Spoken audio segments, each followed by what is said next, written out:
The Ark of the Covenant is described in the Book of Exodus as a golden chest containing the tablets of stone on which the Ten Commandments were inscribed. It was kept at the Temple of Solomon in Jerusalem until 587 BC, when it disappeared. But where did it go? The hunt for the Ark of the Covenant is probably one of the greatest treasure hunts of all time. The Ark of the Covenant really is the ultimate treasure quest, and people are still fascinated with that. Where are we going to find it? I think the Ark of the Covenant is still there in Ethiopia.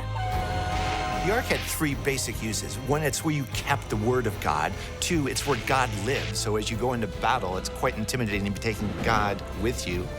Three, to quote the great line in Indiana Jones, it's a telephone to God. If this Ark was ever actually seen and could be proved to be the Ark of the Covenant, this would be the biggest archaeological find ever. It's highly probable that the Ark of the Covenant could still be around somewhere if only its hiding place could be found.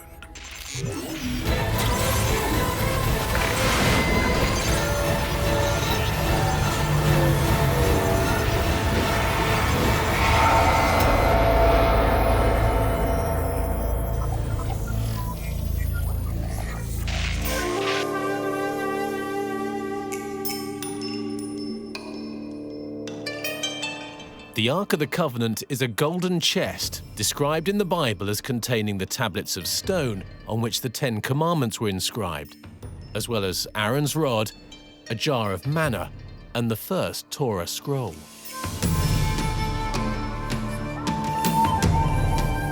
Moses was given very specific instructions by God on how to build it, as he and the Israelites were camped at the foot of Mount Sinai. It was to be made of shittim wood, plated entirely with gold, with a solid golden lid bearing two cherubim, which were to be placed on top, and then two wooden poles were used to carry it. For me, one of the biggest stories about the Ark of the Covenant is how specific the instructions are that Moses was given by God, not only for the tabernacle of where the Ark was going to sit, but for the Ark itself. So the Bible is just full of allegory and archetypes, broad, sweeping stories. But here's one that has really specific dimensions. The instructions that God gave Moses are particularly detailed, both in dimension and in shape. And they go down to the very nearest centimetre, so that following those instructions, as we have them in the Bible, it would be possible to reconstruct a copy of the Ark which would be indistinguishable from the original. There's a very good description of it in the Bible. It tells you the size is 150 by 80 by 80. It's covered in gold. It's got 4 loops on the bottom with poles that are also covered in gold going through it and some cherubs on the top. So we've got a good description of what it looks like. Now, from an archaeological point of view, it's the greatest treasure we could ever find. It was a functional object. The idea was he'd come down from Mount Sinai with these tablets, with the laws, the Ten Commandments on them, and they needed to carry them around. What do you do when you want to carry something around? You make a box. So he has the box, they put the things in, and put in Aaron's staff, and they carry it with them. Very, very sensible. So I'm quite certain that the story of the Ark of the Covenant does have meaning. The question is, was it really the magical object that they claim it was? And has it survived to the present day?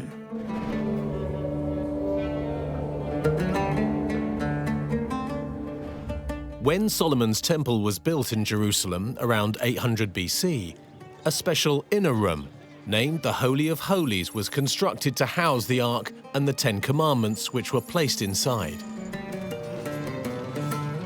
But in 587 BC, when the Babylonians sacked Jerusalem and Solomon's temple, there's no record of what became of the Ark of the Covenant.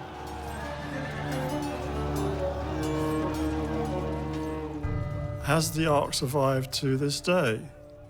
And I think it's possible if it was being looked after.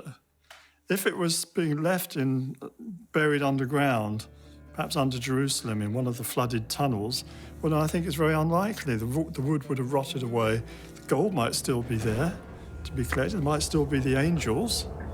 Perhaps the stones inside it might still be there. Gold is really resilient. Now, there's no reason why that couldn't have survived to this day. Granted, the wood would have been a bit, 3,000-year-old wood is going to erode, but there's still a strong possibility. And look what you see in the Cairo Museum with all these wood chests coated in gold. It's the same sort of thing, and they look damn good today. I think the Ark of the Covenant really existed as a real historical item. We definitely see examples of this from ancient Egypt, of boxes that exactly fit the description that we see described in the Bible. The actual Ark of the Covenant could possibly have survived, partly because the whole thing is covered in gold. And if you want to preserve something, the best way to do it, cover it in gold. The gold will not degrade in any way. So if anything's going to survive from biblical times, it's going to be the Ark of the Covenant.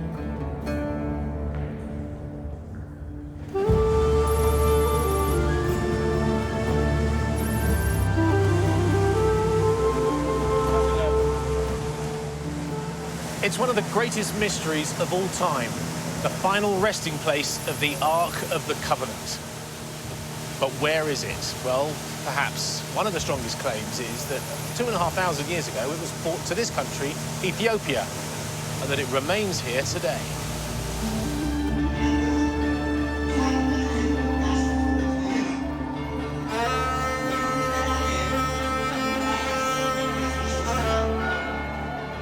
It's supposed to be everywhere. It's supposed to be in Roslin Chapel. It's supposed to be at Rennes-le-Château. It was in Egypt. All these famous places, and yet the amazing thing is that there's every possibility that it could be in little old Ethiopia.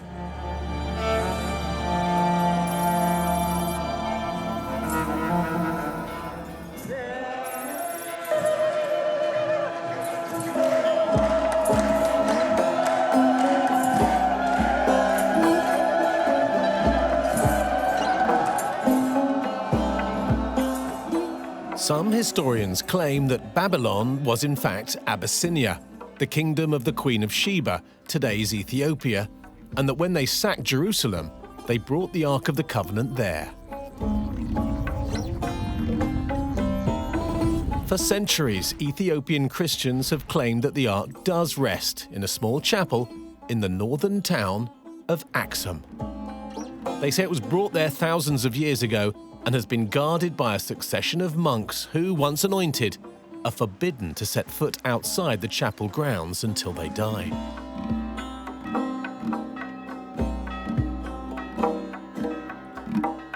Now, according to the ancient Ethiopian text, the Kebra Nagast, the Queen of Sheba had a son with King Solomon. That son was called Menelik. Now, when Menelik was old enough, he went to Jerusalem to visit his father. And according to the Kebra Nagast, whilst he was there, he swapped the original Ark of the Covenant with a replica and brought the original here to Ethiopia. Now, it sounds like the script from a Hollywood movie, but is it true?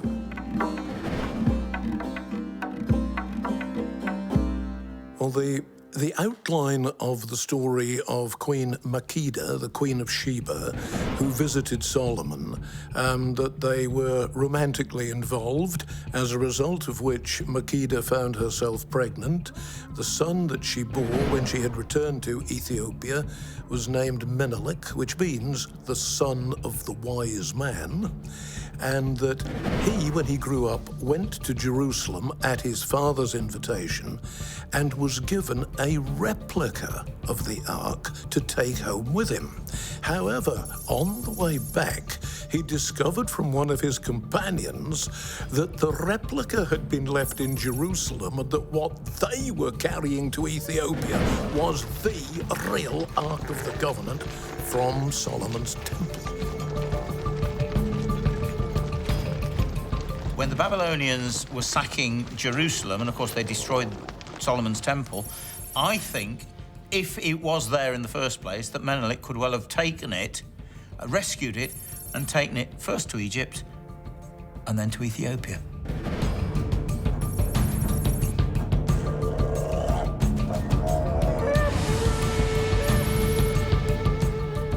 I went to meet Ethiopian historian Daniel Kibret, who's an expert on the Ark's history. we met in a cafe in the capital, Addis Ababa. So, do you believe the Ark of the Covenant is here in Ethiopia? So I believe that it's in Ethiopia, basically because of a historical document that was written in the 13th century. And that was a book called in Ethiopic, the Kibra Negest, the Glory of Kings. So that book says that the Ark of the Covenant was removed from Jerusalem by the son of King Solomon, who later became an Ethiopian king. And then he brought the Ark to Ethiopia, and first he placed it in the Lake Tana area, in one of the islands. Then eventually it was taken to Axum. But as far as I'm aware, there are replicas of the Ark of the Covenant in all Ethiopian churches, right? Yeah, there are replicas, but what kind of replicas? They are not replicas in shape, size, and material. They are replicas symbolically. So in form they differ, because the ark that is found in one church differs in size, in shape, in material from another church. But the arks that are found in several churches, they are believed to perform the same kind of activity, miracle, whatever, that the original Ark of the Covenant performs. Okay, so these replicas of the Ark, they're absolutely vitally important. They are as important as the actual Ark of the Covenant for the Ethiopian Christians.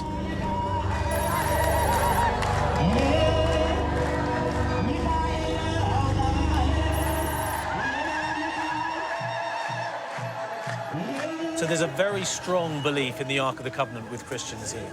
Definitely. All Christians, since time immemorial, believe the Ark of the Covenant is kept in Axum.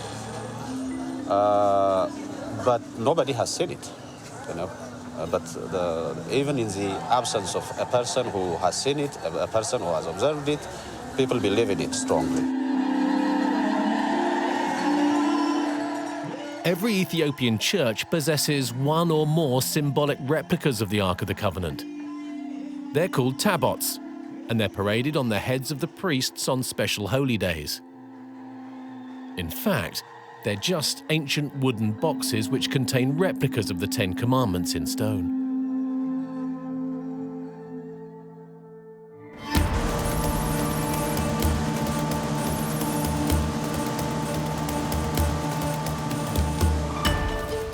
The British writer Graham Hancock suggests that the Ark spent several years in Egypt before being brought down the Nile to Ethiopia, where it arrived here on this island in Lake Tana.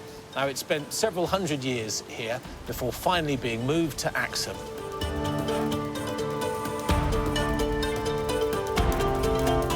Life on Tana Kirkos hasn't changed much for centuries. There are a number of priests, holy men, and other religious figures on the island. About 30 men in total, and they live completely cut off from modern society. No electricity, no phones, and very little contact with the outside world. But when I explained my quest to them, they gave me permission to visit. The high priest, known as Gabriel, agreed to show me around. There are a number of houses and other buildings dotted around the small island, as well as the main church, which is said to date back several centuries. Hello. And so is the church through here? The church, 5 minutes. Right, okay. Go. And this is monk house. And this is where the Ark of the Covenant was kept, right? Yeah, Ark of the Covenant, before Jesus Christ, lived in this island, above 800 years. For 800 years? Yeah. It was here? Yeah. Wow. So there were sacrifices here on this island? Yeah. What kind of sacrifices? Sacrifice sheep and goats. Sheep and goat sacrifice? Yeah, sheep and goat sacrifice. Okay, so this is a very holy place here. Holy of holy. Holy of holy, the holiest of holy. Yeah, yes. Really? Yeah. And how long has there been a monastery here? For how? This monastery in Ethiopia, oldest monastery. The oldest? Yeah, oldest monastery. Because this monastery, before Jesus Christ, 800, about 800 years.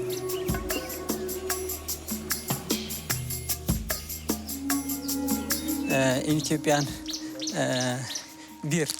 Beer? Yeah, yeah. To drink? Yeah. Oh, so do you make beer here?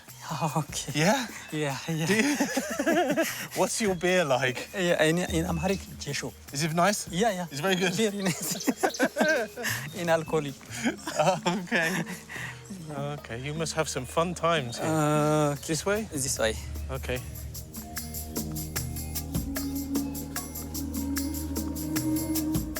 The priest agreed to show me the exact spot where the ark was placed, and sacrifices were made to it thousands of years ago.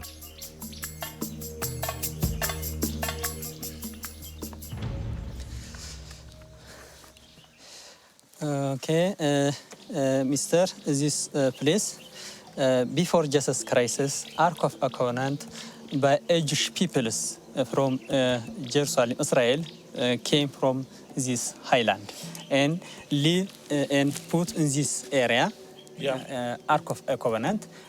This was where the Ark of the Covenant was kept? Yes. And right here? Yeah, like this here. 1, 3, 4, 5, so by they kept, along. Yes. So they attached it? Yes, it was yes, this one, put in this the one, stone. yes.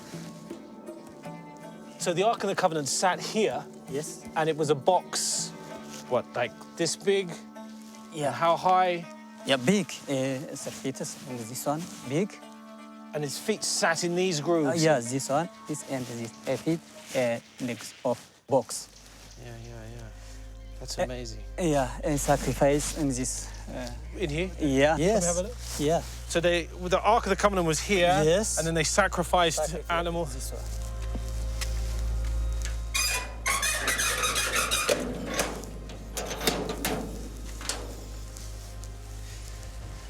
This one, blood sacrifice in this stone. Okay.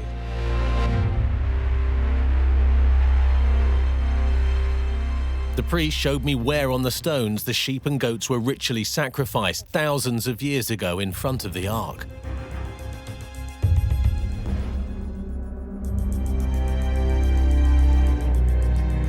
I've read the books, I've seen the films, but it's pretty amazing to think that I'm standing here where the Ark of the Covenant once was. It's an amazing position with the lake and in front of one of the oldest churches in Africa. It is a fascinating story. But is it true?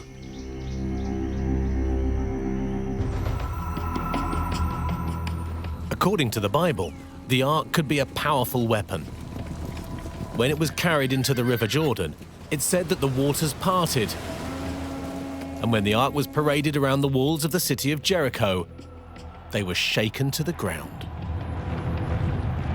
If we follow the history of the Ark into battle situations or an inadvertent touching of it when it was being carried across the river by a man who meant no harm but was struck dead, I think that some of the descriptions might lead us to believe that there were plates of metal rather like a very high-powered battery. So perhaps if the Ark was technology rather than magic, but technology from the Lord alone knows where, then it might have been able to give out electric shocks. I could imagine if you were carrying an ark out in the sunlight, bright sunlight, in the Middle East, you're going to get a high charge on that ark. And if someone comes out who's earthed and touches it, he's going to get one hell of an electric shock, which could kill him, could possibly stop his heart. So there could be some truth in that story.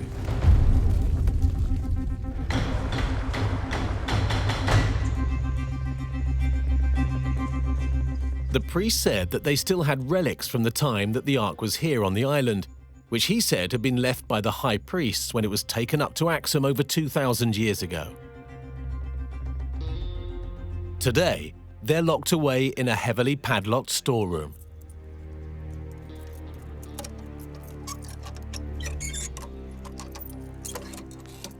So these items in here came with the Ark Yeah.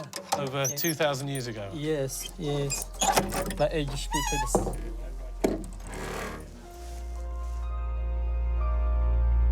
There appears to be archaeological evidence to support the oral tradition that the Ark of the Covenant went to Ethiopia, to the island at Tana Kirkos.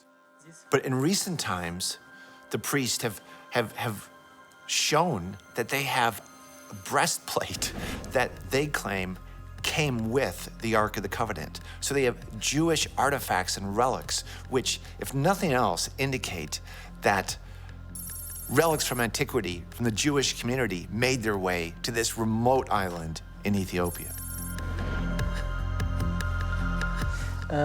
This one is the first priest sacrifice like built this one in the shoulder. This one in this one. Yeah. So this is like a breastplate. Yes, a plate. So the priest would have worn this during the ceremonies. Yes. Yeah. Yeah. And this came with the Ark of the Covenant, same time. Yes. So this is how old? Before Jesus Christ, above 800 years. 800 years BC. BC, yes. Wow. Okay. It's very old.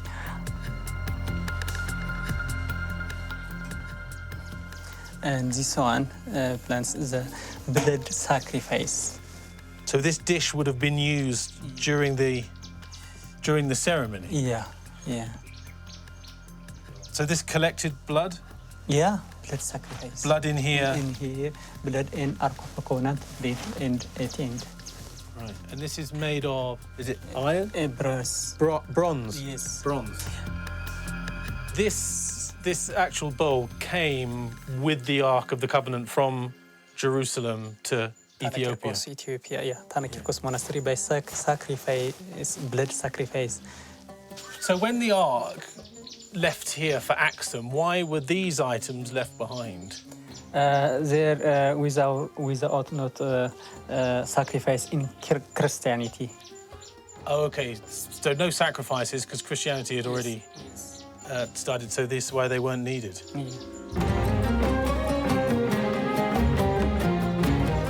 Now, part of the story coming from Tanakirkos is that the Ark was brought there from Elephantine and it rested there for centuries before being taken on to Axum. Now, the fact that the other relics are still there, it's rather as if an important visitor had come, had taken off his hat and coat, and had then gone away again, leaving the hat and coat behind.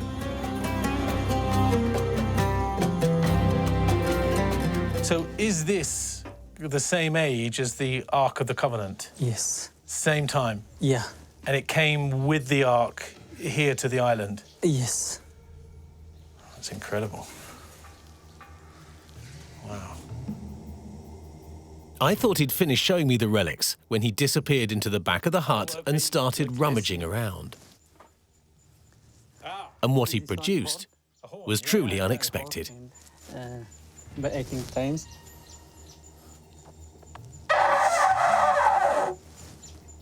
Wow. So this is like a trumpet. Yeah. A trumpet. Trumpet. And the priest would have blown these. The first priest. Now, I've seen depictions of these. The priests Yes. would have blown these when the ark arrived. Yeah. That is extraordinary. And so this would have come with the Ark of the Covenant from Jerusalem. Yeah. So this is proper Jewish history right here. Can I try? You can. That's not bad. It's good, huh? Yeah. Better than you.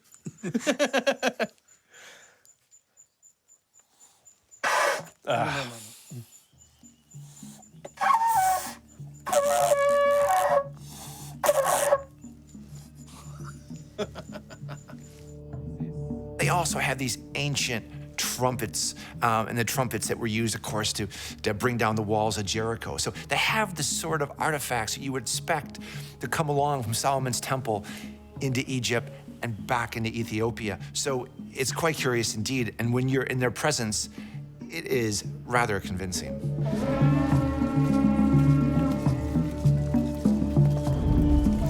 Well, I wasn't quite sure what to expect coming here, but talking to the priest, who's absolutely passionate about it, and seeing the sacrificial stones and the relics here, and the place in the rock where the Ark of the Covenant was kept. It's not evidence, obviously, but it's a fantastic story.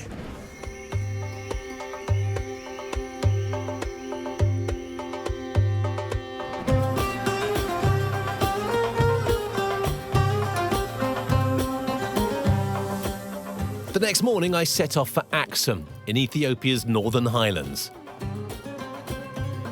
2,000 years ago, this journey would have taken months going up the Nile. Today, it's just a 45-minute flight.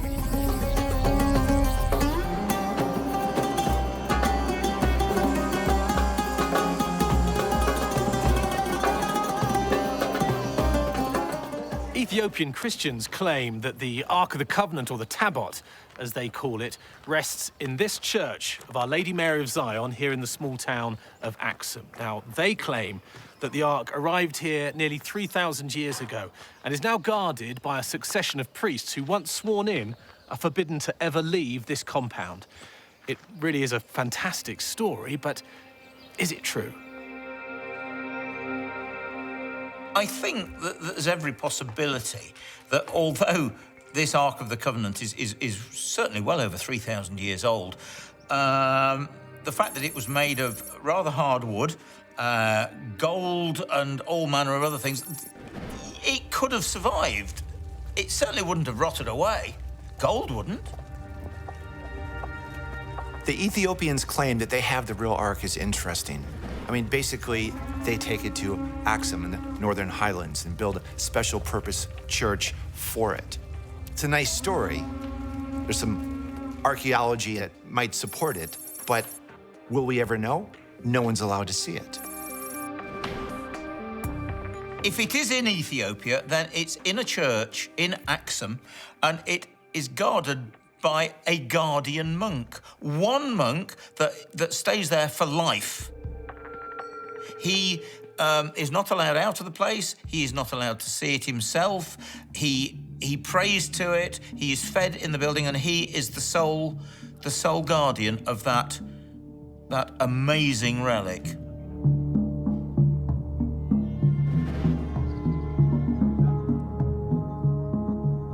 The chief high priest in Axum agreed to meet with me and tell me why they believe that the real, original Ark of the Covenant was here in this sanctuary.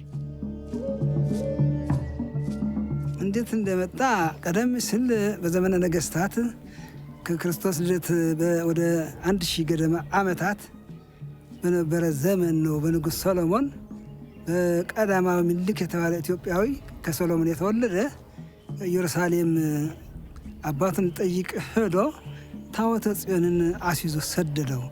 ታቦተ ጽዮን በፈቃዷ ወደ ኢትዮጵያ መጥታለች። ብዙ ከሷ ጋራ ብዙ ሌዋውያን ብዙም ቤተ መንግስት አጃዎች ይዘዋት እንደመጡ አባይን ተከትለው መጡ ተብሎ ይነገራል። ከዛን ጀምራ ግን መኖሪያዋ ቤት ሆነ በአክሱም አካባቢ አሁን በምትገኝበት ቦታ እስከ ዛሬ ድረስ ትኖራለች ማለት ነው። ምን ያህል ቅዱስማ እጅግ ቅዱስ ታቦት በመሰረቱ ቅዱስ ነው። ይህች ደግሞ በሙሴ እጅ የተቀረጸችና የመጀመሪያ ቅርጽ ስለሆነች ከሁሉም በላይ ሆና ትታያለች። ታቦት ሲባል የእግዚአብሔር ማደሪያ እግዚአብሔር የቀደሰው ስለሆነ ቅዱስ ነው በሙሉ። ሆኖም ግን እቺ የመጀመሪያ እግዚአብሔር ለሙሴ የሰጠው ክብር በሙሴ እጅ የተቀረጸች እንደመሆኗ መጠን ክብር ከሁሉ ይዛ ትገኛለች። ታላቁ ቅርስ ናት፣ ህይወትም ናት። እግዚአብሔር በሷ አድሮ ይኖራል ብለን እንላለን። ዕለት ዕለት ምስጋና ቀንም ሌሊትም የማይለያት በልዩ ቦታ ተቀምጣ እንደምታዩት ከኋላችን ያለችው በልዩ ቦታ ሰው የማይደርስበት ማለት ከአንድ ቅዱስ ሰው የተመረጠ ሰው አጣኝ ካልሆነ በስተቀር እንደዚሁ ለሌላውን እንደው ተግበስብሶ የማይገባባት ተከብራ ትኖራለች።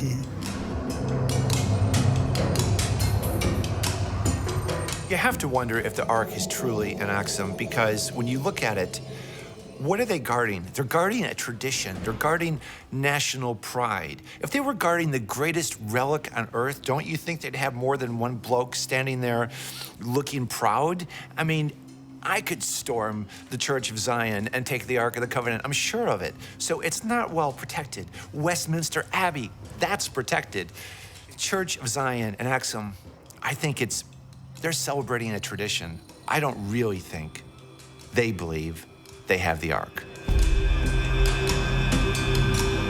In Ethiopia, we are told that the Ark now resides in the Church of Our Mary of Zion in Axum, and that the guardian, who never leaves the church, there he is, in front of the church, in front of the Holy of Holies, guarding this, and that nobody else is allowed to see it. Now, maybe nobody else is allowed to see it because it's simply too holy and nobody else is worthy apart from the guardian. Or maybe nobody else is allowed to see it because it doesn't exist. Maybe they actually had a replica of the Ark, and maybe they kept replica tablets of stone in it. And I can imagine that when the Jews are becoming, some kind of persecution going on, which happens periodically, in Egypt, they could easily decide they've got to go south, head down, through Sudan and end up in Ethiopia, bringing their Ark with them. I personally think it's very doubtful that that is the same Ark that Moses had made, more than 1,000 years earlier and put his stones in, that had then later been brought down all the way down to Ethiopia. I think that's very unlikely. Not impossible, but very unlikely. But I do think they may well have a relic that is old and that looks like an Ark and has stones in it with the laws written on them. But I think it's a replica. We have the Ark housed in this treasury building in this remote area. And, people that have gone and visited have said, it's not particularly extraordinary. If we had an extraordinary box kept in the middle of nowhere, wouldn't it be in a more secure or aggrandized place instead of just, guarded by monks in the middle of nowhere? So really, I find it not very plausible.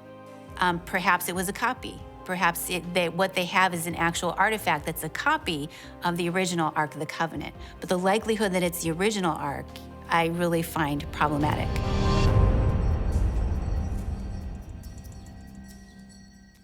It is still the most holiest and respected object as it is.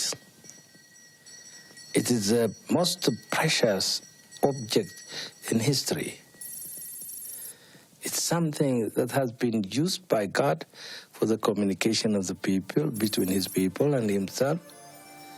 The manifestation of God always occurred around the Ark.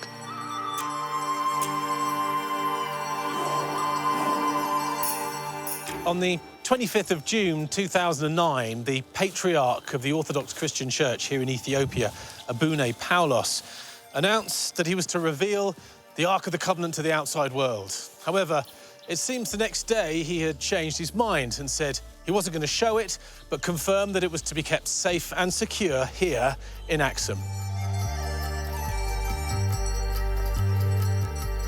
The strength of it being in the church in Axum is so strong because every church in Ethiopia has what's called a tablet, which is actually a replica of the Ark of the Covenant, or at least the slabs the Ten Commandments were written on. They believe it to such an extent that they parade them through the streets for every religious festival that they have. Faith is an amazing thing.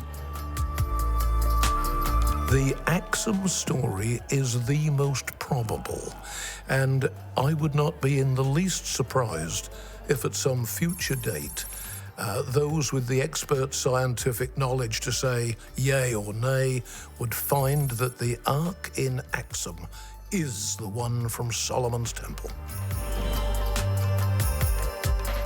In order to uncover the real truth behind the mystery of the Ethiopian Ark, I tracked down one of the priests in Axum, Michael Kabede, to ask him a few questions. Michael, I've spent a long time trying to find the Ark of the Covenant. Tell me, where is the Ark? The Ark of the Covenant is in here, in the blue window. Right here? Yes, right here. And have you seen it? No. No, only one monk. Okay. Is, to see the Ark of the Covenant. So only one man is allowed to see it? Yes. Can I see it? No. The fact that in Ethiopia they have probably one of the most famous relics on the planet. You go to Lincoln Cathedral or you go to Westminster Abbey and you are surrounded by officials, by guides, by volunteers. You're not allowed to stand there, you mustn't touch that, you mustn't... And yet, there in Ethiopia, there is one guy who probably is very old by now, all alone, guarding the most sacred relic on the planet? Do you really think so? I'm not so sure. It's a bit like the Grail Keeper. In British mythology, there's one guardian of the Grail, and when he dies, another one takes his place. And as long as he's the guardian, he's not allowed out of the precincts of that church for the rest of his life. It does seem the way that it's apparently just stood there, rather like a wheelbarrow in a garden shed, rather than having any great air of sanctity about it, or a great cordon of guardsmen surrounding it, or a cordon of priests around it. We have this one lonely monk who might just as well be guarding a box of spring bulbs. In 2009, the Patriarch said he was going to reveal the Ark of the Covenant to the world. Is that true? No. No? No. At that time, of course, in 2009, in a meeting in the Holiness Paul in Italy, the Italian journalist, translate from English to Italy. Oh, so it was mistranslated? Yes, mistranslation. Oh, so the Ark of the Covenant is, never going to be shown? Yes. Okay. The translation misses. But if it's just there behind that curtain, yes, we could prove now, beyond all doubt, that it is definitely in there. Yes. If we just had a little look. No. You could just maybe show me a little. No. I told you in the beginning, nobody is not allowed the Ark of the Covenant. Okay. I will be asked one question for you, Jen. Have you seen the sun? Have I seen the sun? Yes. Yes. No. No. To see the sun is, too difficult because your eye is, blind. I see. So 7 times the power of the sun. 7 times. Yeah. Oh, the Ark of the Covenant is 7 times more powerful than the sun. Yes, 7 times more powerful than the sun.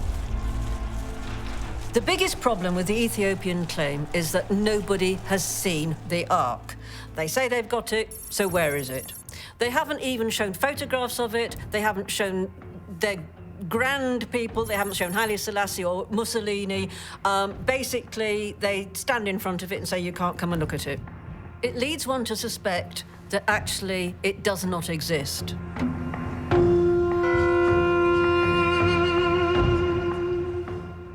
Although the Ethiopian Orthodox Church has so far refused to show it to anyone, they say that the story about the Ark coming to their country is fact, and that this little church in Axum does house the holiest of holy relics, which Menelik stole from Jerusalem. Admitting it actually wasn't there would undermine over 2,000 years of history. Do you think that whatever he brought back is here today? I believe whatever is brought here, not only the Ark of the Covenant, everything, it's kept secret. What makes the Ethiopian church unique is that everything is always kept a secret from the followers, the Christians, even from the priests too. So it might be here, not necessarily in Axum. There are so many different theories about the last resting place of the Ark, whether it went to Babylon, whether Titus took it to Rome.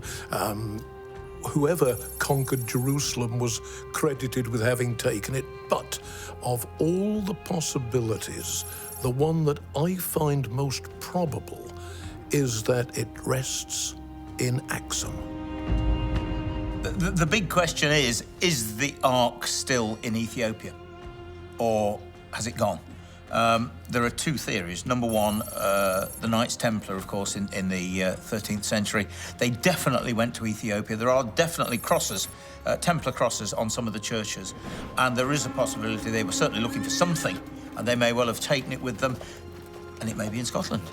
The other possibility is in the 1970s, the Israelis were actually airlifting a lot of the black Jews, falashas, taking them out of the country, and they may well have taken something else with them. As long as it's a mystery, as long as nobody's actually touching it, looking at it, measuring it, carbon dating it, doing all the things that would be done by archaeologists if they actually had the Ark in their possession, then the mystery lives on.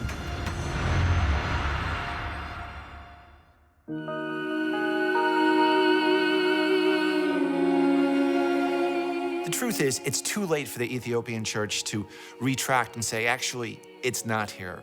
It's part of their annual procession. It's embedded in their national pride. That's what they're celebrating, the tradition that it once could have been there. It's too late for them to pony up and say, actually, no, it's no longer here. We really have four possibilities of where the Ark of the Covenant could be today. The first possibility would be that the Babylonians sacked Jerusalem and took it. The second possibility would be that the Romans took it when they sacked Jerusalem. The third possibility is that the Ark of the Covenant is still under Jerusalem, lost under the rubble and bits underneath the structures of the tunnels. And the fourth possibility would be that it's in Ethiopia. If only we could get permission for scientists with modern equipment, carbon dating items, etc., to look at the object in Axum, I think we would be able to verify at least the age and the constituents of that mysterious box.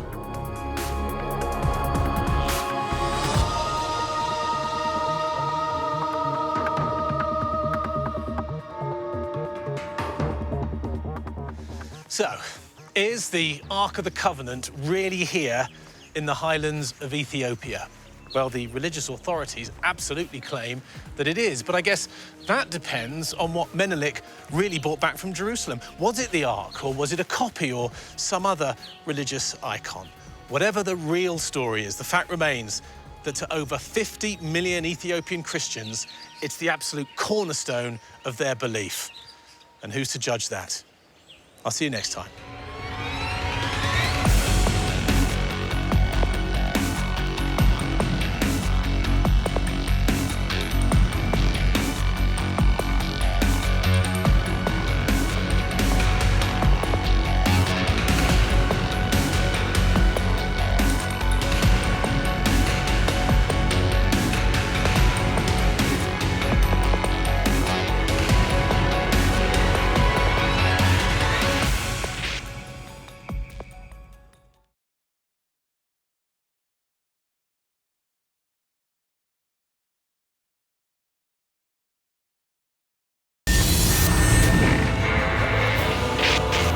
In 1687, a man was transferred to a prison on this island here off the south coast of France. A man who had spent the previous 4 decades behind bars wearing an iron mask. He is, without doubt, the most famous prisoner in French history. But who was he?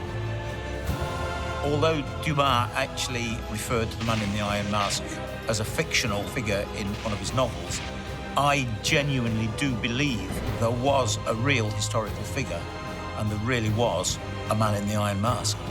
He was kept in a cell that only allowed access through multiple tiers of gates, so nobody could ever hear what he was talking about, because this was a scandal that King Louis XIV couldn't let out. The identity of the man in the Iron Mask is one of the greatest mysteries of history. Nobody was supposed to know who he was or why he was there, for that matter, which his identification would have indicated. Why would he be both looked after and kept in a mask? And that surely must be that he was instantly recognizable. Why would they want to conceal his identity? What would be the purpose of that? And the reasonable conclusion would be to hide his identity because he looked like the king, possibly even his twin brother.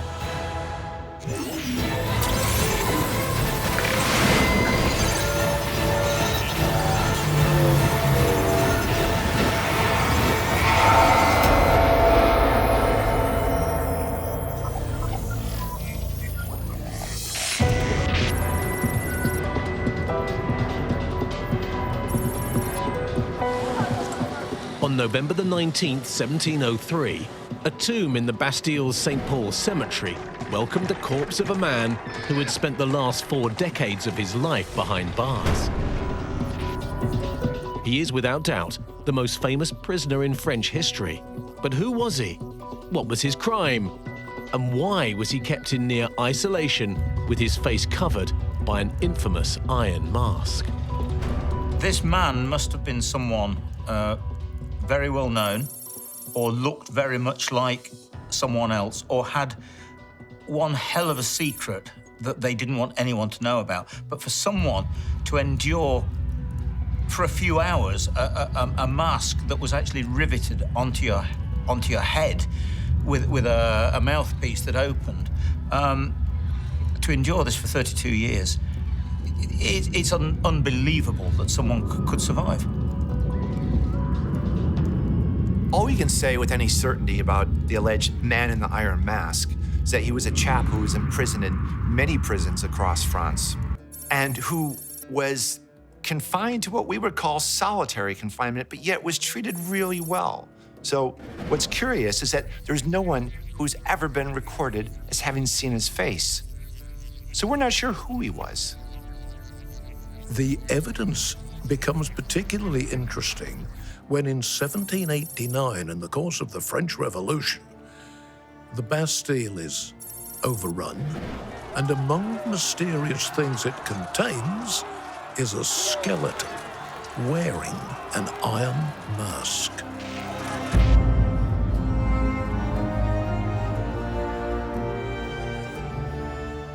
Now, the source that made this prisoner world famous is a story by Alexander Dumas called The Man in the Iron Mask, which he wrote at this very desk.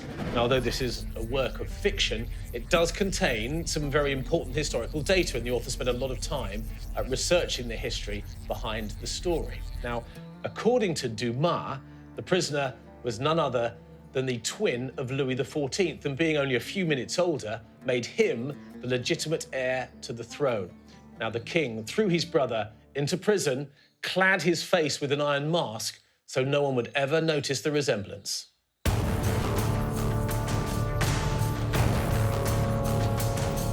Alexander Dumas's theory is that it was the twin brother of King Louis XIV of France. And of course, you can't have two kings. So what better than put one in an iron mask and put him away?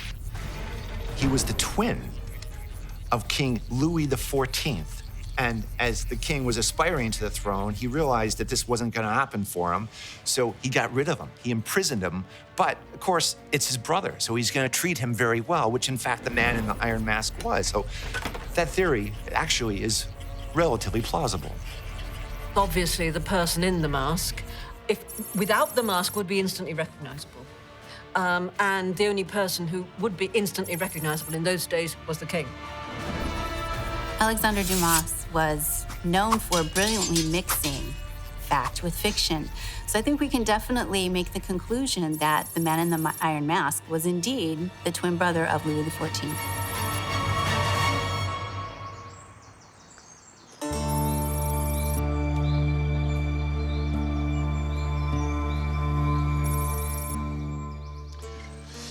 Another theory as to the identity of the man in the iron mask is that he wasn't the twin of Louis XIV, but in fact his father. Now, Louis XIII was considered too old to squire an heir, and an heir was desperately needed, otherwise his scheming brother would ascend to the throne. So it's believed that Cardinal Richelieu, the king's closest ally and spymaster, instructed one of his musketeers to sleep with the Queen and produce an heir, which she did. However, it's said that years later, the musketeer, down on his luck and broke, tried to extort money from the king and Richelieu, threatening to blow the affair wide open. At which point the king threw the musketeer into prison, clamped an iron mask on his face, and thus the legend of the man in the iron mask was born. The old king, Louis XIII, was allegedly impotent and had been for some time when the boy destined to become Louis XIV was born. It had also been commented that the strong, vigorous young prince was nothing like his sick, ailing, invalid father. Now, one of the theories was that on the machinations of certain very highly placed people in the French court, the Queen was impregnated by a vigorous young guardsman who worked for one of those same very highly placed courtiers, and that he was then imprisoned so that the thing could not ever be known. Basically, the real father of Louis XIV was making a fuss about this, perhaps demanding a lot of money, power, titles, whatever, and that he was getting a little out of hand with this, and so he had to be dealt with. Of course, the other possibility that most people think, yeah, in those days, and certainly Richelieu, would go along with the idea of basically just shooting him in the head, and then there'd be no more demands. So it doesn't seem very likely. The reason I think this story has captivated people's imagination for a couple hundred years now is the fact that, one, it remains unsolved. Two, you have this almost heroic figure who is somehow regal because he's treated very well. What did he know? Why wasn't he killed? And isn't it sad that he has to live a life of solitary confinement? So there's a bit of romance and a bit of mystery associated with it. And of course, it's been played up in the media for decades in films, so it's quite popular and well known, and I don't see it dying out anytime soon.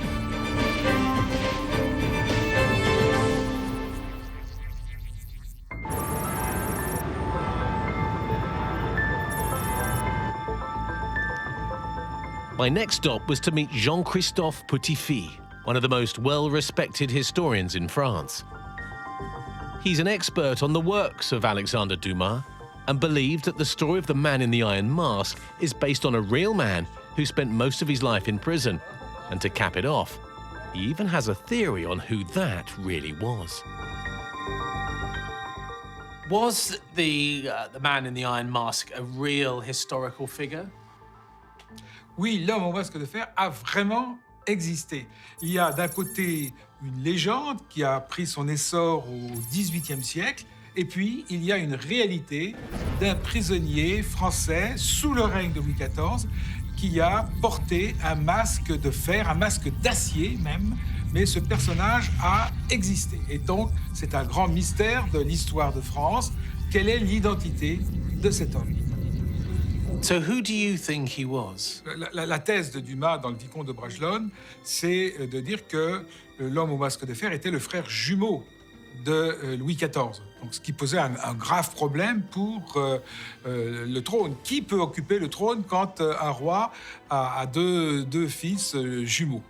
Grave problème, la question ne s'était jamais posée dans l'histoire de France. Et là, donc, d'après Dumas, elle se pose. Et que faire de celui qui ne va pas régner? Donc, celui qui ne va pas régner, eh bien, on est obligé de le mettre à l'écart, donc de l'emprisonner et de lui mettre un masque pour que personne ne le reconnaisse.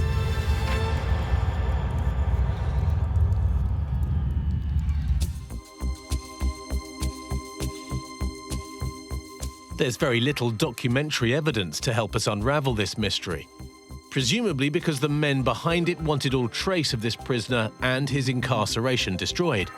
But Jean-Christophe has published in his book on the subject an original letter which actually talks about the imprisonment of a man who wore an iron mask. It would seem that Dumas' story was in fact based on a real person. So what is this document? Oh, this is a very important document, the first one, where it's mentioned the name of the prisoner with an iron mask. So this is evidence that there was a prisoner who wore an iron mask. Exactly, this is the evidence that proves that. Exactly. So what does it say? What is it? It said the arrival of this prisoner at the prison of Sainte Marguerite with a mask of steel or iron mask on this his face. face. Yeah. Okay, and this details what? This was the movement. The prisoner was moved from one prison. The prisoner was moved from exile to Sainte Marguerite, which is near Cannes. So this is hard evidence that he really existed. Yes, it's a proof of his existence. The fact that the story of the man in the iron mask became so intriguing so quickly shows that it was out of the ordinary at a time when political prisoners certainly did just disappear into the system. Day by day, night upon night, the prisoner prays for some way.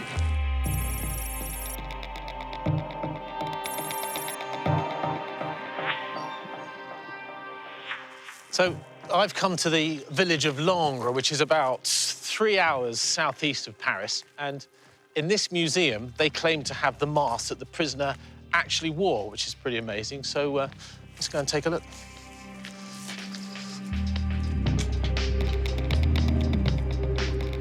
Unbelievably, the mask was discovered at a street market at the end of the 19th century, before changing hands several times and ending up in this museum. It's not on show to the public, so the curator, Olivier Caumont, arranged to have it brought up from the archives to show me. It's important for the conservation.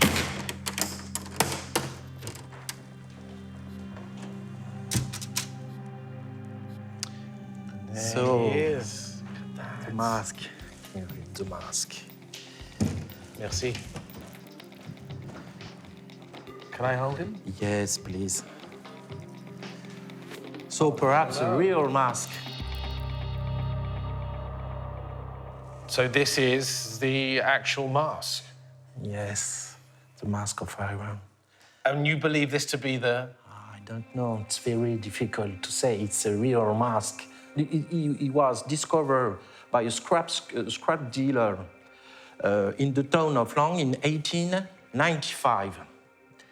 And this is a woman, it was a woman, buy the mask to an antiquarian. And the antiquarian, after, give the mask to the museum. Okay. And what do we think these holes are for? Is this to attach the mask on the... Yes, yes, certainly. You have here, and in the base. Yeah. And was there any inscription on the mask when it was found? Yes, yes. The history, we know that during the 19th century, we have a little paper label inside the mask, who is lost today, unfortunately. But we know the inscription on this label. And the inscription was, in 1703, the geese take off this mask from the face of the twin brother of the King Louis XIV. So it's very important to think that it's perhaps the real mask of iron. Wow, that's extraordinary. And what is this? This hole here looks like like a keyhole. Yes, it's a little keyhole. So, which would suggest that it might have been locked at some stage? Certainly to lock the mask on the face. So that would suggest that maybe the mask would have been would have been a lockable mask. Yes. So we don't know that this is the mask, but it's still an extraordinary thing. Yes, yes, and it's very rare. It's very rare to find a mask from perhaps from medieval period, but more probably for 17th or 18th century. We can't be sure then that this was the actual mask that It's impossible to say the truth about the mask. Sure. Perhaps it's a real mask from the brother of the king or from another person, another people.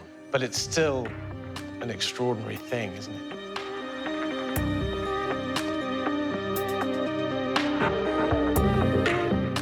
It's quite a thing to actually hold in your hands, a real piece of French history. And what could be the actual iron mask worn by the infamous prisoner? But the questions still remain. Who was he? And what crime had he committed to deserve this fate? The mask that's in the museum in Long is really interesting because it is sort of an androgynous-looking part of a mask. But is it the mask that the man in the iron mask would have worn? I'm not so sure. It could be part of it because the front piece is there, but there's no just going to cover his face and his eyes. It's not going to cover his hair or his head or the side of his face. So it doesn't seem like that was enough to hide the identity of a truly important man. Well, we have no really conclusive evidence about the mask that's turned up. And masks turn up quite often in flea markets across France. But there's really no viable evidence to prove that this mask actually is the actual one that was used for the man in the iron mask. Doesn't ring true to me. It's got eye holes, it's got a mouth, but it's only more like a death mask than anything else. Nothing at the back. And the original mask was supposed to have been riveted to this guy so it could never come off. And that's back and front. And this is not what you see in that museum. Truth is, it's very unusual for a prisoner to be wearing an iron mask. I mean, think about prisons in that day and age. They were nasty places. People are insane. They're trying to escape. They're behaving. They're down in a dungeon somewhere. You know, they're not masked. They're barely clothed. So here you have a man of a quite regal status who has an iron mask on at all times. That really would have stood out. That was not usual or normal at all.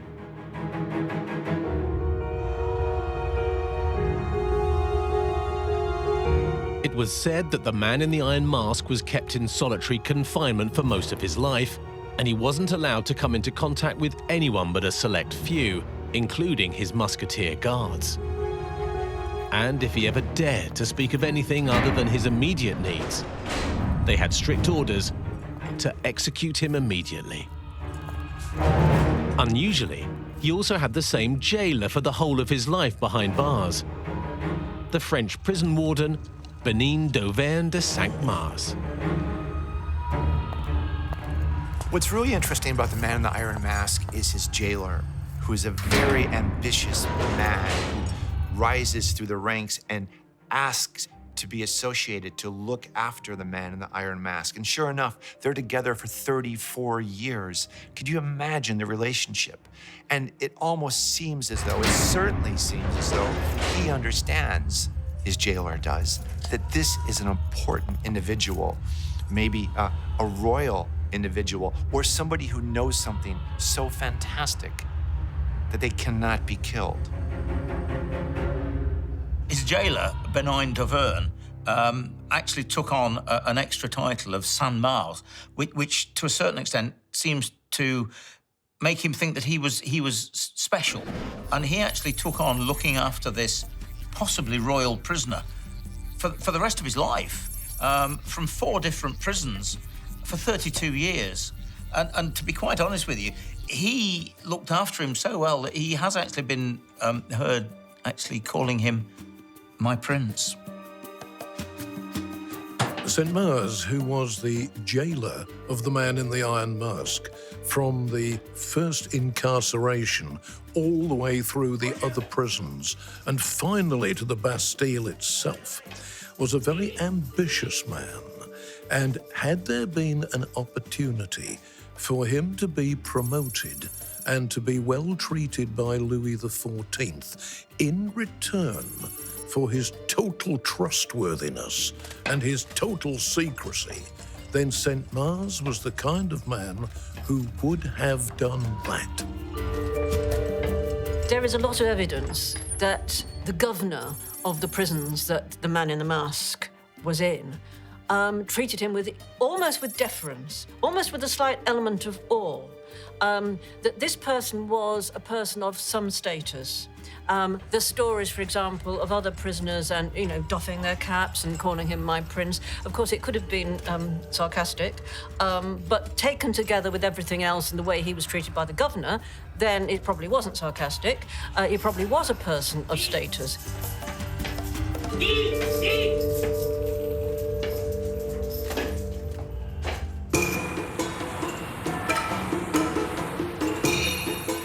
In 1687, the man in the iron mask was transferred to a remote island off the coast of Cannes in southern France to a prison known as Fort Royale. According to reports, a special cell block was constructed just for him to keep him in total isolation, which is still accessible today. I'd arranged to meet local historian Christophe Roustin de la Tour, who agreed to show me around. Ah, Christophe. Bonjour. Hi. Ça va? Thank you. Thank you. So this was once a fort, is that right? Yeah, it's a fort standing on the border of France in those days. So there wasn't a prison here then? No, there was a military garrison, a few hundred soldiers strong, certainly in its heyday. And the prisons were built for the arrival of the man in the iron mask in 1687. Yes, specifically for his arrival. Which suggests then that he was quite an important guy, Well, you can read it that way. Certainly, we don't have the answer, but they were built to his specifications. And it feels like nothing has changed here for 300 years. No, it's almost in a pristine state. This is the way the man in the iron mask would have seen, certainly, the fort in those days. So would there have been musketeers stationed here? Yes, Samar, the Iron Mask's custodian, brought with him a troop of musketeers. To here? Yeah.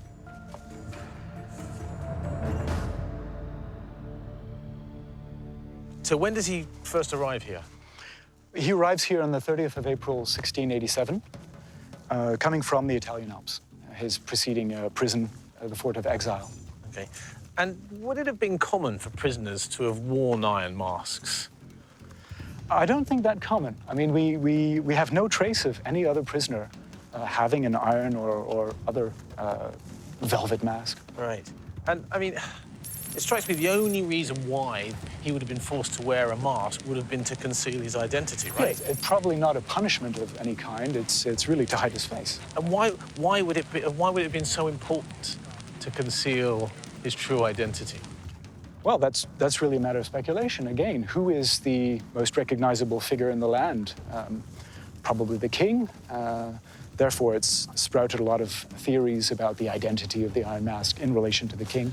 Because people aren't going to know, people aren't going to recognize, there's no TV, there's no magazines, people aren't going to recognize. That's right. The most recognizable face is that of the king. It's on all the coins any peasant in the realm would have had in his pocket.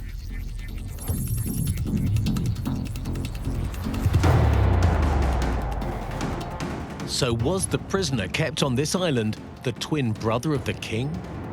Why was he given such elaborate conditions? A jail cell on a private island away from the prying eyes of all but his guards. And why was he said to have been visited by King Louis XIV's sister-in-law, Elizabeth Charlotte? Afterwards, she sent a letter to her Aunt Sophia, stating that she'd seen the prisoner in his cell and that he had 2 musketeers at his side to kill him if he removed his mask. She described him as very devout and that he was well treated and received everything he desired. It does seem that a very great fuss was made over this man, whoever he was. Well, of course, the problem between the twins is that one would have been born before the other and obviously would have been the heir to the throne. But of course, who would have known which was which? One was probably more contriving than the other.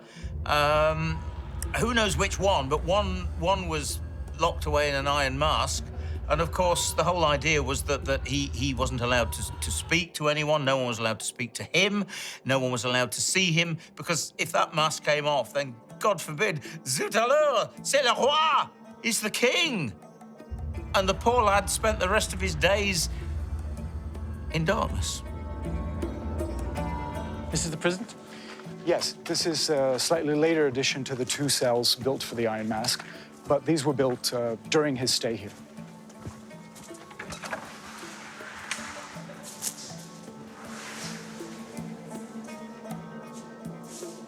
Here we go.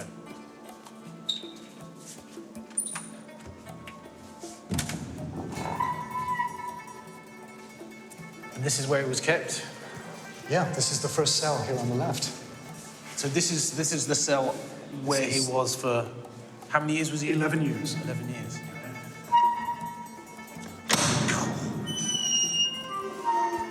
Wow.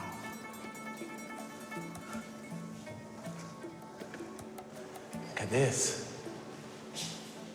It's a bit bigger than I'd imagine.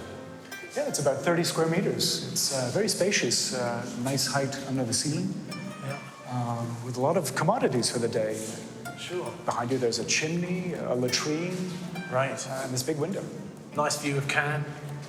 In those days, nothing on the other side except perhaps a small fort, but nice view on the sea. Sure. So what do we got? What's this here? These are the latrines. Oh, right, okay. This is where he would have done his business, right? Exactly. It's quite comfy. And so what else would have been in here? Would there have been any furniture? Yeah, I guess he had some furnishings. We have no idea what it might have been. But judging from the size of the room, the latrines, the fireplace, even if it's a north-facing cell, it's actually probably more comfortable in those days than what the soldiers of the garrison would have had on. Is that right? Absolutely. They must have been pretty upset about that. They may have been. They may have speculated a little bit about the identity of the mask. So if the prison cell itself was considered to be quite, I mean, luxurious is probably not the right word, that again would suggest that the prisoner was indeed an important person. It might. I think if we look at the cell built for the Iron Mask to his specifications, this is how they built the cell. And it does tell you something about the type of prisoner he might be. I have to tell you that it really brings this incredible story home when you're inside his cell. The first thing that strikes you is how spacious it is. And with the furniture inside, the frescoes on the wall and the view of the Bay of Cannes, it clearly was designed for someone of some stature and importance. But who? Who do you think the man in the Iron Mask really was? The big question.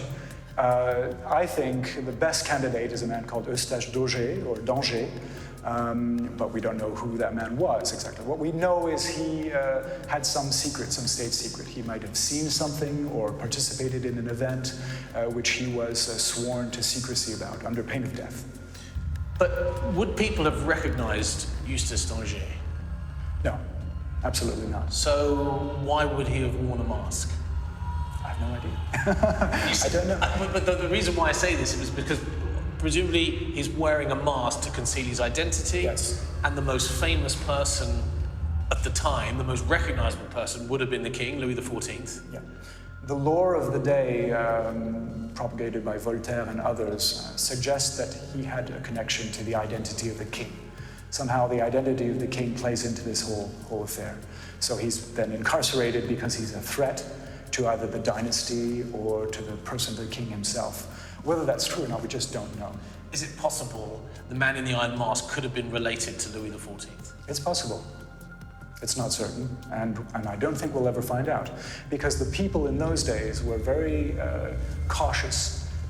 Secrecy was very high, and I don't think we'll ever find out the true identity. Actually, true identity, the true nature of his crime or the reason for his such a punishment. 34 years in prison for something we know nothing about. I think we can say, based on how we know that the man in the Iron Mask was treated, that the idea that he was a member of the French royal family does make some sense. The comfortable private prison, the Royal Musketeer Guards, and, of course, the mask itself. The only point of him being forced to wear it would be that he was instantly recognizable to everyone. And I think Alexander Dumas got it right.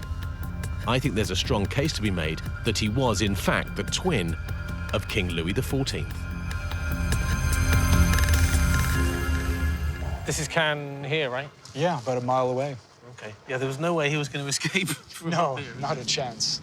And this is his cell at the far end there? Yeah, it's the very last window in the main building.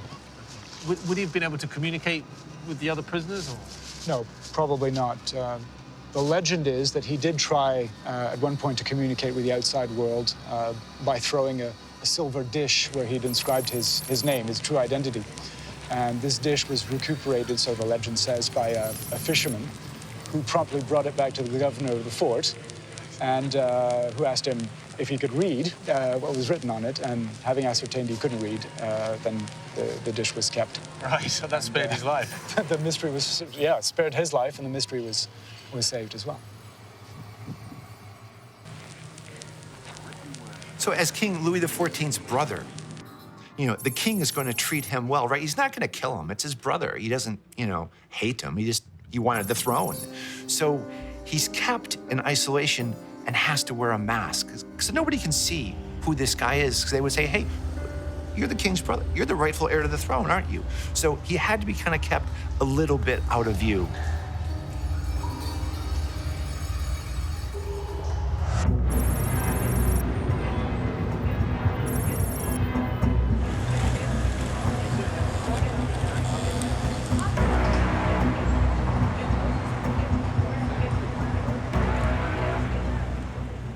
On September the 18th, 1698, St. Mars was transferred once again, this time becoming governor of the Bastille in Paris. And once more, he brought his masked prisoner with him. Now, there's nothing left of the infamous Bastille jail, which stood on this very site for centuries. But according to eyewitness reports from the time, there was a prisoner kept in isolation under heavy security. And yes, he did wear an iron mask. He's said to have died on November the 19th, 1703, after nearly 40 years in prison. A skeleton was found in his cell, its skull still ensconced in an iron mask. In 1789, when they stormed the Bastille at the beginning of the French Revolution, they were obviously tearing through the building, and they went to one of the deepest, darkest dungeons, opening various doors. And inside this rather small cell, still chained to the wall, were the remains of a skeleton, wearing, would you believe, an iron mask. Ironically, the iron mask made the prisoner even more noticeable. I mean, no one stands out in a prison unless you're a raving lunatic, but this chap did. He had a mask on, and there's many historical accounts of him being seen in this prison or that prison, or on this boat on his way to another prison. Voltaire mentions that he was seen in the Bastille wearing this iron mask. So it really led to the creation of the legend in the first place. It's very sketchy who he really was, but there are reports of people entering his cell, taking off their hats, bowing to him, and of course, Benign d'Auvergne actually referring to him as my prince. So what little evidence there is leads to some form of royal personage.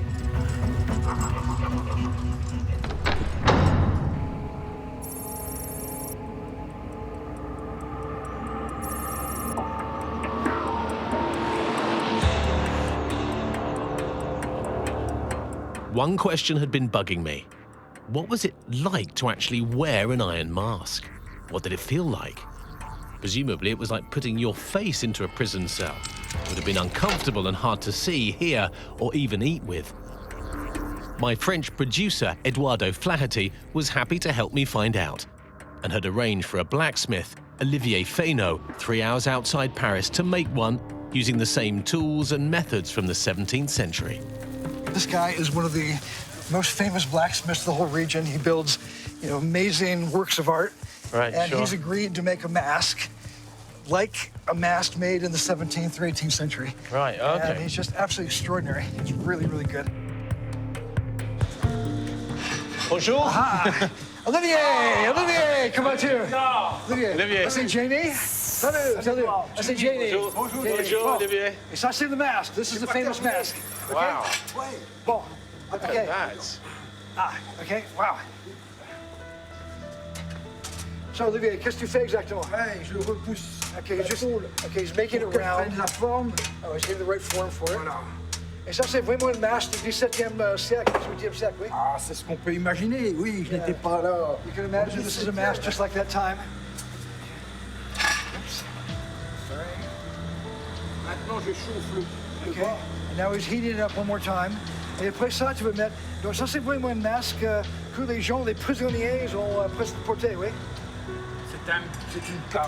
Oui. Une cage pour un prisonnier, oui. It's a cage. They were just blocked in there. And Olivier, where did you get the design for this mask? Où est-ce que tu as trouvé le design pour cette masque? My hand. Right. In his head. So you're a prisoner. You're a reincarnated prisoner. Okay, watch out. He's gonna in the water. Whoa, here we go. Wow, it's hot. Ooh. So here he is putting the last touches of making it a bit round, a bit more solid. Sure.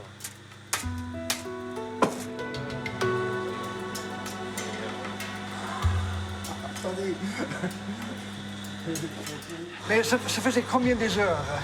Environ une trentaine d'heures. Voilà. 30 hours of work to put this mask in. 30 hours to make that. Chaque partie, chaque pièce a été chauffée. Il y a... Every single piece had to be heated, molded, sculpted, put together. Sure. Wow. And I'm guessing he's never had to make anything like this before. Est-ce que tu as jamais fait une masque dans ta vie? He's never done this. Attention. Okay, tu fais ça. Oh, whoa.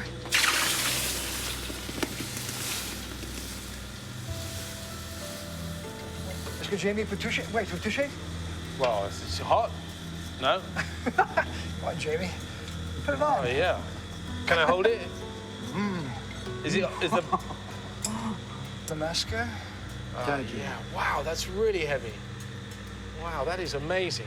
And so this is the kind of thing that the prisoner would have worn. So le prisonnier, il devait porter une masque comme ça, oui? Oui, je pense, oui. Ouais. Et donc le fameux prisonnier de Bastille, Sainte-Marguerite, il a porté une masque comme ça. Chaque fois qu'il est sorti en public, il a porté une masque plus ou moins pareil pour cacher sa tête. Hein? Voilà. Dans la pénombre, on ne voit pas son visage, dans le noir. Oui. Pendant des années, oui. Olivier told us that it took him over 30 hours of work to fashion this iron mask, and frankly, it looks terrifying. And to hold it in your hands really brings this whole shameful story to life. To think that a real prisoner wore a mask like this for nearly 4 decades inside a prison cell is a sobering thought. It must have been a living hell.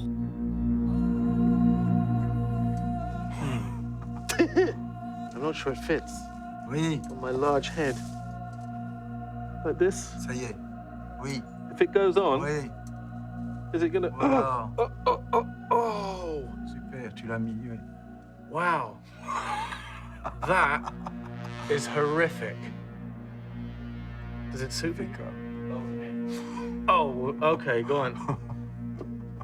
In here? Oui.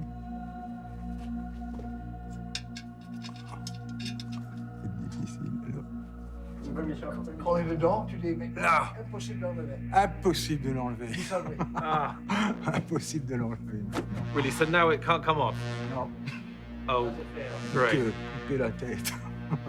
That is really, really uncomfortable. Ouch. It's so heavy.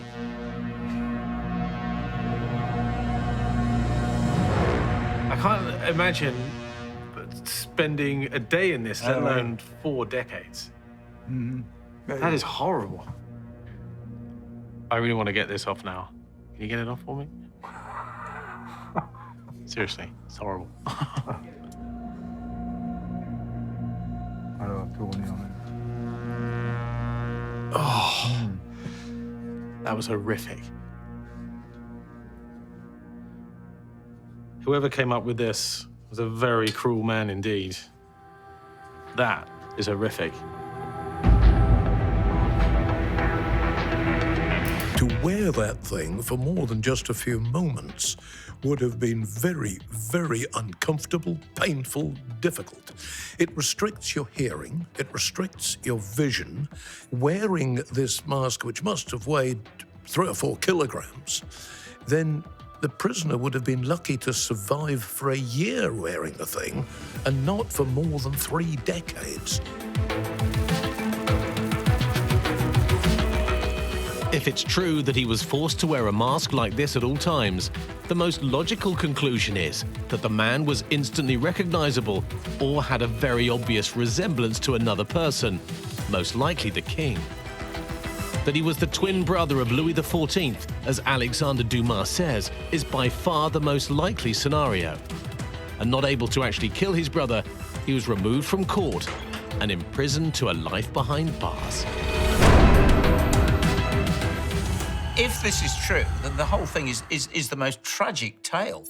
Someone of royal blood actually not only locked away, but tortured, terribly tortured with this heavy mask on his face, and lasting 32 years in a dreadful prison cell, that when his jailer came in, they always took off their hats and bowed to him.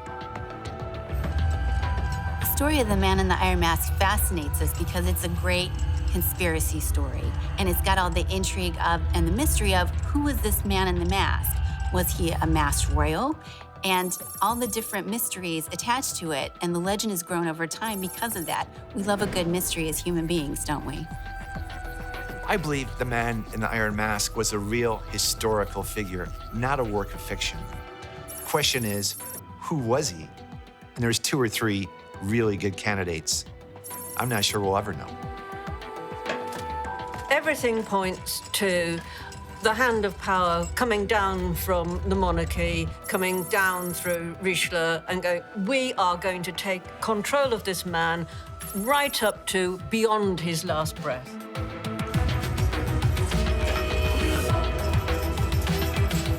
He is, without doubt, one of the most famous prisoners of all time. But is it possible to say who he really was?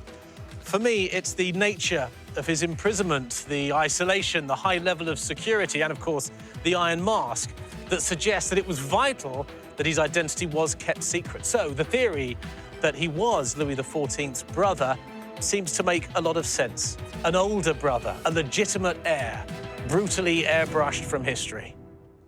I'll see you next time.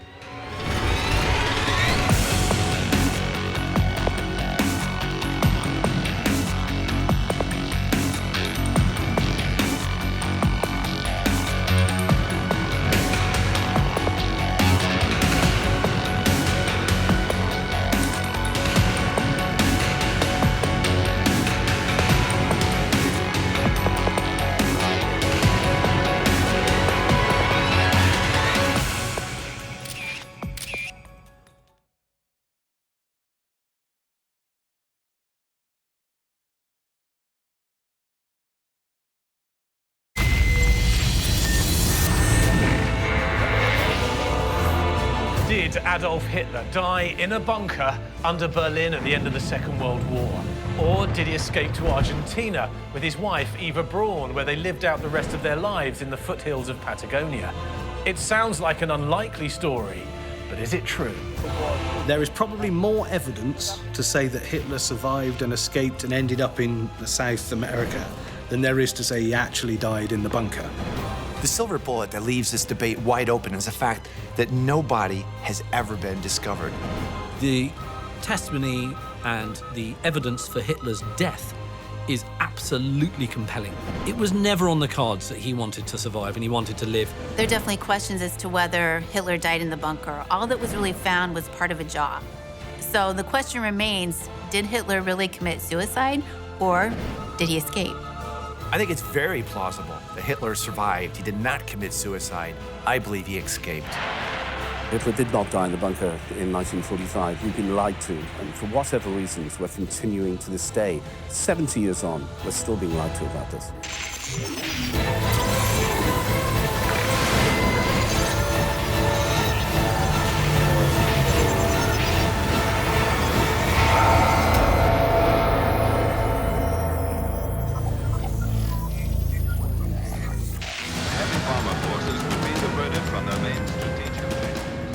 On the night of April the 27th, 1945 in Berlin, fires raged out of control as the intense and savage Russian artillery bombardment crept closer to the center of the Third Reich.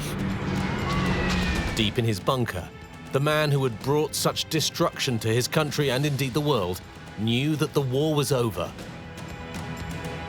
The Führer's options were limited.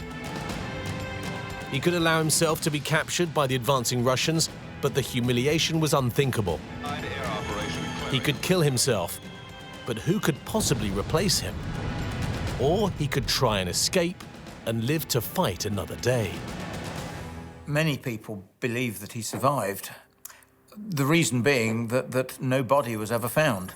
And so basically that left the door wide open for all of the conspiracy theories.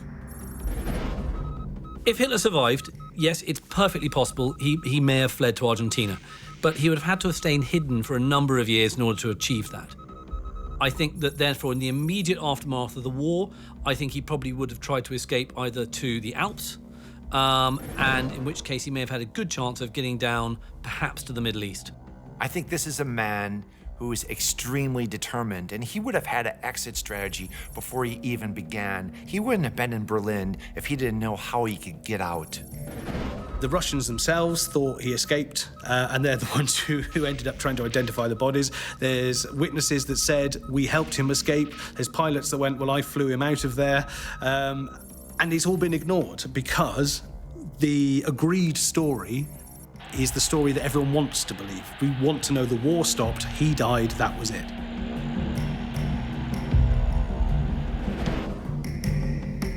According to a new book, Grey Wolf, The Escape of Adolf Hitler, Hitler, his wife Eva Braun, and a handful of close aides and top-ranking Nazis did escape, using a network of secret tunnels from the Führer bunker in Berlin.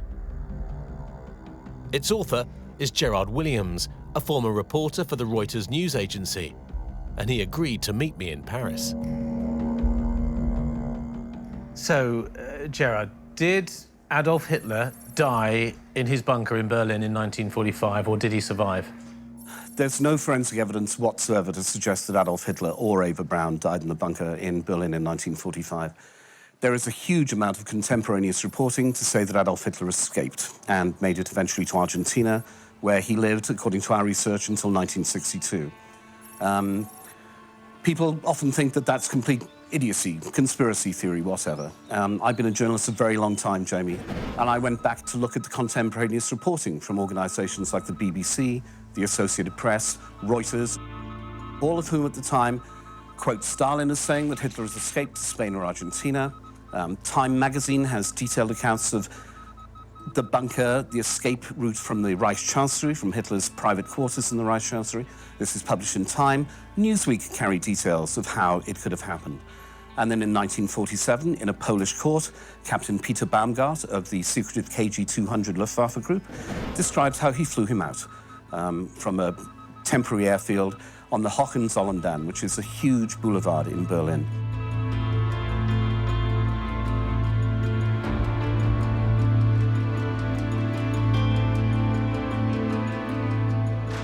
According to Williams, everything was planned down to the very last detail, including even the clothes worn by the body doubles that would eventually pass themselves off as Hitler and Eva's corpses. As the clock struck midnight, Hitler turned to an orderly and nodded. Around about 20 minutes later, a small group emerged from a dark tunnel onto the streets of Berlin above.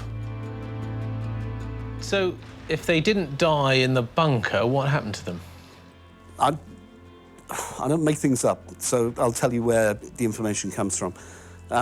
Major Nikitin of the NKVD, which is the Soviet secret police at the time, who's tasked with finding out what's happened to Adolf Hitler, is quoted extensively in Time magazine at the time, saying that there was an escape tunnel from the Reich Chancellery, from Hitler's private quarters.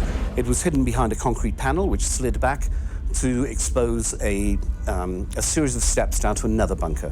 And from that bunker, there were another series of steps down to the underground train network in Berlin, U-Bahn. So they escaped to another bunker. They then, from that bunker, find their way into the underground network And how far would they then had to have travelled to It's not terribly far, 10, 15 kilometres, depending on which way they go, when they can come up out of the underground via an underground station onto what is a temporary runway, of which we have seen RAF aerial pictures of the time. This piece of the road has been cleared, and a Ju-52 is a short takeoff and landing plane, so it's able to get off pretty quickly from the ground. You know, the Third Reich was really quite switched on to the reality of the situation, and they saw that Russia encroaching on Berlin did not bode well for them. So again, preservation is their motivation, and so is a Fourth Reich, and that's what they would have planned. And it wasn't just Hitler who disappeared unaccounted for. Other senior officials do as well, which tells you that they're planning a return. They're not done just yet.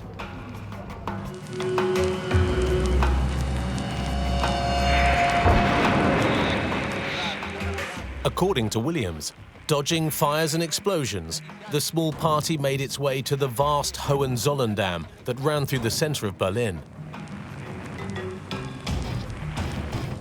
Once a fashionable boulevard, it was now a makeshift runway. And on it sat a Junkers 52 transport aircraft. Its engines being gunned by Captain Peter Baumgart, an experienced Luftwaffe pilot. Hitler and his companions had almost escaped the iron grip of Russia's military assault. But aren't the Russians bombarding the city? The Russians are bombarding part of the city. You have to remember, this is a ground offensive. They're taking houses building by building. Berlin is not a small city, and it's also, you know, there are various rivers running through it and all the rest of it. Large areas of concrete that have to be cleared hand to hand. And it's also being held by some of the most fanatical SS troops in the whole war. Perhaps the weak link here is that there was a plane waiting for him in Berlin that took him to the airport that allowed him to leave Germany. And I say that because there's hundreds of thousands of Russians descending on the city. Would you risk being shot down and not even being able to lift off in the first place? Wouldn't you have a slightly different exit strategy for the first mile? Presumably, the whole of Berlin is a no-fly zone. The Russians wouldn't allow planes to fly across the city. It's pretty much a no-fly zone, except there isn't that much air cover. You know, what air cover there is Sturmovix, which is a Russian ground attack aircraft coming in trying to take out strong points. There's no radar for a start, so, you know, you don't know where anything is. The whole of German airspace leaks like a sieve. We're not running combat patrols over every single level of German airspace at that time. Our pilots are shattered. So are the Americans. We're all shattered by this stage. It's very easy to fly an aircraft out of Germany at the end of 1945.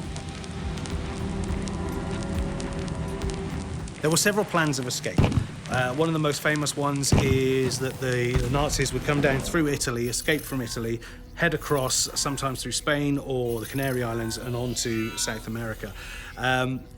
Another plan was, and you saw a lot of action going on with aeroplanes landing near the building and the bunker and taking people out. One pilot even testified saying he flew Hitler and Eva Braun in a very small aeroplane to Denmark, onto a submarine and down to South America. There actually was a pilot who admitted to flying out Hitler and Eva Braun, as well as some other top generals. And this was publicized in the press, but yet it didn't stick. No one paid attention to it. There must have been plans in place to remove the Führer from the bunker.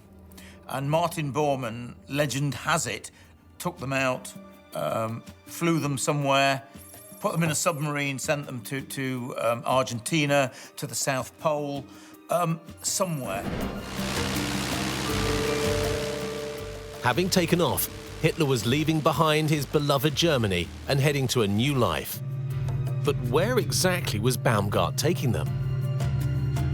Well, according to Williams' research, that destination was Argentina. So the plane's taken off, it's left Berlin. Where's it headed? It heads first to the Luftwaffe base at Magdeburg. It stops there, I'm not sure why, maybe to refuel. Baumgart doesn't go into details. And from there, it flies to Tonda in Denmark. where Hitler is seen to leave the plane by an SS officer on the ground, as well as Captain Baumgart's personal testimony. He hands Baumgart a check, I think, for 20,000 Reichsmarks, which isn't worth the paper it's written on, but it's a nice thank you, I suppose. And then they are flown in another Ju-52, we believe, onto Travemünde. It's quite detailed, this flight plan. What evidence, though, is there that they were flown from Berlin to Denmark? The evidence is the evidence given by Captain Peter Baumgart at his trial in Warsaw in 1947. He said that he'd flown Hitler and this party out. He explained the route that he had taken. And we also have another SS officer on the ground at Tondo, wounded, who describes the party arriving and Hitler addressing the wounded soldiers on the ground at the time. We also have Hans Bauer, Hitler's personal pilot, talking about being at Travemünde and making ready things for the final escape. Bauer doesn't go into details in his autobiography, but he does say he was asked to go with them, and he refused because he wanted to stay with his men. But there's obviously a group of senior Nazis leaving from Travemünde. What's really fascinating is the pilot, who is on record after the war of having said that he wasn't part of this SS. He was just the pilot. His job was only to take Hitler, Eva Braun, and a couple of officials out of Germany to Denmark. So why would you make that up? Well, I mean, one of the so-called bits of evidence put out by the authors of this book is that there was a pilot called Baumgart who had flown Hitler out. And there's just a sort of scrap of a news story upon which an entire case is rested. Now, Baumgart, as this news story even says, or a further news story says, you know, needed a psychiatric evaluation. So clearly the man was a fantasist. So no, I think the Baumgart thing, you know, is by no means compelling and can by no means considered evidence by anybody sensible.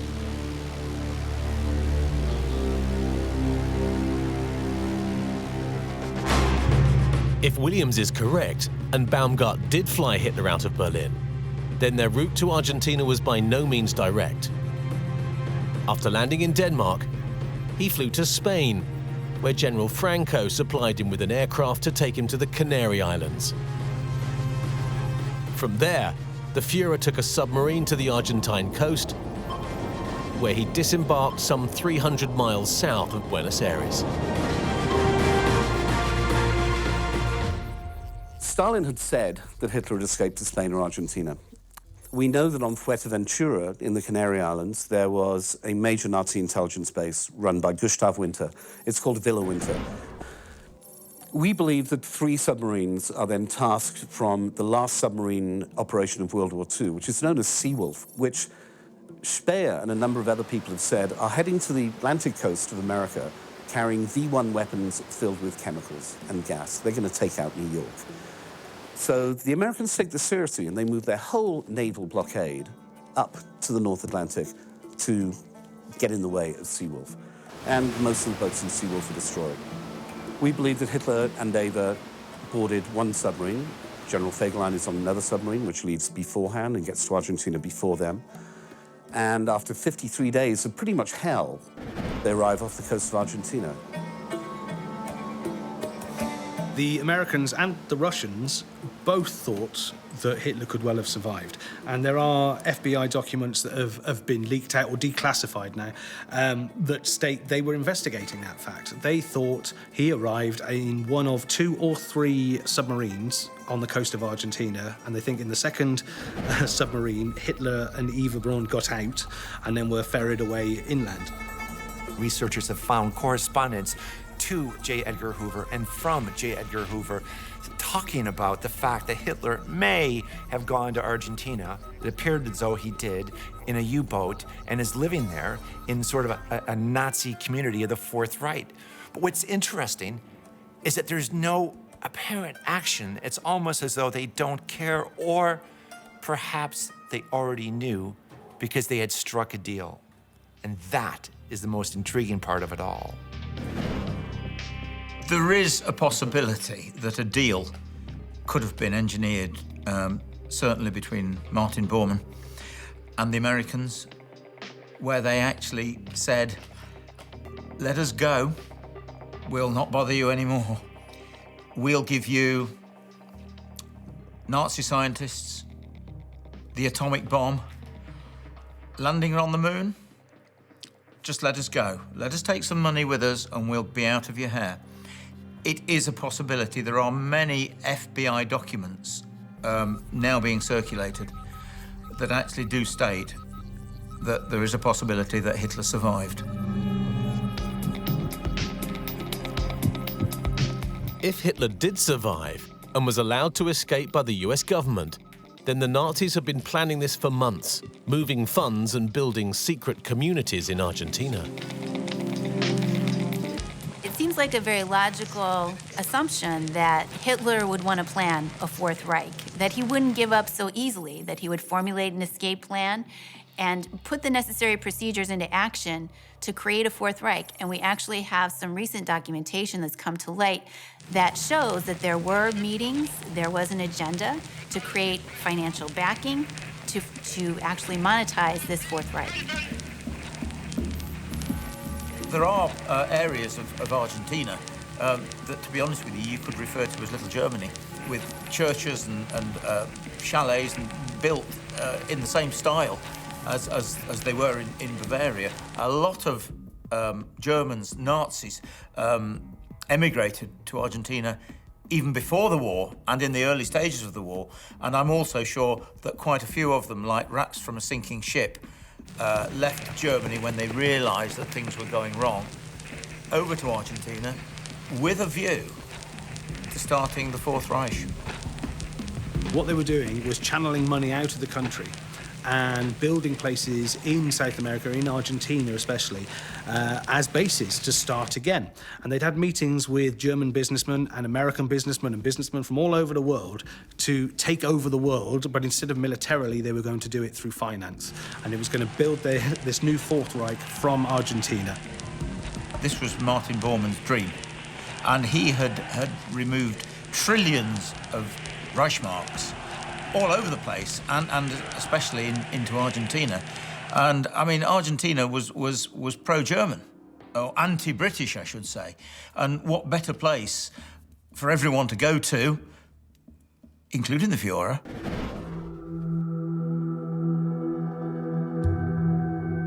William says that, according to his research, Hitler was essentially played by Martin Bormann and was left out of important meetings and discussions about the Fourth Reich. There's piece after piece after piece which says that he lived in Argentina post-war. What it seems happens is as soon as Martin Bormann arrives in 1947, Bormann realizes that Hitler is no longer of any use to the new Germany.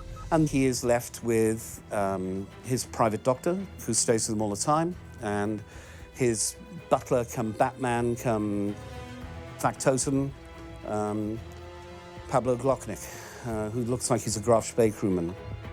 And the meetings don't happen.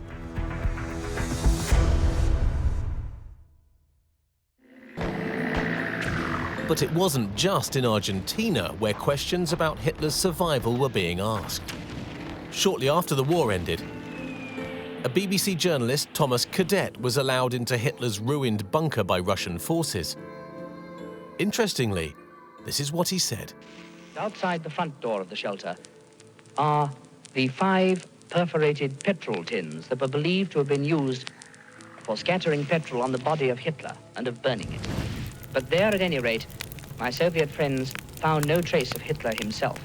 But there was the half-burned body of a man with a lock of black hair on the right-hand side of his face and a little black moustache.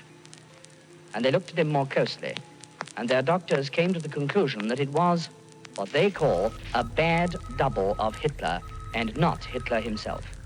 If that is so, then all trace of him has disappeared.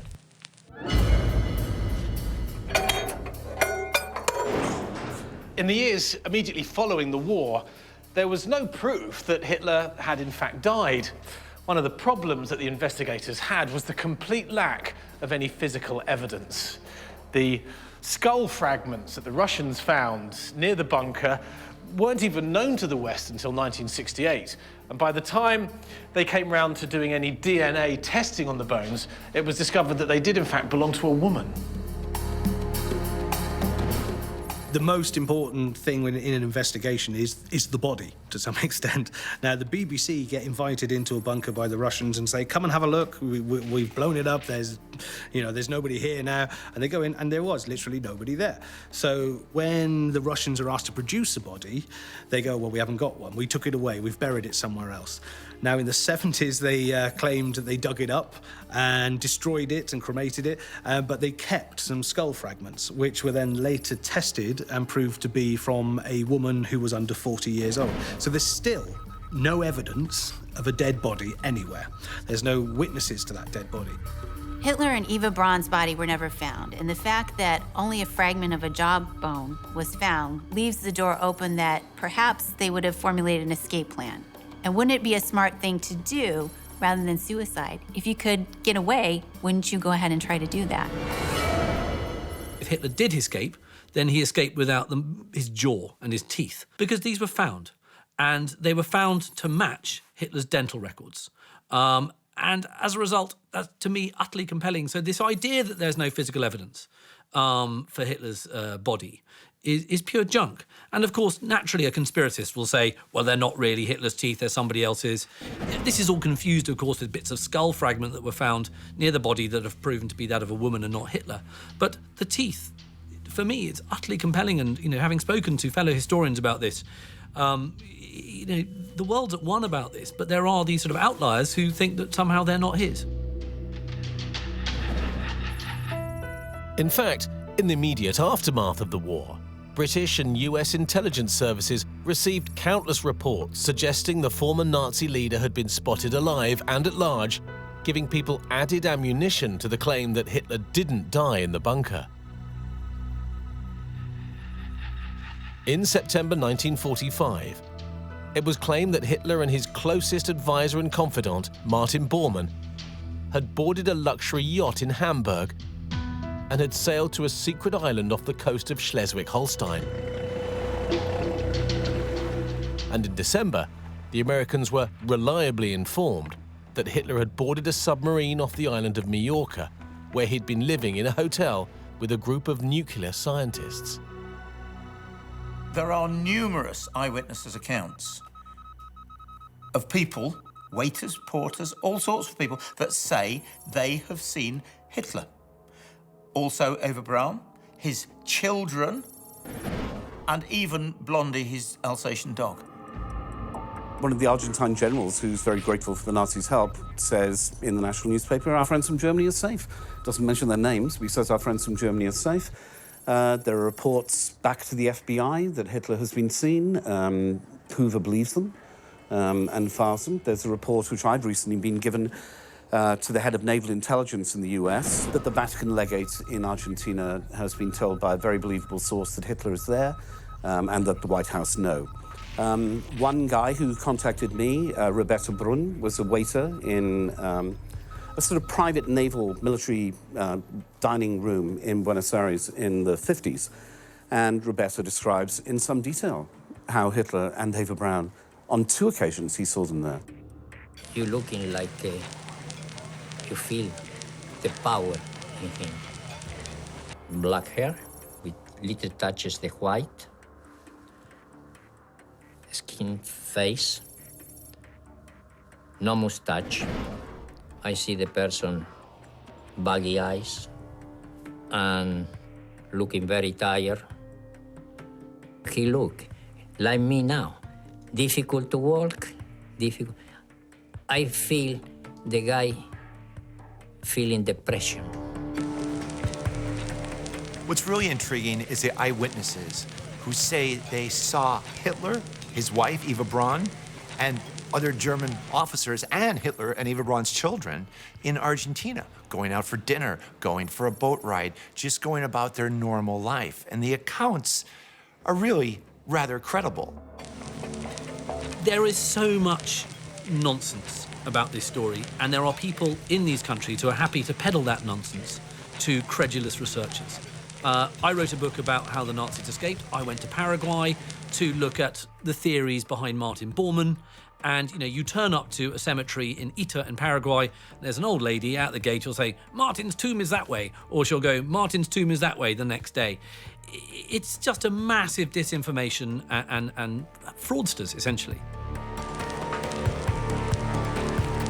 As you would expect, these eyewitness accounts have been absolutely met with the Spanish Inquisition, if you will. Researchers have asked them, now come on, are you sure that was Hitler? And they're like, no, I absolutely, positively recognized it as him. And in one account, a woman from Germany who knew him before recognized him when he came into a hospital, and she said she just got the chills because there was no doubt in her mind that was Hitler. The notion that Hitler escaped from his Berlin bunker has held conspiracy theorists in thrall since the war ended. To most, such a story sounds like utter fantasy. But tens of thousands of Nazis escaped after the war, including the notorious Adolf Eichmann and Joseph Mengele. Is it not possible that Hitler also escaped with them? It would seem acceptable that you and I could leave Europe and start a new life in South America. Mm-hmm.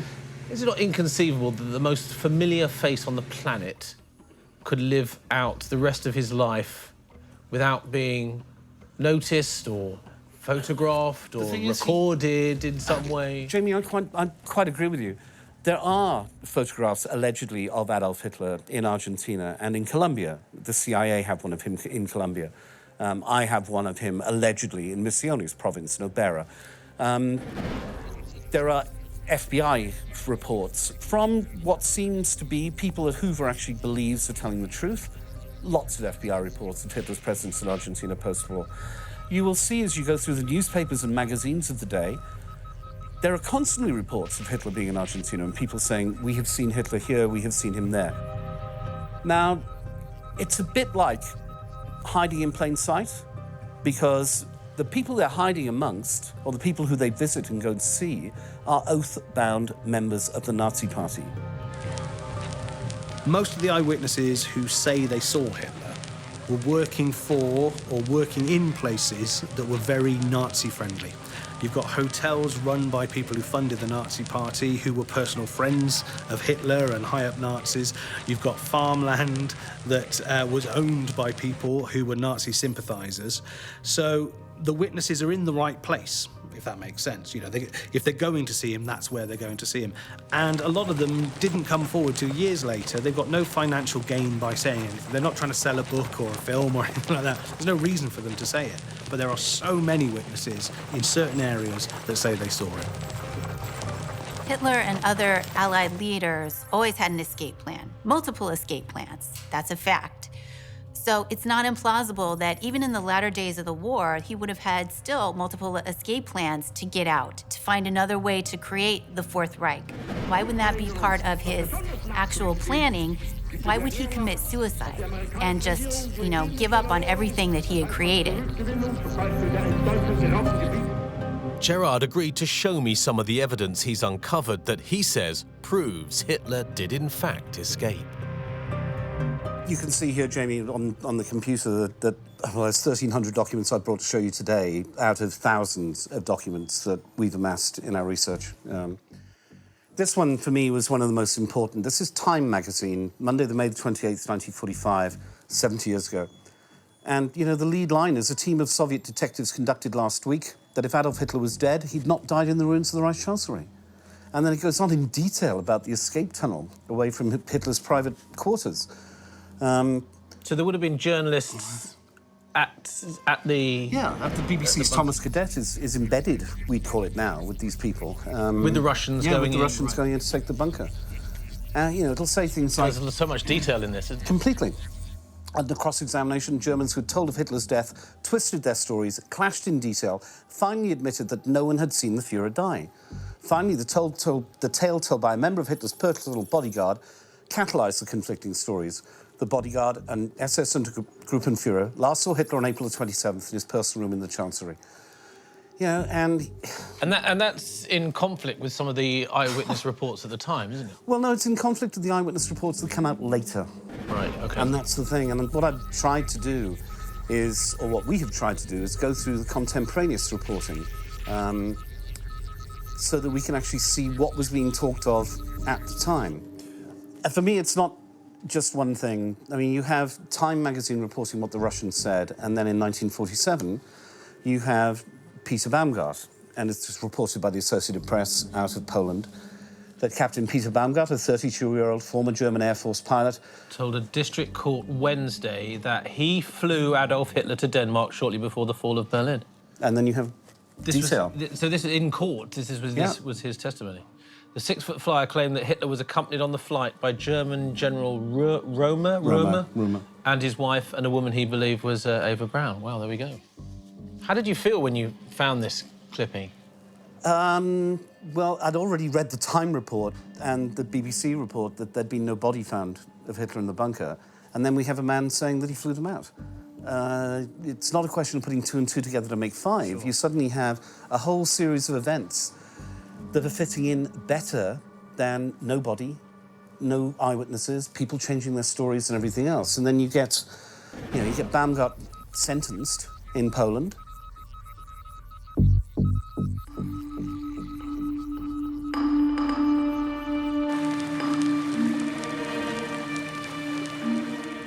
For a long time, the Russians believed that the Allies were sheltering Hitler, and they put about these fake stories as part of a disinformation campaign in an attempt to flush out what they thought to be the truth. In July 1945, the Russian commander, Marshal Georgy Zhukov, claimed that since Hitler's body had still not been found, he could have flown away at the very last moment. Even General Eisenhower, the former Allied Supreme Commander, appeared to be taken in.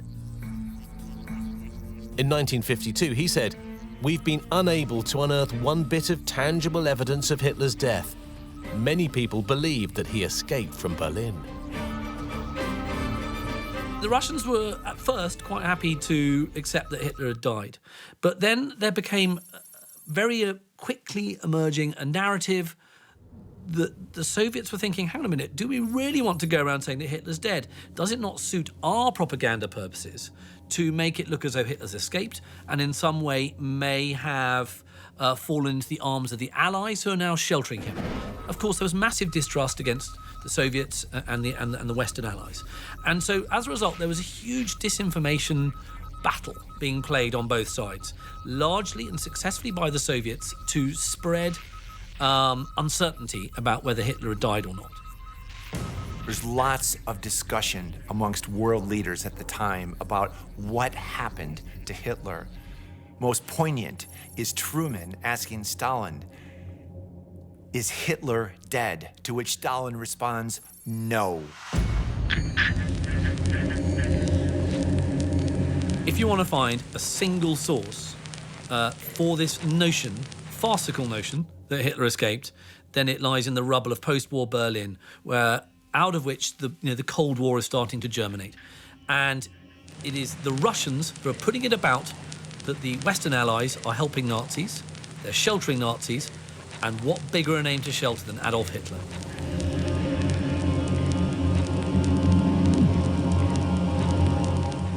At the end of the war, former MI6 officer and historian Hugh Trevor Roper was commissioned to investigate Hitler's death.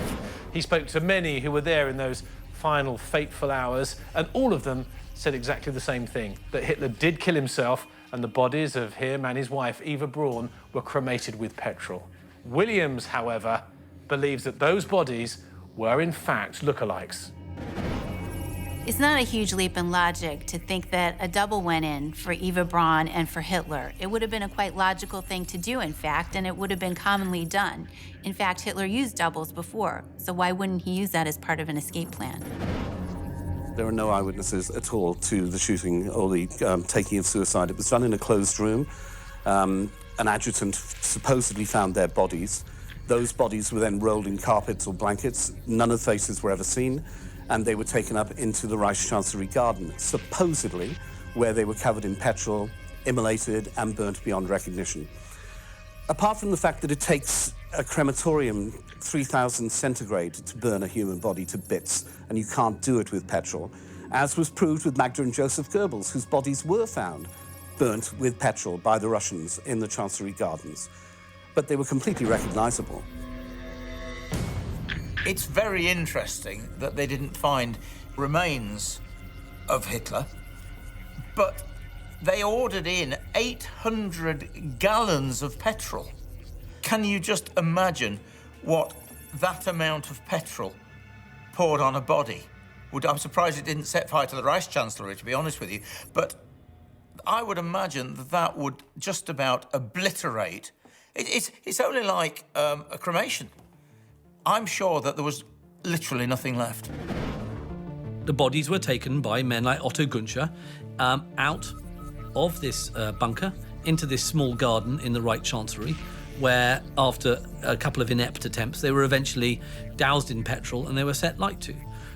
They more or less completely burnt, but when the Russians turned up, they found fragments of jawbone. These fragments of jawbone entirely match Hitler's dental records. So either someone was burnt in the Reich Chancellery with crowns and bridges in his mouth that were identical to Hitler's, or it was Hitler. I don't know which one you want to believe.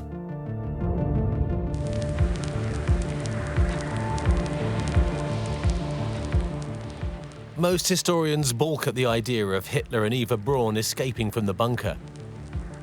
They say that they committed suicide in Berlin in the final days of the war, perhaps even the final hours.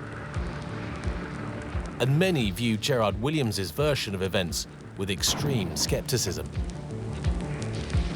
I think it's absolute rubbish. When I first came across this book a few years ago, I dismissed it as being 2,000% junk. I've now revised my opinion. It's 3,000% junk. I have no opinion as to whether Gerard Williams believes his story or not.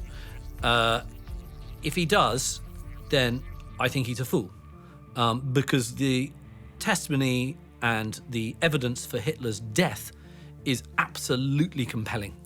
And I don't really know why he would want to sell a book that flew in the face of what is well-researched, well-proven, credible history. We don't know it all, and we make this quite clear in the book. Parts of the escape route are scenario, parts that are complete fact, but they're the scenarios that work best with what is available to the Nazis at the time. They have U-boats available to them. We have reports from the Argentine police and the Argentine Coast Guards of U-boats being off Argentina at the time. Reports from the FBI of people being landed in Argentina at the time. So although it's impossible to say exactly that, yes, they came on Group Seawolf on these U-boats, we know that the Americans said those U-boats were sunk, and we know they weren't sunk. We know that one of them turned up and surrendered at Mar del Plata a month later. There are countless reports in FBI files, in British files, that will say that, oh, Hitler was a monk in Spain. Hitler has been seen in the Canary Islands. Hitler's been seen landing in a U-boat, yawn that old one. Hitler's been seen in Greenland. I mean, these are all just nonsense. I think that the naivety of an author to pick up an FBI file and treat it with reverence just because it's an FBI file is astonishing. There's always been a conflict between fiction writers and historians, and I mean, I do both. So I'm very much aware of it in my own head, and one's very tempting with fiction to overly historicise it and perhaps make it a little more boring, and it's always very tempting when you're writing history to kind of novelise it. So much of the history of the war, because it is shrouded in disinformation, fog, the fact that people died and weren't around to tell us the full story, allows conspiracy and nonsense and drivel and junk to sort of propagate and feed upon itself. If you look through the footnotes of a book like Grey Wolf, I mean, I look through them, and it's clear that he's building upon other junk.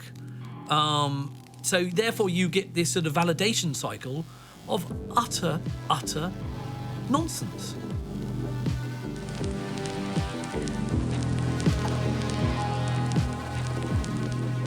If it's true that he actually went there, Hitler would never again set foot outside of Argentina. And though his dreams of a new Reich would never be fulfilled, he might at least have found some form of domestic happiness with Eva Braun, with whom he had 2 daughters. According to Williams's theory, after 17 years in hiding, one of the most evil men in history died on February the 13th, 1962, aged 73, in Argentina. I think the more you look into this, the more you do your own research, I think you survived. The silver bullet of no body, that's not the important bit. It's the other evidence, the documents, the first-hand accounts in Germany, in Argentina, in the United States. Surprisingly, the possibility that Hitler lived and escaped is quite compelling. I think he definitely would have tried to escape. It would be a smart plan, wouldn't it? And it would go in line with the way he thought and planned out things. So it makes sense that he would try to escape. Hitler did not leave the bunker. He didn't leave it alive. He did not go to Argentina, except in the imaginations of people like Gerard Williams. And he certainly did not die at a grand old age. All we've done is gone back to the reporting from the time and put it out in a book. That book shows, I think, pretty conclusively, that Adolf Hitler did not die in the bunker in 1945. I think it also shows that we've been lied to extensively about the real end of World War II and how things happened after that. And I think that these things are as relevant today to us as they would have been in 1945.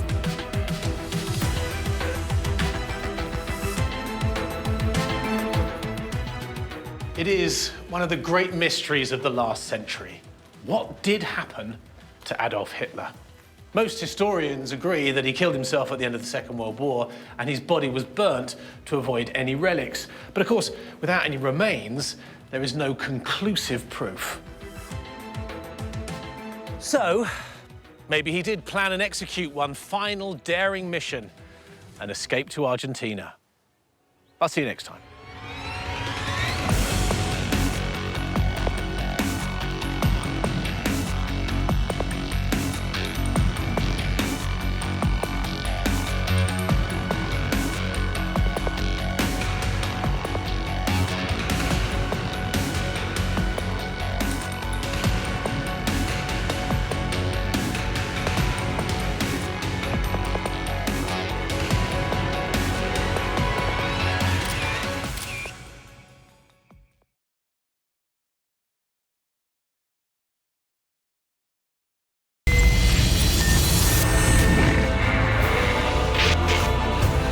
According to legend, the vampire is a mythical being who subsists by feeding off the blood of living creatures. They're the stuff of nightmares, prowling through the night, sinking their fangs into their unsuspecting victims. But are they real? And do they, as some claim, still exist today? In a nutshell, a vampire is a man or woman who has died but exists in the afterlife by feeding on the blood of living creatures. In recent times, there have been numerous exhumations of vampire burials. Some of them beheaded with the heads placed between the knees, others with wooden stakes driven through the heart. There are thousands of them all over the world. Mostly people who have watched Interview with a Vampire, watched True Blood, or read some Twilight book, and that's what they want to be. There's vampires everywhere. Vampires can be doctors, nurses, solicitors, bank managers. We could be anyone. There's no benefit in drinking blood. It basically goes through your body and then it's expelled. And actually it could be dangerous if you're taking high levels of blood into your system because you could overdose on iron. This is our vampire killing kit. So this contains everything you might need to dispatch a vampire. Some of the stuff you know from fiction, some of the stuff perhaps from folklore as well. Vampires exist, but not the way that you think they do. There are people who role play, and there are people who play for real.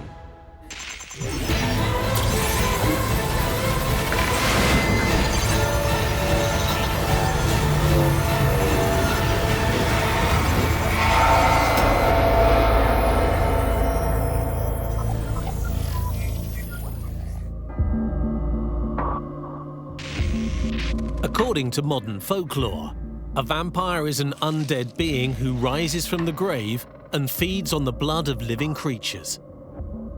Typically, they were said to wear shrouds and were often described as having a gaunt, pale face and, of course, a sharp pair of fanged teeth.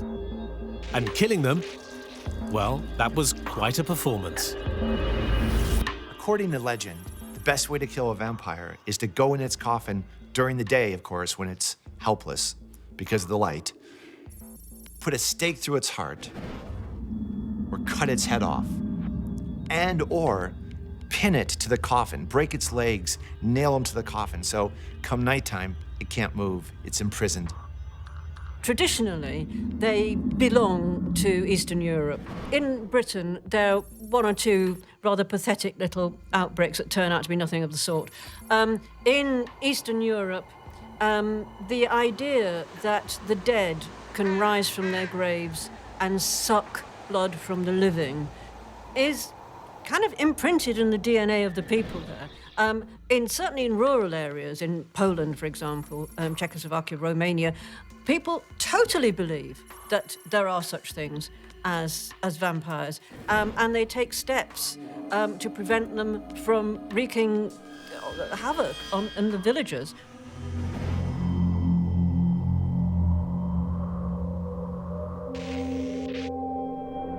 Bram Stoker's 1897 book Dracula is regarded as the quintessential vampire novel and forms the basis of the vampire legend which we understand today.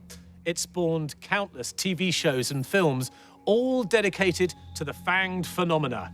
Real or not, vampires are big business.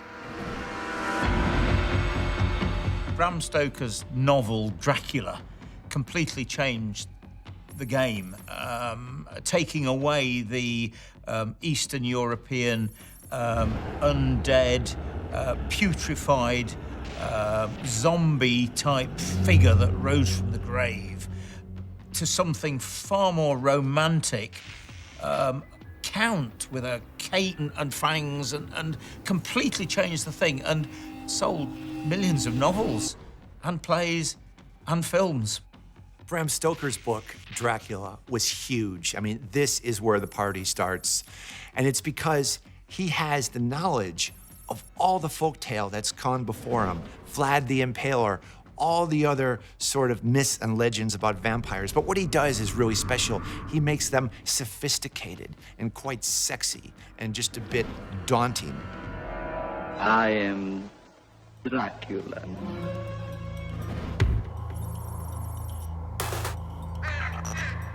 Vampires are infamous for drinking the blood of their victims, often women. And back in the Middle Ages in Europe, people were simply terrified of them. But according to legend, there were certain things that were able to ward off vampires. Garlic is one example, but also sacred items, for example, a crucifix, a rosary, or holy water.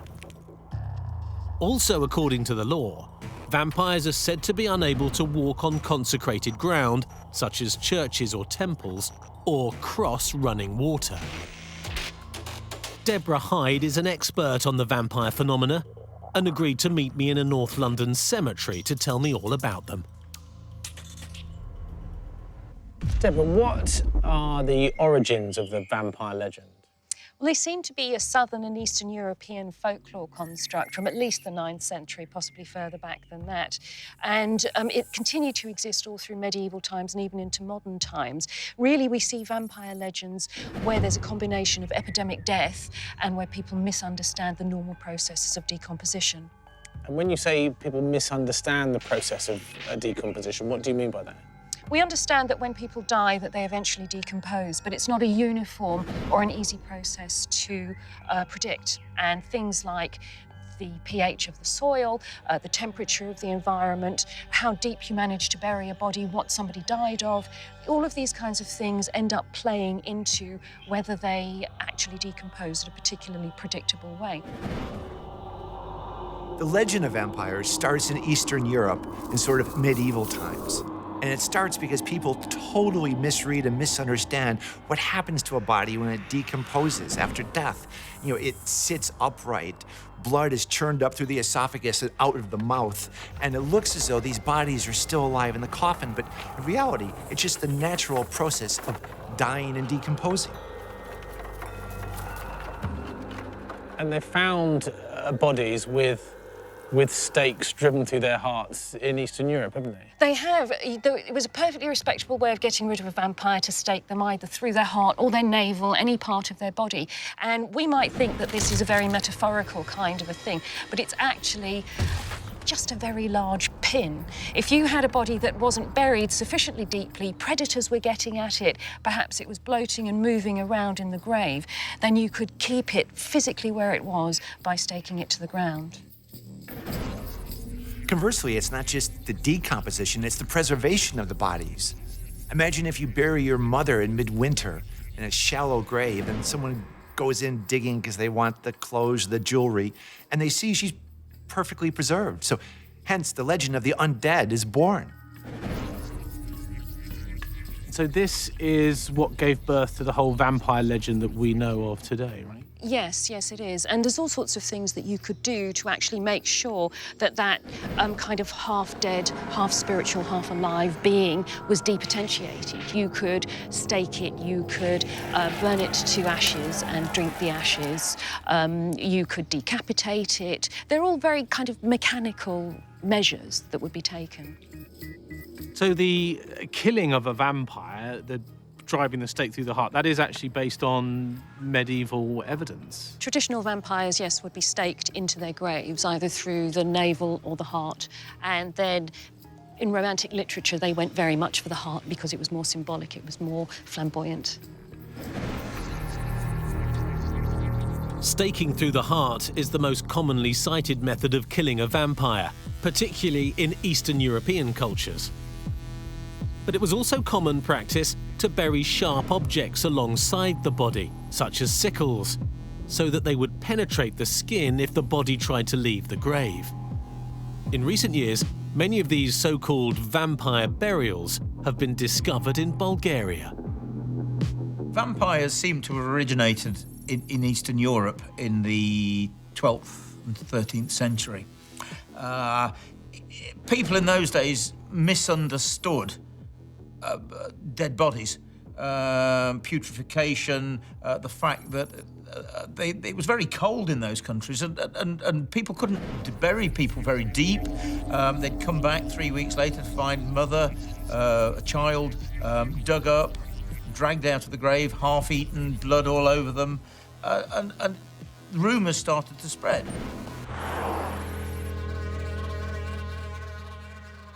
This is Ravadanovo Castle near Sozopol in Bulgaria. In 2014, a so-called vampire burial was unearthed here, where they found a skeleton with a metal stake driven through its torso. According to experts, it belonged to a man aged between 40 and 50 and dates back to the early 13th century.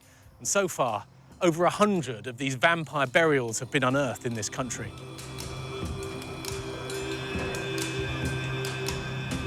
In recent times, there have been numerous exhumations of what are known as vampire burials in Eastern Europe. They've found bodies, some of them beheaded, with the heads placed between the knees, others with wooden stakes driven through the heart, stones, huge stones, sometimes in the mouth, and large stones actually sometimes placed on the face, which they believe to be the bodies of vampires, because the whole idea is, of course, to keep them in the grave and not let them rise from the grave. Well, approximately the last 5 years, there have been about 500 burials found of these supposed vampires. But really what it goes to show is that the dating of these vampire skeletons is that it goes from the 1100s all the way through the 19th century, and it demonstrates a whole fear culture about vampires. Not that vampires actually existed, but that people have been afraid of vampires for a very long time. The discoveries have made Bulgaria one of the vampire capitals of the world, with literally hundreds of bodies being discovered all over the country. Unusually, rather than the traditional wooden stakes through their hearts, the corpses here were buried with ploughs, sickles and farming tools embedded in their torsos. In 2012, museum director Bohidar Dimitrov revealed one of the suspected vampire corpses to the world. Archaeologists dug up these moneyed bloodsuckers whilst excavating a monastery near the Black Sea. In Sozopol, we unearthed 700 Christian graves and found only 2 traces of anti-vampire manipulation. And this is where the skeleton they claim to be a vampire is kept, at the Archaeological Museum in Sozopol, and I'm here to meet the man who found it.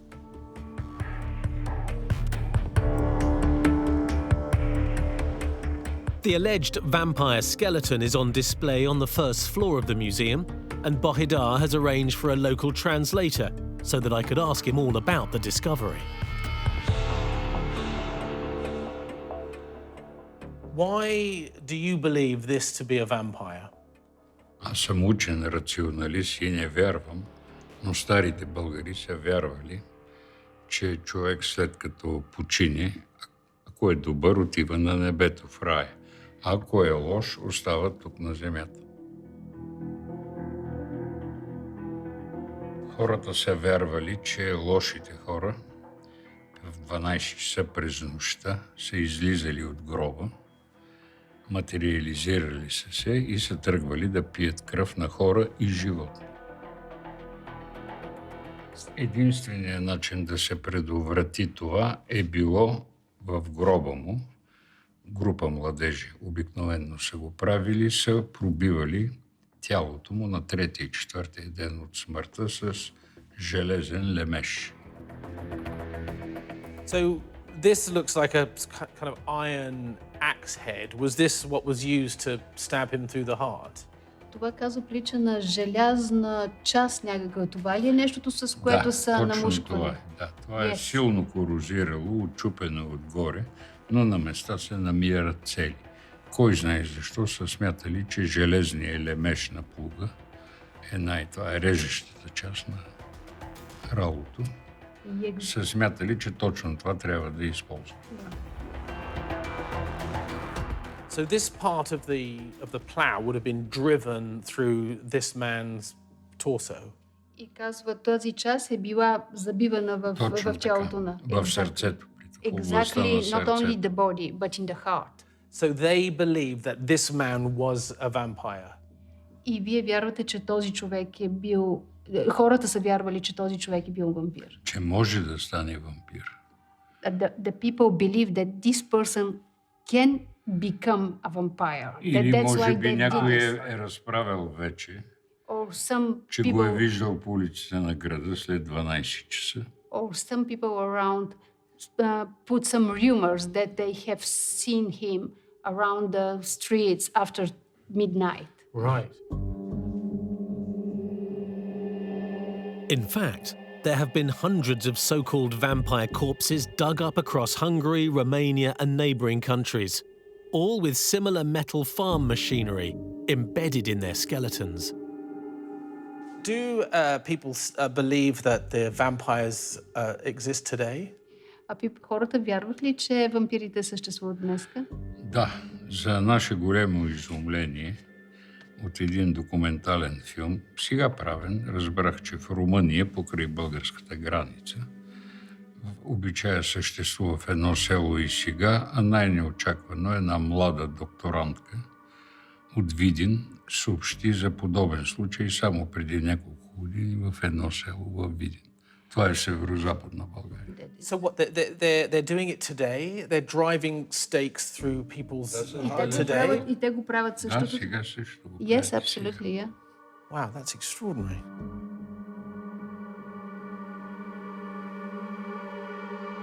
The best is, of course, finding burials where the skeleton has a stake through its chest. And they actually call these vampire burial. So it's testament to the fact that this wasn't just some lighthearted belief. It was a really important part of their belief system. And they took it quite seriously indeed. People were terrified of suicides rising from the grave. And this is really where it came from. Basically, a wooden stake was driven through the heart and a stone placed on the face to stop them rising, because they knew that the suicide wouldn't be at rest, because they knew that the suicide wouldn't get into heaven and didn't want to go to hell and would rise. There have been hundreds of vampire burials being discovered in Eastern Europe. I mean, it's obviously the tip of the iceberg. Certainly, a few centuries ago, there was what was known as an epidemic of vampires. Whole villages became vampires because their relatives had risen up from the grave and in some way infected them, because it was thought of as a plague. It was a very real thing, it was a physical thing, and they had to do something about it. So they would go to the graves and they would prevent their relatives from getting out of the grave and doing it to other people.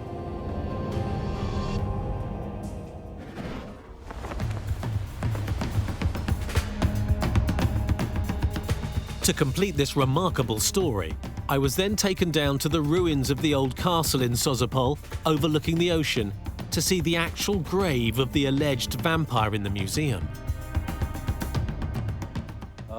Гроба на вампира е зад ултара на средновековната църква в това съоръжение. Доста монолитно изградено. Тук бяха открити костите.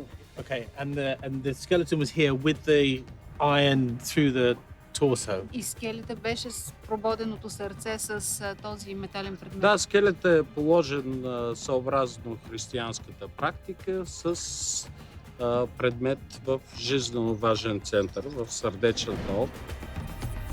And how many vampire graves did they find on the site? Следи от такива практики, от 700 общо открити в няколко периода на некропола, се забелязват само при мъжки и женски гроб, изградени в съобразно християнската практика в подобни.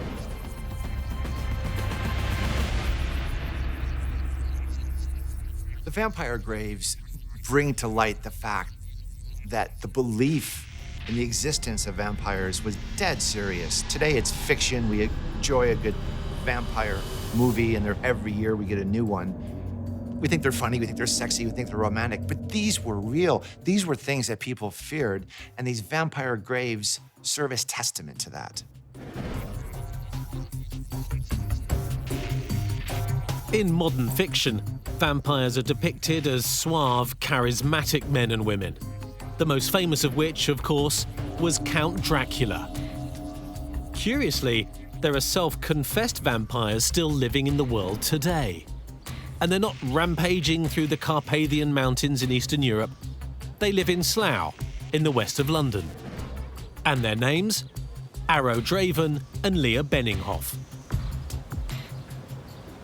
There's vampires everywhere. Vampires can be doctors, nurses, solicitors, bank managers, mechanics, someone working in the local supermarket, your friends, your family.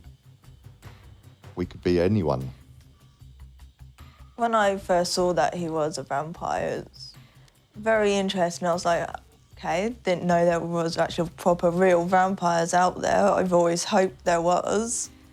And to finally meet one was actually very interesting, to finally get to know what it really is and everything, what the lifestyle's like and everything like that. I wasn't concerned about anyone having bad thoughts about me turning Leah, because the only thing that was of concern to me was what Leah wanted. She wanted me to turn her.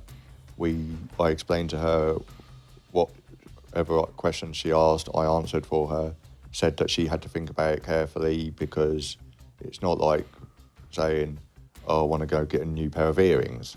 You know, it's a whole different change of lifestyle.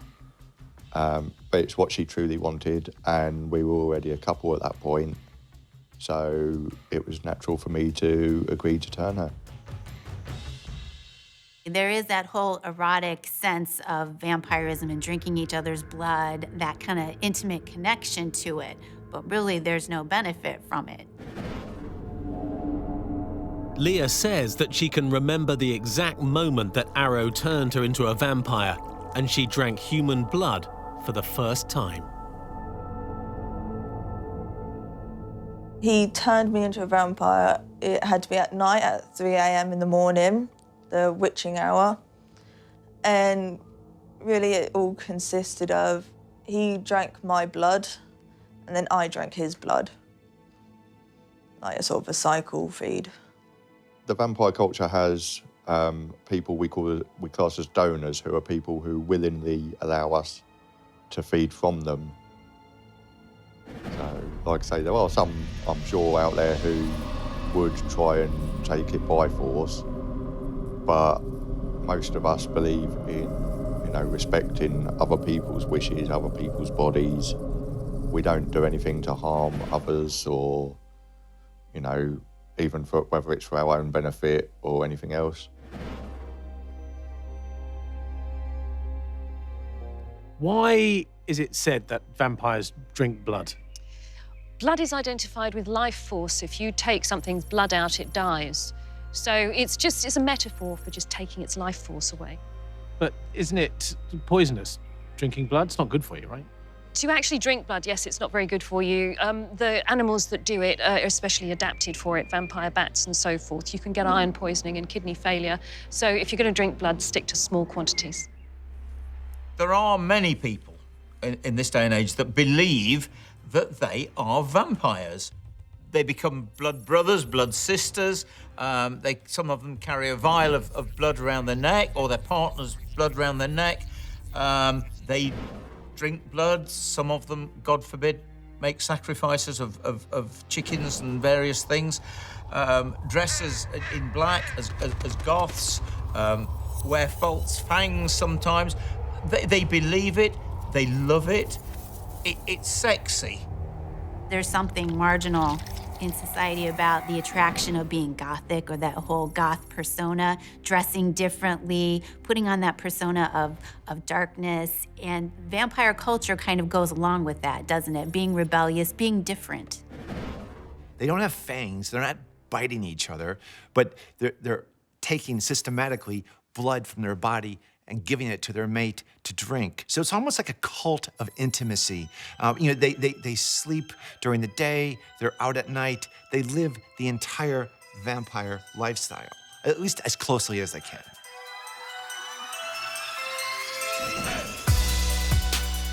As well as those who enjoy drinking each other's blood, there's said to be an altogether darker side of this phenomena. John Michelson, a pseudonym, is a former city trader in London who claims that he was attacked one night by a group of real-life vampires who assaulted him at a party and then drank his blood. Today, he says, he's on a mission to investigate and expose their activities and believes his life is in danger. He agreed to talk to me as long as he covered his face. Vampires exist, but not the way that you think they do. If you think about society today, for example, in England, there are about 15,000 vampires living in the UK, according to a research poll, if you believe that. You have those who experiment, role play, meeting at venues, bars, clubs, internet forums, and then people requesting to be donors. So out of these 15,000, say 10, 20% are actually in the practice of bloodletting, blood drinking. But for some people, that's not enough. Then there's that, where do we go next with this? And that's when we get to what we think real evil is, and that's why we could say that vampires do exist. It's those that get the thrill out of taking blood from someone that doesn't want it taken in the first place. There is a group in London, the elite, shall we call them, very, very rich, very, very well protected, that want people, successful people, men, women, impressionable, limited contact with the outside world, as it were, who they want to recruit into their circle to keep the blood fresh. Michelson claims that people are actually trafficked into London illegally to act as victims for these vampire groups and then are attacked, their blood drained from their bodies, and many die. All this activity, he says, taking place under the radar of the police and the media. They're very clever in the way they do this, in the same way that someone might pay for sexual services or some kind of domination. They mask it under this. So they surround themselves with gangs, as it were, gangs from Eastern Europe and from Turkey, who kind of provide a front for this kind of activity. So they deliver the goods, they then take what they want and then give it back to them to deal with the consequences. Have you seen someone on your street who is trafficked? How would you know? In the same way as if I said, there is a vampire on your street, how would you know? They don't dress in capes. They don't fly about at night hanging on street corners. They don't howl when there's a full moon. They do none of that. They are people who once had morals, who have abandoned that because it's okay. You can find people with a similar interest online who want to be like you. So there are people who role play, and there are people who play for real.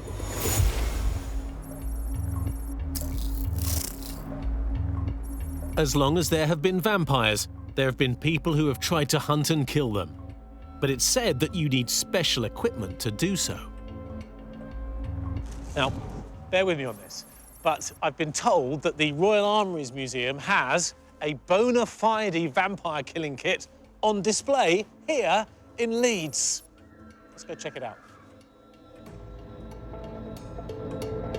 The curator at the museum, Jonathan Ferguson, is something of a horror movie buff and thought it would be interesting to have a piece of genuine vampire lore on display here in Leeds. And he wasn't wrong. Since it first appeared a few years ago, it has attracted tens of thousands of visitors, all eager to see how you could go about killing a vampire. Okay, Jamie, this is what I wanted to show you. This is our vampire killing kit. So this contains everything you might need to dispatch a vampire.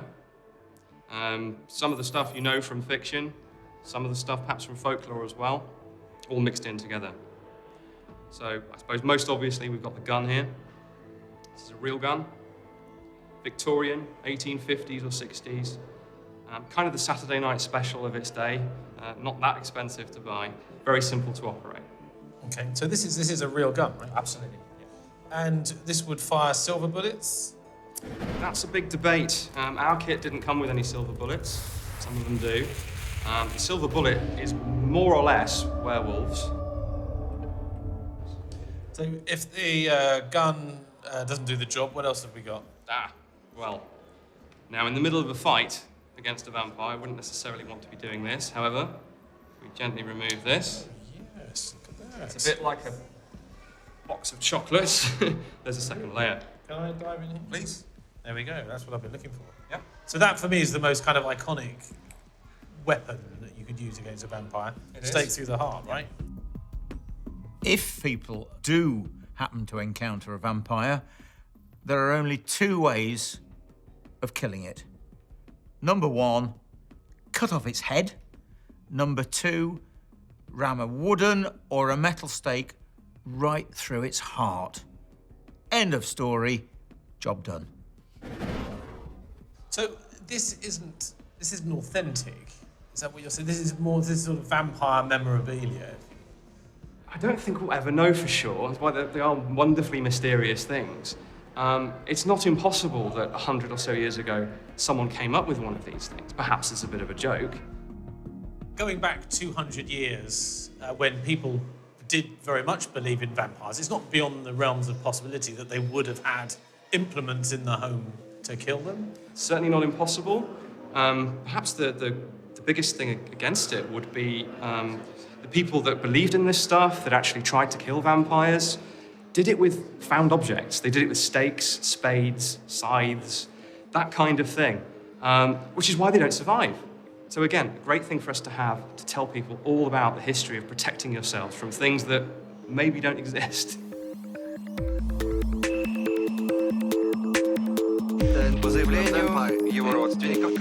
What's curious is that more and more so-called vampire bodies are being unearthed around the world. In Romania during February 2003, several relatives of a local farmer, Toma Petra, feared that he had become a vampire. They dug up his corpse, tore out his heart, burned it, and mixed the ashes with water in order to drink it. I read about a guy recently in Romania who was thought to have been a vampire? Yeah, that was pretty recent. That was Toma Petra, and he had died. His family thought that he may be acting in a vampiric way because one of his relatives became ill. So they dug him up, they got his heart, they reduced it to ashes, and they fed the ashes to her. And she did recover, so it worked for them. And this is only 12 years ago. Yes, I think that these kinds of folklore still exist all over the place. People still believe in stuff. So the chap dies, they bury him in a grave, and then in the next sort of couple days, family and villagers become ill, particularly the daughter of his brother-in-law, who becomes so concerned that he is, well, obviously coming back from the dead to prey on his family and the villagers, that he and his 5 mates go dig him up. They take out his heart and they burn it at a crossroads, and they pin his legs to the coffin. All the things that you would do to somebody who you thought was a vampire. The only difference is, this is 2003, and guess what? He and his 5 mates, all 6 of them, got 6 months in prison. This was way, way beyond just some folklorish superstition, because these people were doing things like going down to the graveyard and digging up their own mother, their own daughter, their own uncle, and hammering a stake through their hearts, cutting them open, cutting their heads off. Totally horrific, but they felt, with everything that they were, that they had to do this to save themselves and to save their village.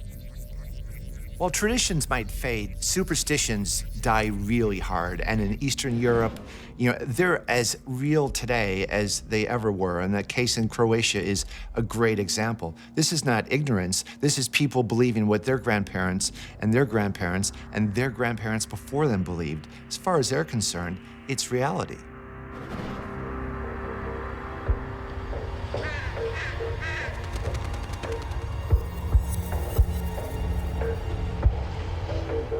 In the 1970s, stories began to emerge of a vampire roaming around at night here in Highgate Cemetery. Amid stories of strange goings-on and people being attacked and blood sacrifices, the press had a field day. But what was really going on? Highgate vampire stories are really the ultimate British B-movie. You have, mob exorcism going on. You have someone running around claiming that he's chasing vampires. You have British bobbies running all over the place, hunting for vampires and ghosts in the night. Really, it's kind of a crazy mob scene, isn't it? A group of ghost hunters in the 1960s, early 70s were ghost hunting in Highgate Cemetery. It was pretty derelict by this time, and one of them spent the night there and believes that he saw a ghost, a figure dressed in a cape wandering through Highgate Cemetery. It all starts in sort of the 1960s when the Satanists are doing rituals in the tombs in the cemetery in Highgate. And what they find is that on the walls of the tombs are images of an entity they're trying to manifest. And people who have analyzed this have been led to believe that if manifested, this entity would stay. On Halloween, whether it's the same group or another group, actually broke into the cemetery, dug up a recent grave, spread flowers in circles in the graveyard, and hammered a metal stake through the coffin lid and through the heart of the person in the grave. Why they did it, where it came from, I don't know. But it's now become a famous legend.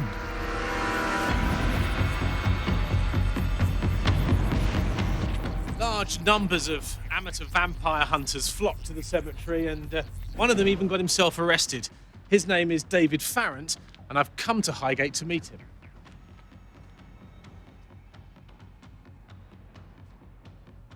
What was it that you saw in Highgate Cemetery that night? Well, I can't tell you, except it was a very tall figure, almost as tall as the gate. That is the top gate of Highgate Cemetery. Now, I didn't know if it was floating above the ground because the bottom of the figure seemed to disappear into blackness. I could only really see where it was higher, and it was highlighted against the sky.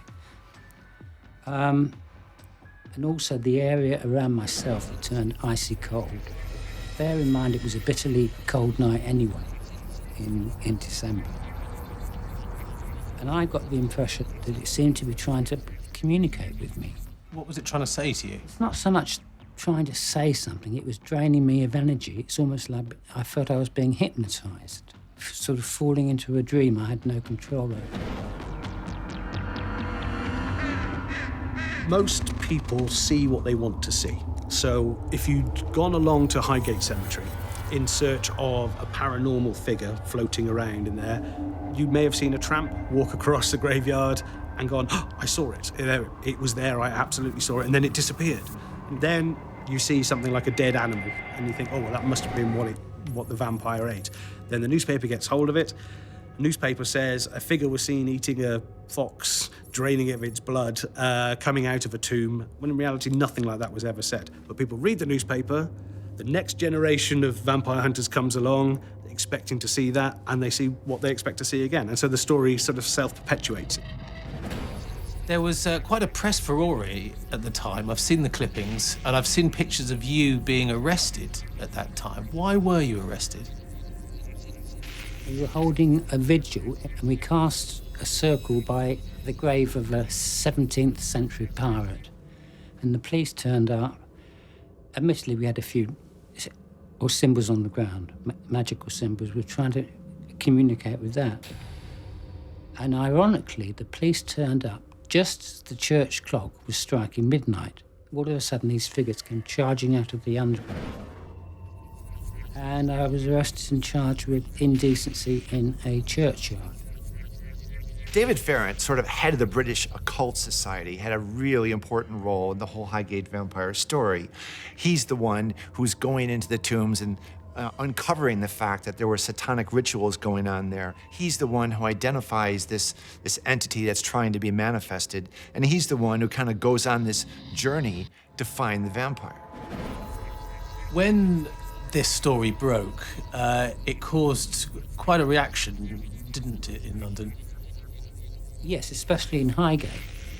When you start mentioning words like black magic, Satanists, or vampires, people get very, very hostile, which is why I never described it as a vampire. I described it as a ghost.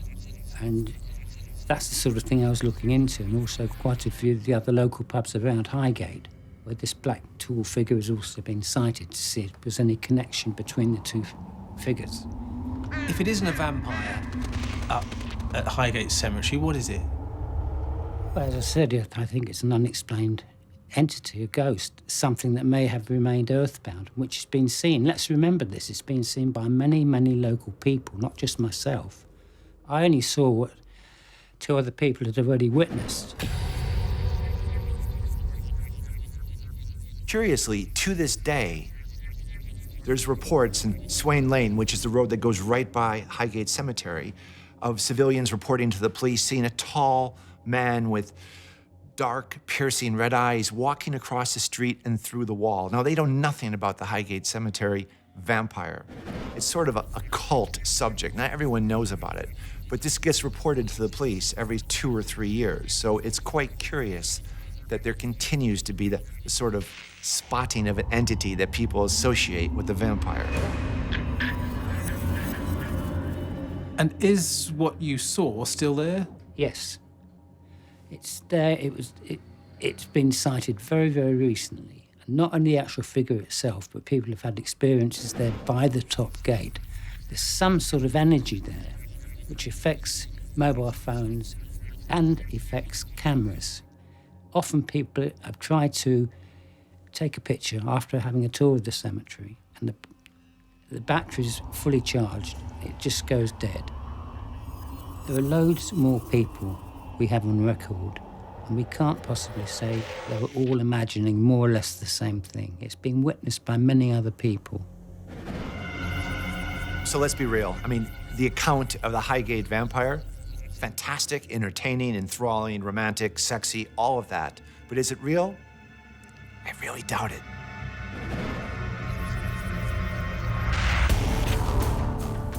From the reports of vampires roaming through Highgate Cemetery to burials in Bulgaria and real-life bloodsuckers in Slough, this culture is well and truly alive. And thanks to TV shows like True Blood, it's gained a whole new generation of fans. But are any of the stories of vampires true, or is it all just a gothic fantasy? And at the end of the day, there's one question that stands out above all others. Just how good is it for you to actually drink someone else's blood?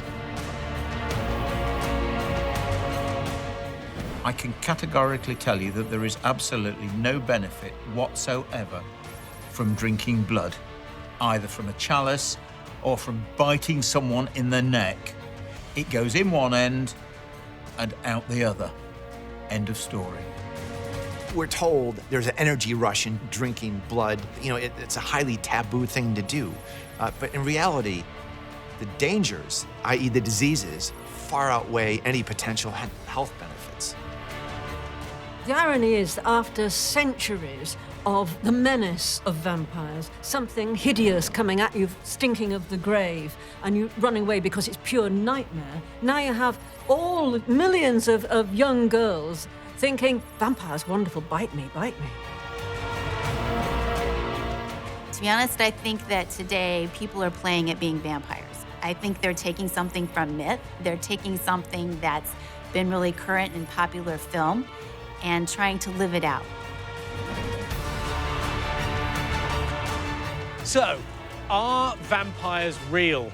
Or is the whole legend born out of ignorance and superstition, fueled by the likes of Bram Stoker and Count Dracula? Certainly those people that drove the stakes through the torsos of those bodies in Bulgaria thought they were real. But it seems to me that nowadays most people who believe themselves to be vampires are simply playing out some kind of gothic fantasy. More Count Duckula than Dracula. I'll see you next time.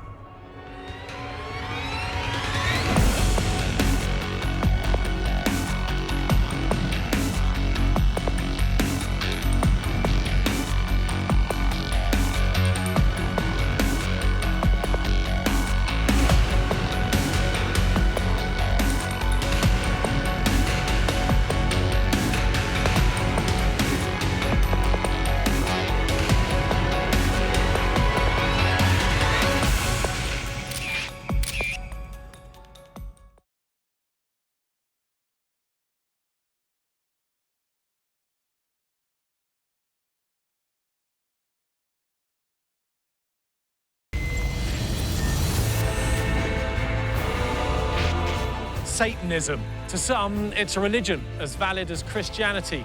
To others, it is a dangerous and subversive cult. Whatever the truth is, there are thousands of devotees of Satan, and it's becoming more and more popular thanks to the internet.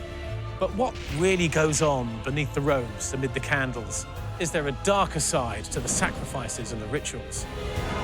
Satanism refers to the real or mythical figure known as Satan, whose followers look at him as an inspiring, just, and even heroic figure.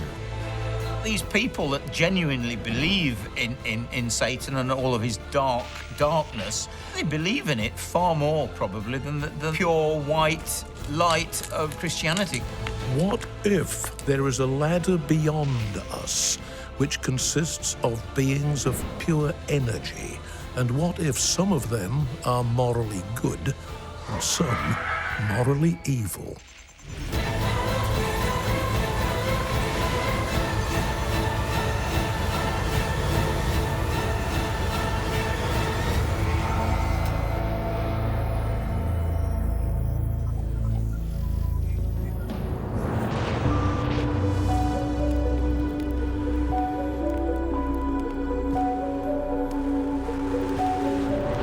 Today, it's estimated that there are as many as 100,000 Satanists in the world, all worshipping the devil, with the goat of Mendes becoming one of its most common symbols. It's a worldwide phenomenon, and it's growing every year. Satanism is becoming more popular, and I think one of the reasons is probably the decline of the Orthodox Church, of Christianity. They've kept us under a very tight rein for the best part of 2,000 years, and yet all of us deep down want to be sinful and do naughty things. And of course, that's what Satanism is all about. Sex, debauchery, and anything else that you want to do, Satanism allows you to do it. Hallelujah. Praise the new Lord, Satan. Satanism is pretty much at its pinnacle of popularity. It's estimated there's over 100,000 members of the Church of Satan, and it's really become quite trendy.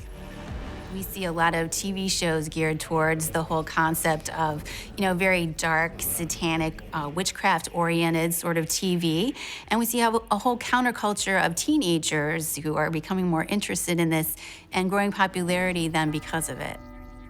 There are certain extremely dubious black magicians who perform all kinds of unholy ceremonies in the name of Satan, and for them, by responding to him as the personification of evil, they can justify their own evil acts, their greed, their unrestricted sexuality, and the other strange things that they do, the blood sacrifices and so forth.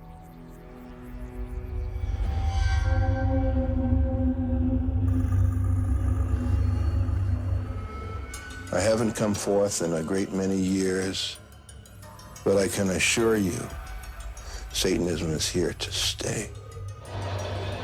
Perhaps the most widely known aspect of Satanism is the Church of Satan itself, which was founded by a man called Anton LaVey in America in 1966. Today, it has thousands of members across the world and has its headquarters in the appropriately named Hell's Kitchen area of New York City. Where else? Gavin Baddeley is the church's representative in the UK, and he's agreed to meet me and tell me all about it. I'd imagined that there would be more kind of ritual sacrifices and pentagrams and candles and capes and that kind of thing. Oh, we certainly have our pentagrams and candles and capes. But yeah, that image exists and we play up to it. And a lot of people who are drawn to Satanism are drawn because they, the sort of sex and blood iconography is very appealing. And certainly there are members of the Church of Satan who indulge in various rituals. But at core, I think far more significant is the way in which people think. And it's very easy as somebody who occasionally operates as a spokesman for Satanism to be drawn into fulfilling other people's expectations. They want the blood and the candles and the goats and everything, and that's there. But that's not what Satanism is.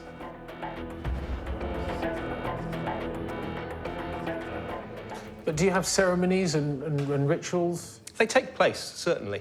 I've fielded a lot of telephone calls from journalists over the years who say, I want you to take me to a naughty naked ritual, and I'll bring my credit card. And it's kind of like, find your own naughty naked ritual. If we do these things, they're for ourselves, they're a form of theatre, they're a way of energising, they're fun.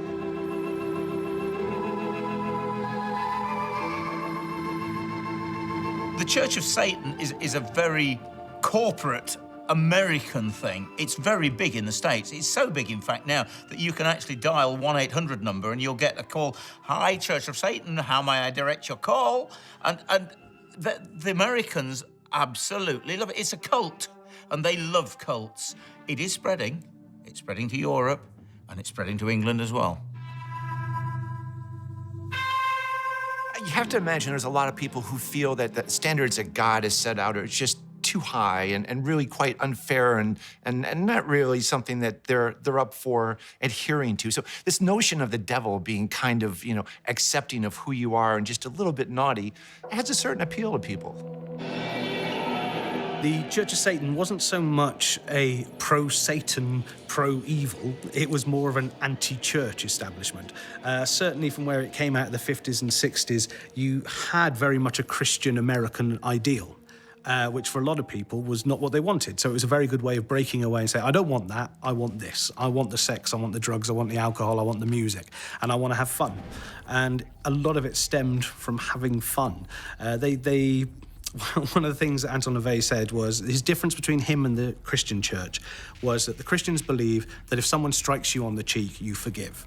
He believed if someone strikes you on the cheek, you punch them in the face. Apart from that, it's a beautiful religion.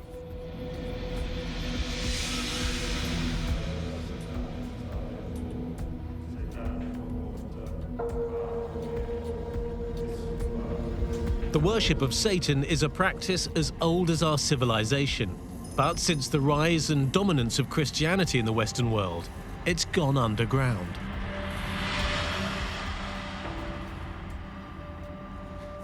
In the 18th century, it became very fashionable for the aristocracy to hold secret meetings in the dark, undisturbed corners of their estates, where these satanic rituals were said to have taken place.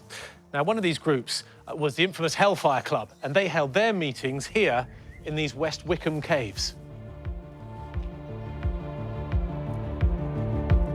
The Hellfire Club had a reputation for wickedness and debauchery on a legendary scale.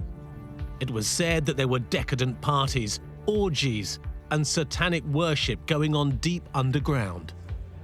Local guide Jack Orr agreed to take me down into the labyrinth and show me around. So we are a set of tunnels that were done in 1748. And the beautiful thing about us is we are 100% man-made. Okay. And the whole way down, it goes 300 feet underground, quarter of a mile. And at the very bottom is the inner temple, which is the man-made hell of this place. The man who commissioned this place, Lord Dashwood, was the head of the debaucherous, notorious Hellfire Club, a secret society dedicated to, well, as we believe, mocking religion. So this is where the Hellfire Club would have met, down in here? Mm-hmm. They used to meet originally at Medmenham Abbey, which is a couple of miles away from here, but it was too public. They had the newspapers following them, and so they went, oh, we need to go somewhere else. Where better than underground? About halfway down through the caves is a large cavern cut out of the limestone where all manner of debauchery was said to have taken place. So this chamber coming up, this is the one I truly want you to see. This is the pinnacle point, the absolute hive. This is what they called the banqueting hall. Right. Step on inside. Oh, wow, look at that. That's extraordinary. So what would have gone on in here? In here, this was where they really released all their inner Bacchus, as it is. This is where they succumbed to the flesh. This was where they became even more intoxicated. So as said, they were dressed in costume, but this is where the costume would start to fall off. Okay. This is where they would start truly indulging themselves in several different manners. So they would begin feasting in here, and they would begin drinking even more, consuming more and more.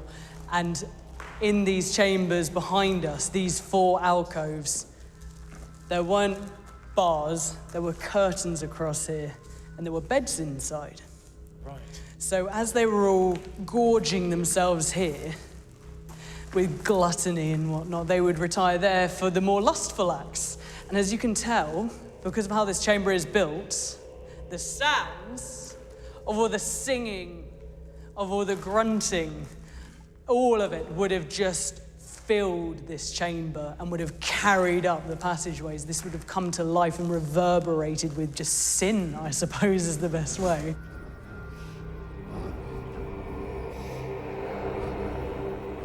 The Hellfire Club was actually nothing more than a group of toffs, upper-class people, and the whole idea of it was sex and drugs and rock and roll. unlike so many things that people don't know about, including Masons and all sorts of other things, anything that we don't know, because it was always held in secret. And the reason it was held in secret was basically because they were doing things that their wives probably wouldn't have been very keen to know about. And so people make up stories. And so it was all to do with demonology and Satanism and the black arts and black magic and all these dreadful things that they were doing. Were they?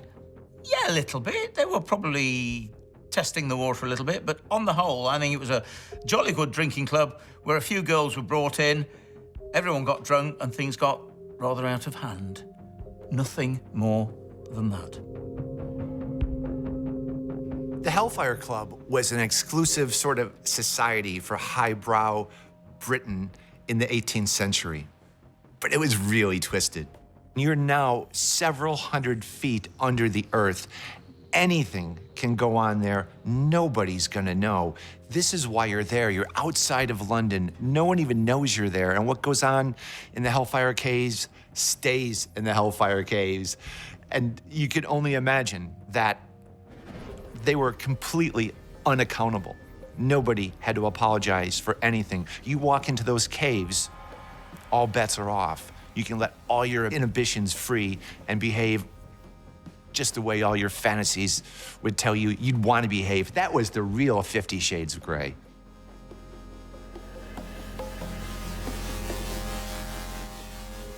So how did one become a member of the Hellfire Club?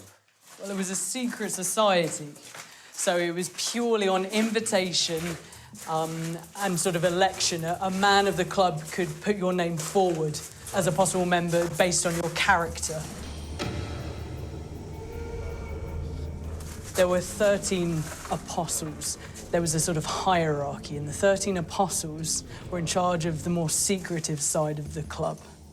They, led by the abbot, who was often Sir Dashwood himself, they did all their dark business down here.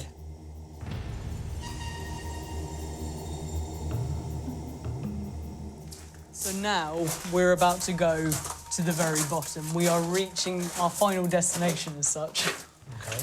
And we're about to cross over the River Styx. And I'm sure you know the legend that once you cross over the River Styx... That's it? No coming back. So what, there's actually a river down here? It is. It's a man-made river. And they would have taken a boat from where you're standing now to their final point. This is it? This is indeed the River of the Dead and the Damned. And round the corner is a cursing well, where they used to baptise new members into the club. Right, so there wasn't a boatman here, though? There would have been a gondola from this side to the other to ferry them across. Oh, right, OK.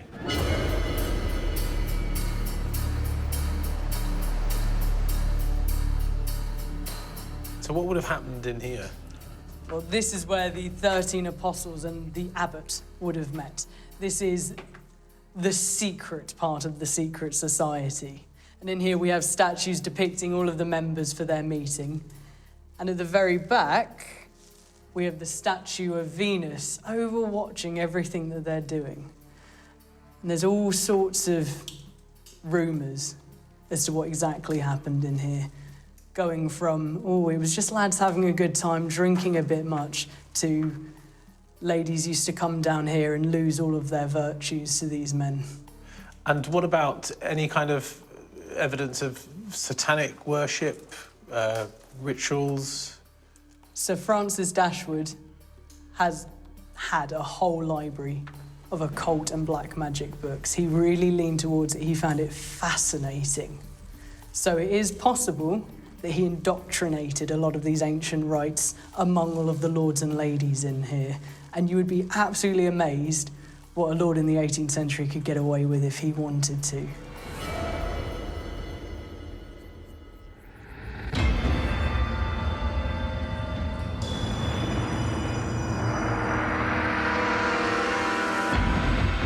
It really is a strange feeling being down here in the caves, truly oppressive and quite forbidding. A rich man's satanic fantasy carved out of limestone hundreds of feet underground.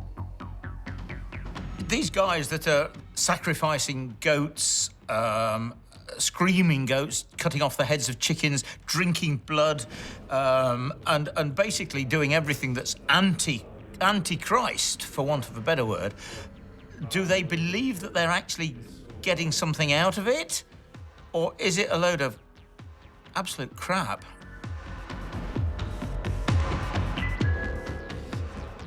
They definitely could have gotten up to anything they wanted to in those caves. I mean, who was going to check up on them? We don't have the modern day press hounding them like we have today, watching and stalking their every move. So it was a very elite group of people, very secretive, and if one ratted on another one, well, then there goes their community. You would think that they would want to keep this secret. Who's going to find out? So they could get up to anything that they wanted to without anyone monitoring them. On the surface, it was really a gentleman's drinking club. But by all accounts, it got very pagan. And in fact, it was an excuse for the high-class ladies of society to really kind of act out their sexual fantasies, because that's what it was. It was more of a pagan sex club than it was anything else.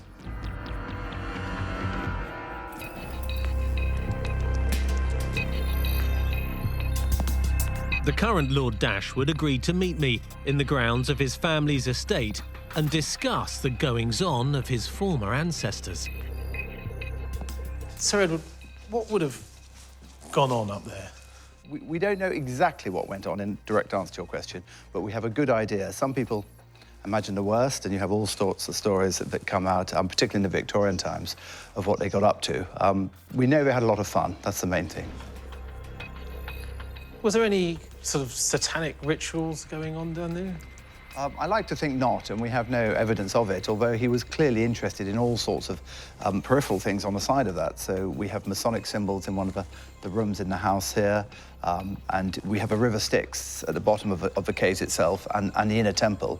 And the river Styx, you know, your mythology, it separated the real world from the underworld, and it was where care on a boatman led you across. So the fact he even built the river Styx, you know, he was interested in the afterlife and all of that. There's no doubt. There's stories about a woman who was said to have been turned into a nymphomaniac. Tell me a bit more about that. Yes, that was great fun. That was fantastic. So I think it was in the middle of the 80s. I recall it reasonably well. And a coach party of old dears went down the caves, and one of them came out and said she'd been a spinster all her life, had no sexual experience whatsoever, and she was assaulted by the evil influence of my ancestor, and that the Satan was at work, and he was alive and well in the caves, and therefore it should be closed down immediately because this influence had turned her into a raving nymphomaniac. And the local, not just the local papers, actually, I think the News of the World or the Sun or one of those newspapers got a hold of it, and it was on the front page, you know, Clays must be closed down due to evil influence of Sir Francis Dashwood. And the only result was we doubled the number of visitors who came to the caves, who were all obviously looking for the same experience. And there was a priest who visited the caves who felt that there might have been some kind of evil influence down there. Tell me a bit more about him. Well, it's quite interesting. We do get people from time to time who do feel, now whether it's their imagination or there's some reality behind it, they definitely go down there and they feel something strange, or they're not happy with the atmosphere or the influence the caves have on them. It could be their imagination, it could be true, but yes, no, you're absolutely right. From time to time, people, they come back feeling very strange from having visited the caves.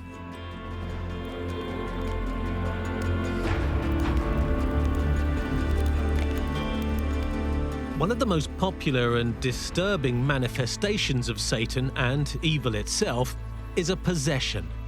A human body that has been taken over by a demonic entity, or even the devil himself. Chris Thompson is a practicing exorcist.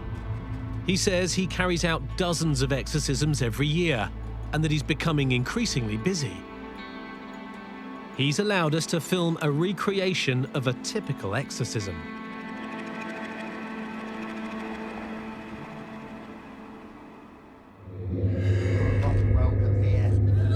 Not your place. Step away from her. I command it. Leave her alone now. Leave her. Really, all you've got to do is find out if it is genuinely something that's possessing them, or whether it's in their mind. I mean, obviously, people can get terrified by what's going on. So first of all, you establish if it's genuine, and then find out who it is and get them to move out, using whatever methods necessary.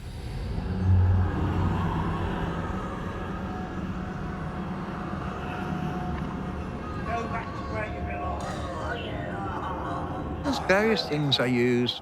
I do have holy water. I can also use smudging, which is burning white sage. I've also got smokeless methods as well that I can use. What is the point of an exorcism? What are you trying to achieve? The idea is to get whatever's moved into the host out of there. What are you saying has moved in? It could be a demon, or just another spirit that's moved in there to somehow try to interact with the person. And are they real, or are they just imaginary on the part of the person you're exercising? To the person that I'm exercising, they are very real. But who knows? Does the spirit actually just affect the mind, or does it affect the whole body?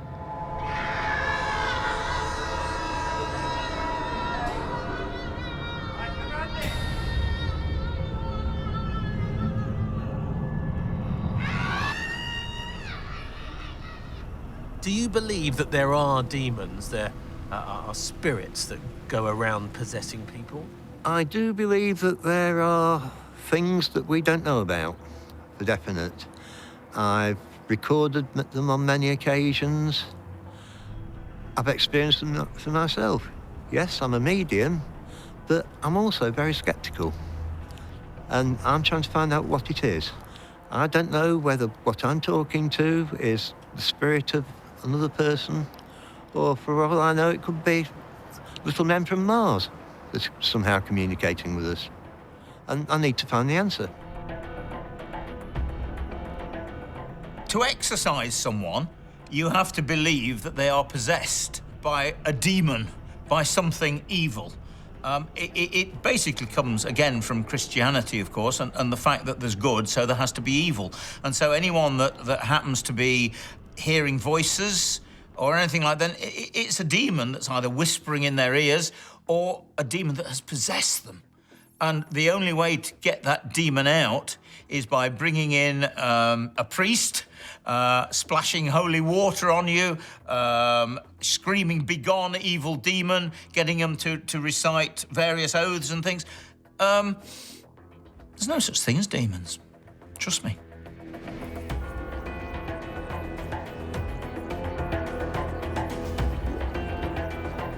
According to the Catholic world, to conduct an exorcism, you have to be an ordained priest. But as regards Christianity as a whole is concerned, any good Christian can conduct an exorcism, a successful exorcism. I personally have, in the past, conducted exorcisms. I can't tell you whether they've worked or not, because I'm not sure how much I actually believe that anyone is possessed with an evil demon.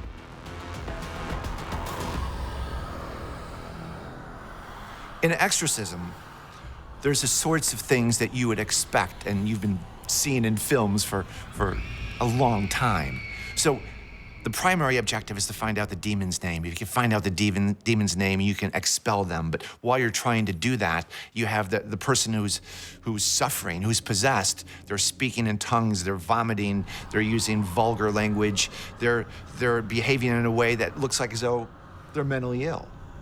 They're both buying into the fact that there's a demon involved here, and thus they're both taking on roles that may just be that, not real sort of possession, but physiological sort of association with what they think they should be saying and doing and behaving.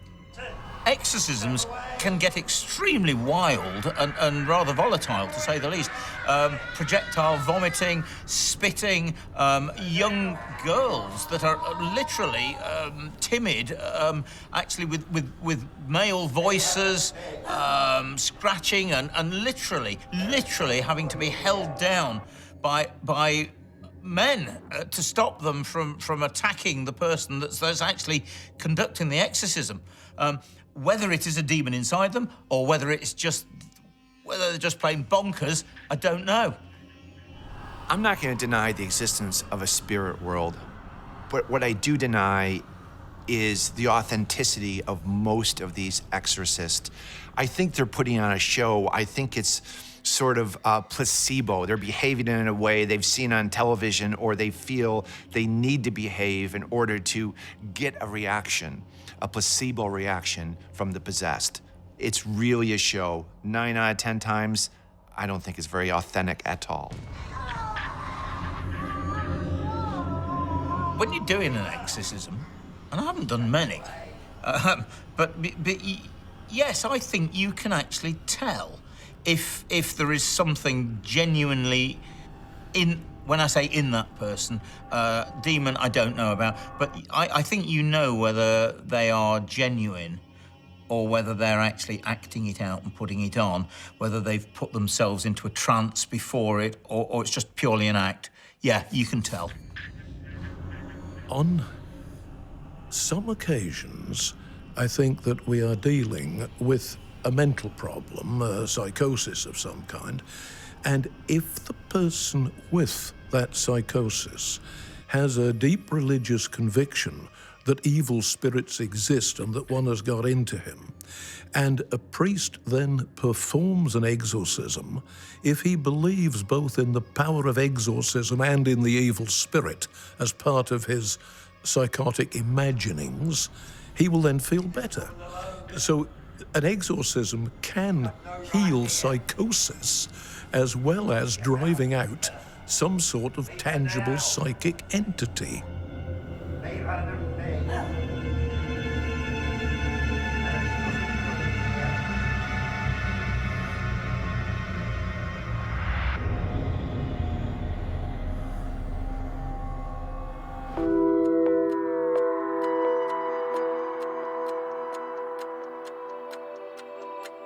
A famous Satanist was Alistair Crowley, an English occultist from the early 20th century.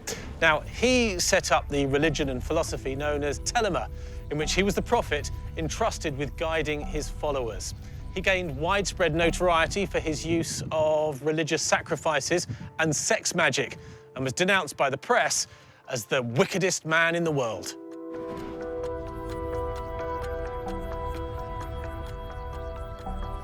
Alistair Crowley was a strange man. He wasn't a Satanist, he wasn't a witch, but he was wicked, he was evil, and at the age of 11, he actually murdered the family cat. And the reason he did it was because he wanted to test whether a cat really had 9 lives. So he bashed it on the head, he strangled it, he poked its eyes out, he tried to drown it, and he set fire to it. And this was all, as he said, in the name of science. He was a strange gentleman. He was into sex and drugs and rock and roll, debauchery. He was bisexual, and he was into the occult big time. Alistair Crowley might be the most famous occultist, author, and most importantly, ritual practitioner of magic that's ever been.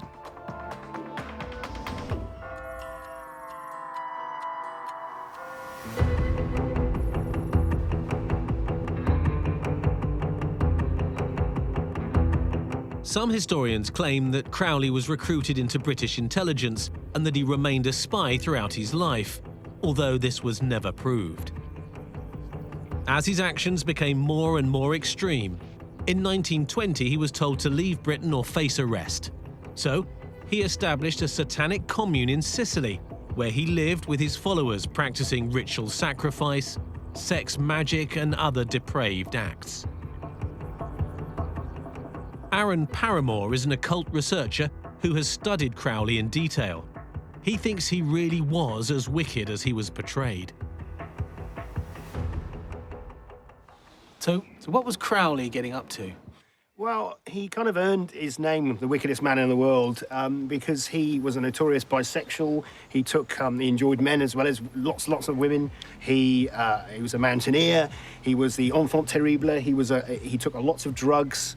He performed sexual magic. And all of this, in that time frame, was just considered to be kind of like absolutely off the map, off the deep end. You know, he was members of secret organisations, occult organisations. He claimed he was the Great Beast 666. And he performed, various rituals. We know that he sacrificed a goat in the Abbey of Telema in Sicily. There was a rumour of a cat being sacrificed and the blood being drunk, although that probably wasn't true. Certainly not the blood being drunk. But he got up to pretty extreme things. He was into extremes, and he pushed his followers into those extreme ends as well. Even if you weren't comfortable with it, he would push you and push you and push you and push you. His magical motto is "I will endure." So it gives you a sense of what this guy is. Essentially, I think Crowley is a bully. But he bullies and pushes people and they end up burnt out, and he's used them and he casts them aside and he keeps moving forward himself. He'd got devotees that were doing anything and everything that he wanted. They believed that he was talking to spirits, possibly to aliens. Whether he really was this new Messiah, or whether he was just a dirty old perv that was having it off with anyone and everyone that believed so much in him. Nobody really knows. What happened in Sicily? In Sicily, he establishes his religion, and followers come out there, and he forms what he hopes to be a spiritual college. What it's more like is a commune in the 60s. So you've got a lot of free love, people having sex, taking a lot of drugs, which is absolutely scandalous. The British press get a hold of this, and he's absolutely, called the wickedest man in the world by the press while he's there. And eventually, the goings on and the rumour and the rumour mill gets so bad that Mussolini himself has had enough of Mr. Crowley and attempts to get him kicked out, and does eventually get him kicked out of Cefalù.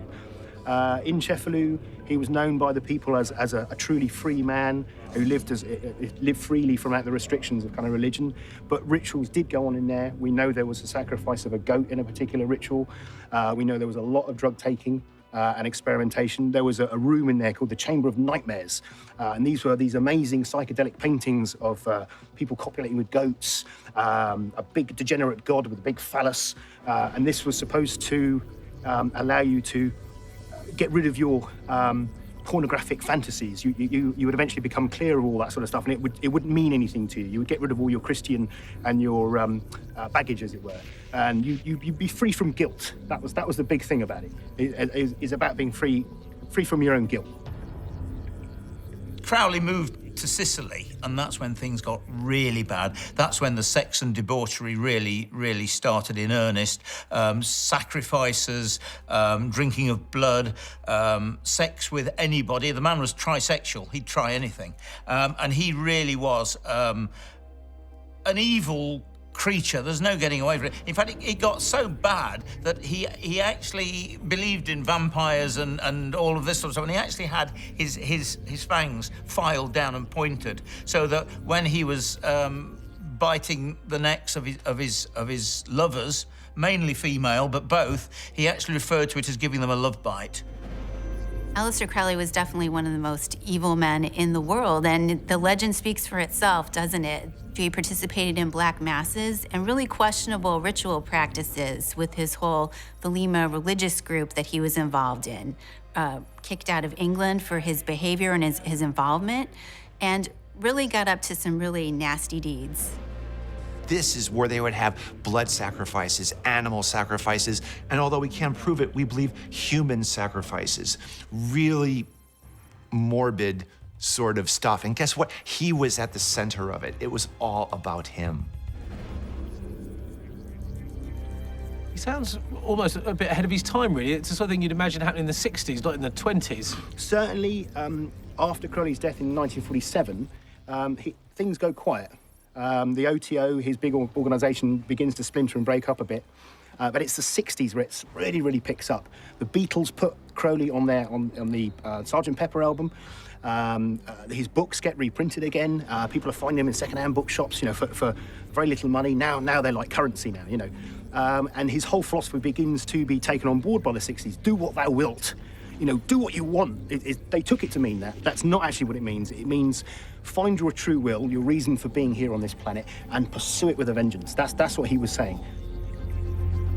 If you were to go on the internet and drag up the worst possible internet fetish sites you could find, Crowley probably did it. Now, you have to remember, he was one of the first. So he was always looking for something new, something interesting. There's a particularly famous one where he did a particular magical ceremony which involved a woman having sex with a goat. There was other ones where somebody died where they drank the blood of a cat that had been sacrificed.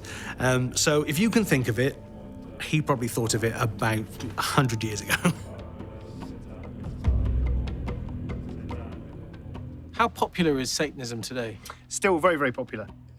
You've got the Church of Satan still going strong. You have the Church of Set, which is a splinter group of that. And then within the Church of Set, the Order of the Trapezohedroid, which is a sort of H.P. Lovecraftian kind of feeling, a form of Satanism. A fairly sort of repugnant splinter of Satanism is the Order of Nine Angles. These guys have mixed Nazi ideology within Satanism. And they're a very, very far-right group.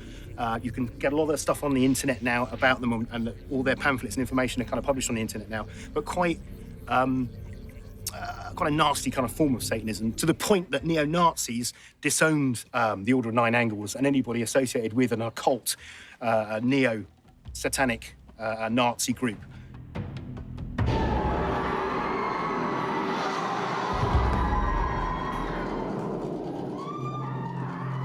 At the very heart of Satanism are its rituals, the most infamous being the Black Mass. Its purpose was not only to worship the devil, but also to mock God, and may well involve animal sacrifices and blood, as well as blasphemy and obscenity. Its celebrants may well wear black robes and carry chalices and candles, and may often form a pentagram shape to carry out their ceremonies.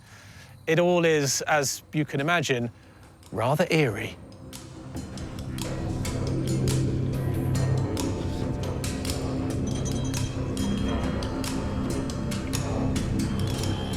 If I was to come across a satanic ritual or a black mass, what would I see? The altar is often a naked woman.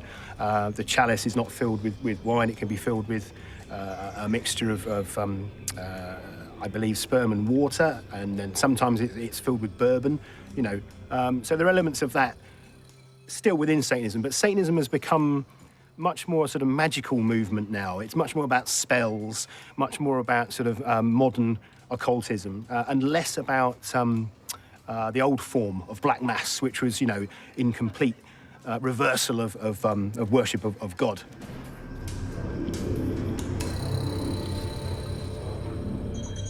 A Black Mass is a ritual ceremony that uses magic for two purposes.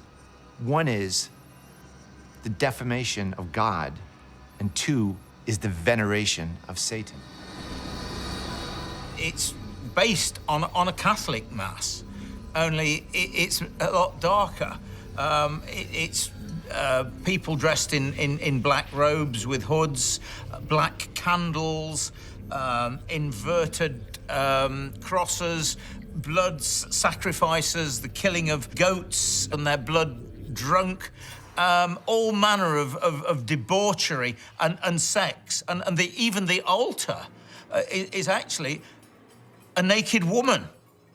A live one, but a naked woman.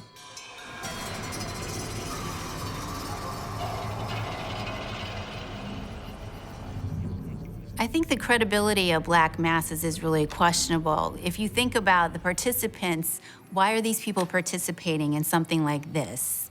Is there something psychologically going on with them? And believing in the power of that is probably what produces the power or the energy surge for them of exerting their will in this form of evil to try to obtain what they want. So I think it's really about the psychological aspects of it. Does it really have magical powers? In my opinion, no.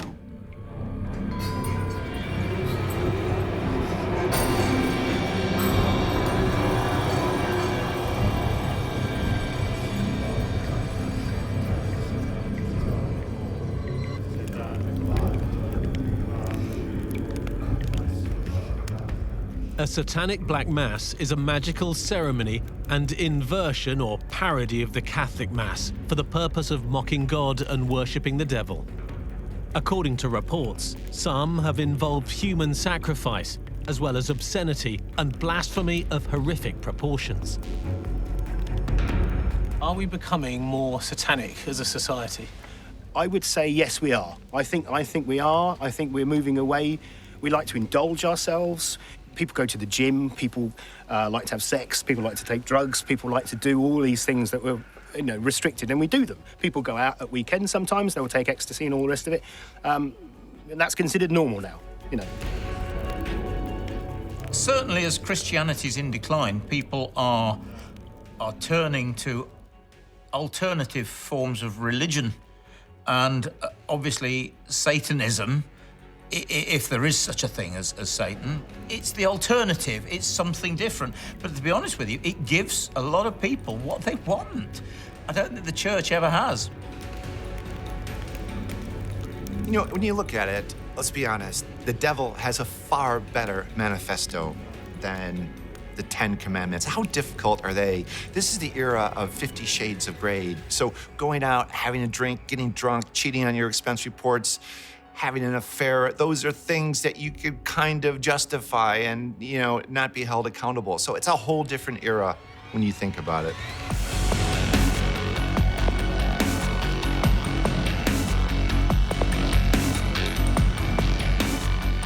It seems then, in this ever-changing world, the cult of Satan is as popular as ever, with more and more people meeting online or in person to worship or simply hang out.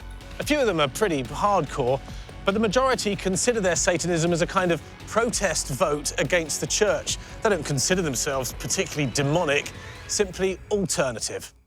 I'll see you next time.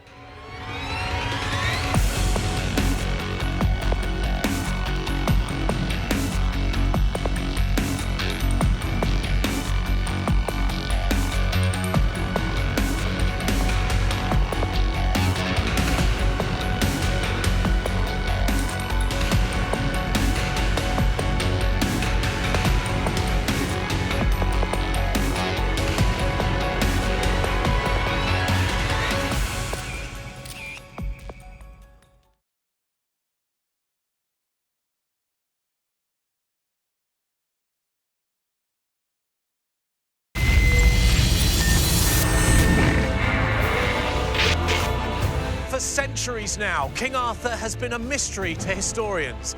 Was his story of Guinevere and Camelot and Excalibur simply an elaborate fairy tale, or was he a flesh and blood king? And if that's the case, just how different is the legend from the reality? The figure of Arthur in history is probably massively different from the romantic, ideal, medieval king that we see. I'm sure there was a great British leader called Arthur, but there was no Camelot, there was no Guinevere, and there was no great sword called Excalibur. There could well have been a warrior called a Welsh variation of Arthur, but in the very early chronicles, he is not mentioned at all. He was actually more likely a soldier in common, simple garb and living on a hill fort made out of wood, not in the fancy castle. He wasn't a hair-flowing, sort of Brad Pittish kind of King Arthur. He was a tough dude, and he was acknowledged as a warrior and buried as a warrior.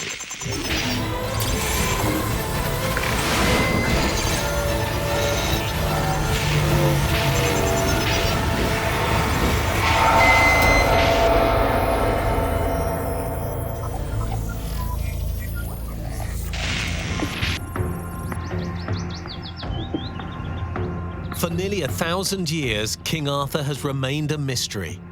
The site of his fabled Camelot long forgotten, and the true location of his final resting place shrouded in the mists of time. So who was he? Where was he from? And did he really exist at all? King Arthur is a legendary British military leader of the late 5th and early 6th centuries who led his people at a time of, great adversity against what appears to be the Saxon army and reinstilled sort of faith and independence in the land.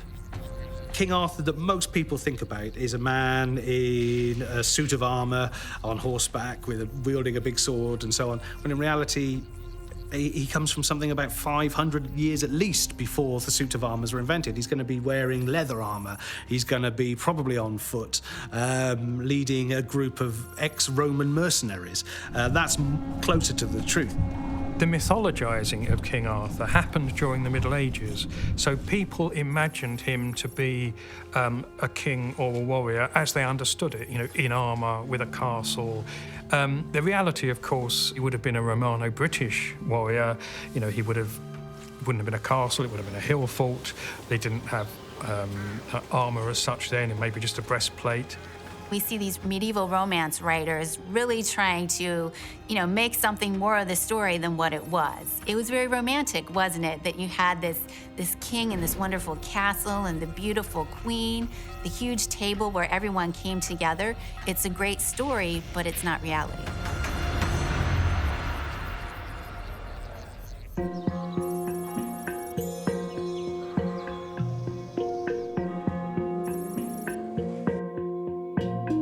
There are three main theories as to the identity of King Arthur. The first is that he was a Dark Age king from Tintagel in Cornwall. The second is that he was a Roman Briton from the England-Wales border and helped defeat the Saxons. And the third, and arguably the most popular, is that he was from here in Glastonbury and was buried in this very abbey.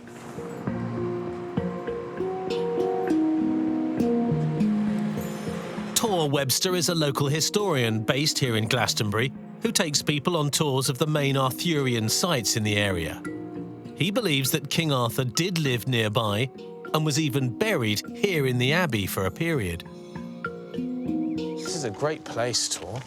Yeah, it was the second largest and most affluent abbey in the whole of England at its time, after Westminster. Is that right? Yeah, even sometimes more important than Westminster, so it was a very important site. What have we got here? So, yeah, first I'd like to show you this.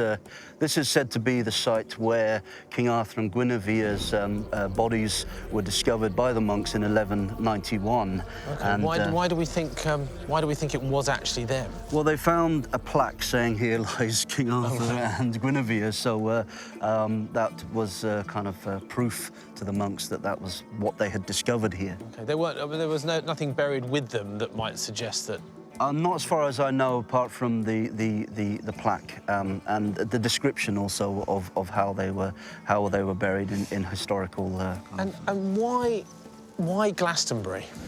Well, it's believed that King Arthur was one of the early Christian kings, and this is where Joseph of Arimathea, Mary Magdalene and Mary the Mother came and settled on this island, which in those days we believe called Innis Wittering, and they built the first ever Christian church here in 62 AD, the Wattle Church. Later on the Saxons called it the Old Church, and then the abbey was built up around that Wattle Church. So it's very important to them. And then there are no bones here now, though, right? It's said that the monks moved them in a great ceremony up to near the high altar in the great church and put them in tombs there with black marble lids. Okay, should we go take a look? Sure, let's go. Much of the abbey has been destroyed over the years. First by King Henry VIII in the dissolution of the monasteries in the 16th century, and later just through neglect and the passage of time. What's left, though, is truly beautiful and enigmatic, and a fitting place for a royal burial. So are we in the abbey now, then? Oh, yeah, very much so. This is the high altar over here, and this is the site where the monks moved the bodies of King Arthur and his bride Guinevere, and in a big ceremony placed their bodies in 2 tombs, both with black marble lids. Okay. So are there bones in here now, are they? No, we believe that when the disillusionment of the abbey in 1539, they were most likely have been moved around that time by the monks, that they might have taken a lot of the artifacts and quickly buried them somewhere else in the landscape here. So we don't really know what happened to them. You know, the industry of Arthur is huge, probably in the tens of millions. Movies, books, tours. And at Glastonbury today, you go there, I must say it's quite moving. You see the little plaque that says, here, and it's very humble. It's not like a big sign, it's a tiny little plaque. Here lies King Arthur and his wife Guinevere. And it's really rather moving and understated, which almost gives it a little bit of credibility. It's a shame it's fiction. When the monks of Glastonbury allegedly found the coffin of Arthur and, as it said, his second wife, Guinevere, they made a lot of money out of it, and to some extent Glastonbury still does, because people know about this, and it pulled in the pilgrims, pulls in the tourists now. But there was something very odd, I think, about the inscription anyway. It says, "Here lies the famous King Arthur with his second wife, Guinevere, here in the Isle of Avalon." You would not, on the inscription of a royal tomb, say the famous. For example, it doesn't say on Elizabeth I's tomb, "Here lies the famous Elizabeth I." I mean, it's just ridiculous. It's unsubtle, and it's quite clearly invented. Why Glastonbury Abbey should be the Vale of Avalon, very good question. Certainly in the 11th century, the monks did find 2 skeletons, a man and a woman. They believed them to be Arthur and Guinevere. There isn't a shred of evidence to say that it was them, that's where they were buried and that's where Arthur was taken. But it's a jolly good story, and it's made Glastonbury a tourist attraction for the best part of 1,000 years, and it sold a lot of ice creams.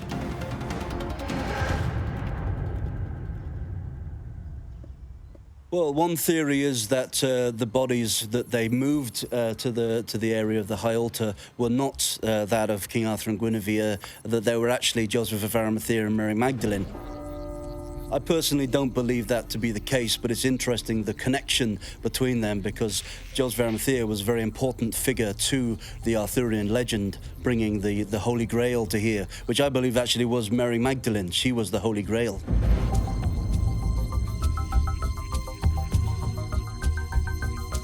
I read a theory that the monks made the whole thing up, and that obviously having Arthur's relics here would have attracted pilgrims, and pilgrims were good for business. What do you make of that? Well, that's one theory. I personally believe that it was King Arthur and Guinevere buried here. But, you know, it's a story at the end of the day, and it's an archetypal story, and I think that's really what's important, not so much the ins and outs of it, you know. The modern sort of Hollywood legend of Arthur originates sort of in the 12th and 13th century with the Grail romances, and really commences with Mallory a few hundred years later, putting the icing on the cake of the story. And each of them embellishes it in a different way. One of them adds Arthur has a wife, Guinevere, and he has a father, Uther Pendragon, and there's this chap named Merlin, and oh, here's Excalibur, and guess what? They all live in this amazing romantic place called Camelot. They each add a little bit to the story, slowly, slowly, slowly, to the point where it's the epic we know today. Do you believe King Arthur and Guinevere were once buried here, or do you think it's simply myth and legend? I think it's very possible that King Arthur and Guinevere are buried right here, and that their bodies stayed there until the abbey was destroyed in 1539, and the monks moved their bodies to somewhere else in the landscape and buried there. But who knows? Your guess is as good as mine. In ancient times, there were no lottery grants. You had to get money from pilgrims, and Glastonbury Abbey had burnt down. A few years later, in 1191, they contrived to announce they found the bones of King Arthur and his wife. And so it makes sense. They wanted money. They wanted pilgrims. They wanted to rebuild and expand their wonderful abbey.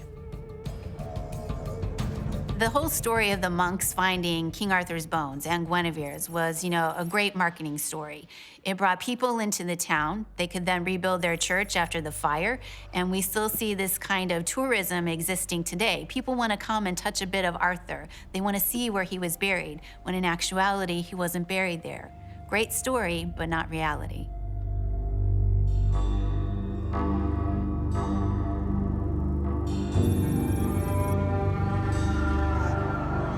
You can't come to Glastonbury and not walk up to see the Tor, the ancient monument.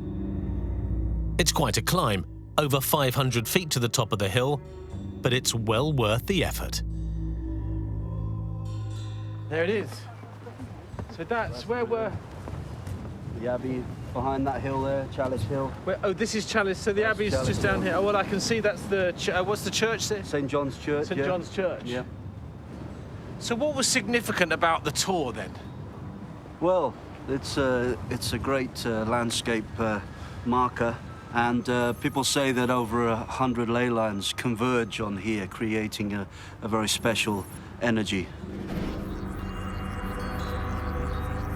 So is this Avalon, when people refer to Avalon? Yeah, this is the ancient Isle of Avalon we're standing on here. All around us, the Somerset levels, this was all water 600 years ago. So, do you think that Arthur would have once stood up here on top of the Tor? Oh, yeah, for sure, for sure. Surveying his kingdom. The truth is, Glastonbury ticks the boxes for what the historical Avalon should have. But is it chicken and egg? Which came first? The truth is, the historical sort of Arthur and probably Camelot would be more along Middle England, North Wales, that vicinity. That makes much more sense. So it makes you wonder if the region around Glastonbury, which is, sacred in its own right, didn't grow up with this sort of mythology in mind. I have to say that being up here, standing on what could have been the ancient site of Avalon, is quite something. And it's true, you can imagine King Arthur on this hill, looking out across water, lord and ruler of all he could see.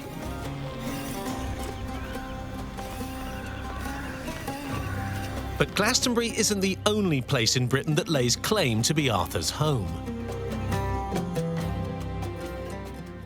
I'm on my way to meet a historian who spent the past 2 decades or so trying to unravel the truth about the real historical King Arthur. And the good news is, he thinks he might have cracked it.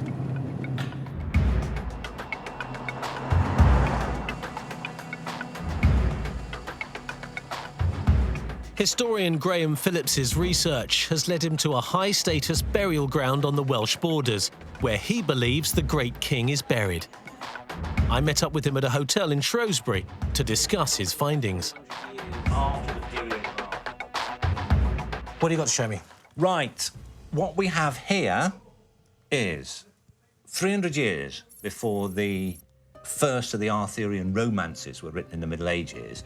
You've got this record kept by Welsh priests. It's known as the Welsh Annals, and it refers to events throughout all of Britain that happened during the Dark Ages, so in the 5th, 6th century and so forth.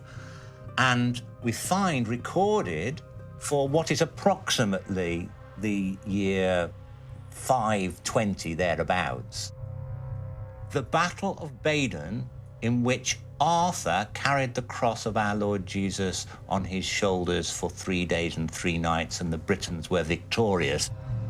That's the way that these monks would write about it, but it's a matter-of-fact, normal way of recording battles. And Arthur is there. Arthur is victorious. But how do we know this is our Arthur and not any other Arthur? The reason why, for a start, is the Battle of Badon. All the stories that were written in the Middle Ages have Arthur's greatest battle as the Battle of Badon.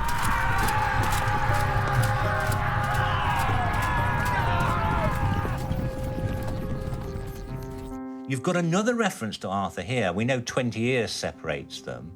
And this says the Battle of Camlan, in which Arthur and Modred perished.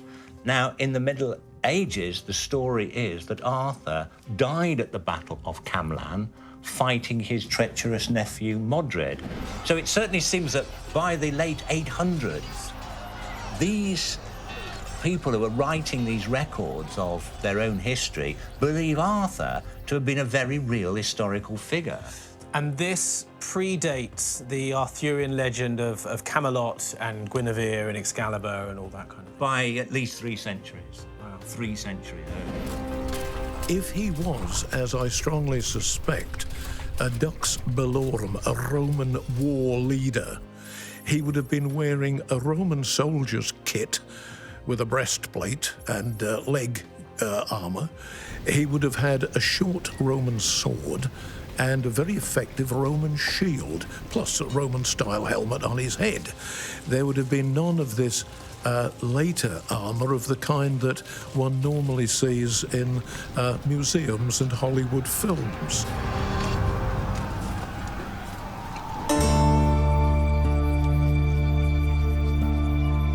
Through his research, Graham has uncovered an 8th century manuscript written by a Welsh monk called Nennius, which tells of a British leader called Arthur who made a successful stand against the invading Anglo-Saxons from Denmark and northern Germany. Nennius refers to Arthur. He says that Arthur fought against the Anglo-Saxons, and then he lists 12 of their battles. Right. 12 battles that Arthur had against them in which he was victorious. And he just mentions in matter of fact, without any kind of elaboration or mythology or anything, Arthur is a down-to-earth warrior fighting the Anglo-Saxons. And what does it? Where's the Arthurian reference there? Oh, right. Una Artur. Is that right? No. Basically, what it says is, in that time, the Saxons strengthened in multitude and grew in Britain. On the death of Hengist, Otha, his son, passed from the northern part of Britain to the kingdom of Kent, and from him descend the kings of Kent. That's just referring to an ordinary situation concerning the kings of the Anglo-Saxons, right. Hengist being one of them. And then it says straight after, then Arthur fought against them in those days with the kings of the Britons, but he himself was leader of battles and often victorious. He was leader in 12 battles fought against the Saxons, and then he lists them. I sense we're getting closer and closer. It's quite clear that he was a leader of Britons and he led them into battle, which was what a king would have done. Precisely. The archaeology shows that the area around Middle England, the Welsh border, it was under assault, and there was a period in history when the Saxon invasion was stopped, and it was stopped right there. So the military leader who did that, he would have been a hero. So it fits. Historically, that's probably where he would have lived. Graham's research into ancient texts of early Britain uncovered another gem. A story by a monk called Gildas, about 100 years later, describing the exploits of a local king whose battle name was De Urso, or the Bear. Now, Gildas wrote around about 445 AD. Now, he is writing within living memory of Arthur's time. Wow, so that's as close as you're going to get. That's as close as you're going to get. Now, unfortunately, he doesn't talk about King Arthur, and many historians have said, well, that proves that Arthur didn't exist, because Gildas doesn't mention him. But he does mention somebody here called De Urso. That is basically the bear. OK, and there's a picture, because this is like an illuminated manuscript. It's an illuminated manuscript. Now, he refers to a number of British kings by their battle names. Now, what Gildas actually tells us about the bear is as follows. He's actually talking about somebody who's alive while he was alive. Why doth thou also wallow in the old filth of thy wickedness from the years of thy youth, thou bear, rider of many and driver of the chariot of the bear's stronghold, despiser of God, etc. And then he calls him by his name, Cuniglas. There was a real King Arthur, but we're talking Saxon times. Think Roman centurion. Think somebody who's dressed in battle wear, not in knightly clothes on a horse. That comes 500-600 years later. He's living in a hill fort.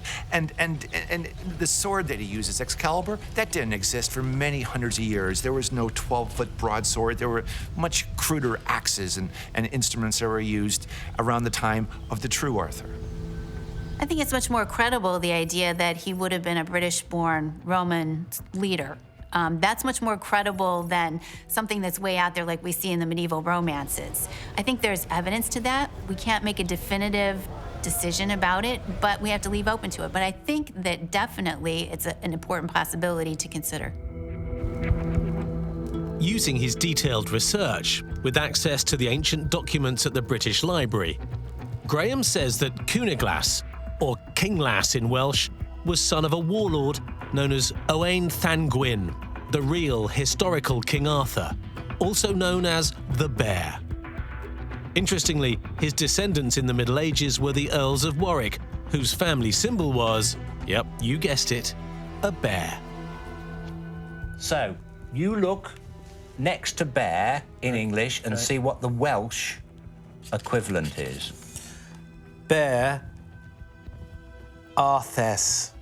Arthur. Precisely. The actual modern Welsh and in Old Brythonic, the language spoken at the time in Britain, the word for bear is arth. Arth. And in Brythonic, Arthur means the bear. So, at the time we believe that King Arthur existed, there is a man whose name would have been pronounced locally as Arthur. So I'm saying that I found Arthur, and the reason why no one's dug up anything saying here lies Arthur or anything is because that wasn't his real name.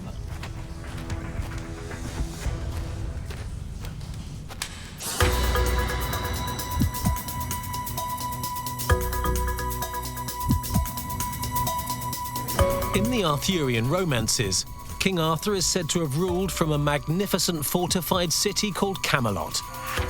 However, its site has never been discovered, but digging into the historical texts, Graham believes that he may have found its real location.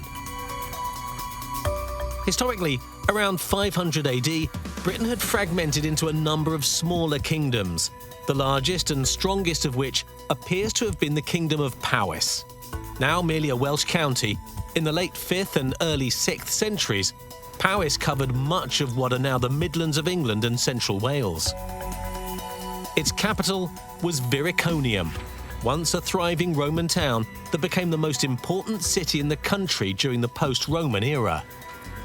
And it was here, Graham believes, that the real historical Arthur, Owain Llangwyn, ruled. Why do you think that this place was Camelot? Well, the evidence is twofold. Firstly, we have the archaeological side of things, and that is that this particular place, Viriconium, around the year 500, when Arthur is said to have lived, was the most sophisticated and powerful city in the country. The other three major cities of England, during the period the Romans were here, had all been invaded by the Anglo-Saxons. That's London, Lincoln and York on the eastern side. This then remained as the capital of Britain at the time Arthur is said to have lived. So what I try to do is to say, well, if Arthur really did exist, and he did rule from the most powerful city in the country, as the legend says, then this is the most likely place he would have come from.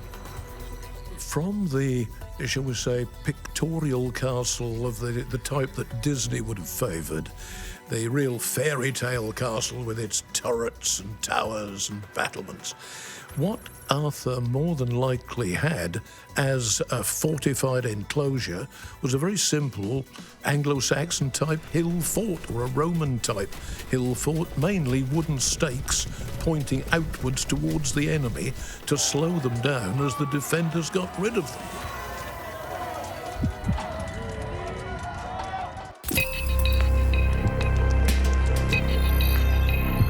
The last archaeological excavation at Viriconium took place in the 1990s and revealed that there was a major rebuilding of the city around AD 500. The nerve centre was a palace of an extremely important chieftain, possibly the real historical King Arthur, Owain Llangwyn. So this is all Roman, is it? This is Roman, but then rebuilt at the Arthurian period into the most astonishing defensive structure. I mean, that would probably have been the outer wall of Arthur's inner defences, or his mansion, if you like, or palace. Right. So you believe then that Arthur would have lived here, or this would have been his...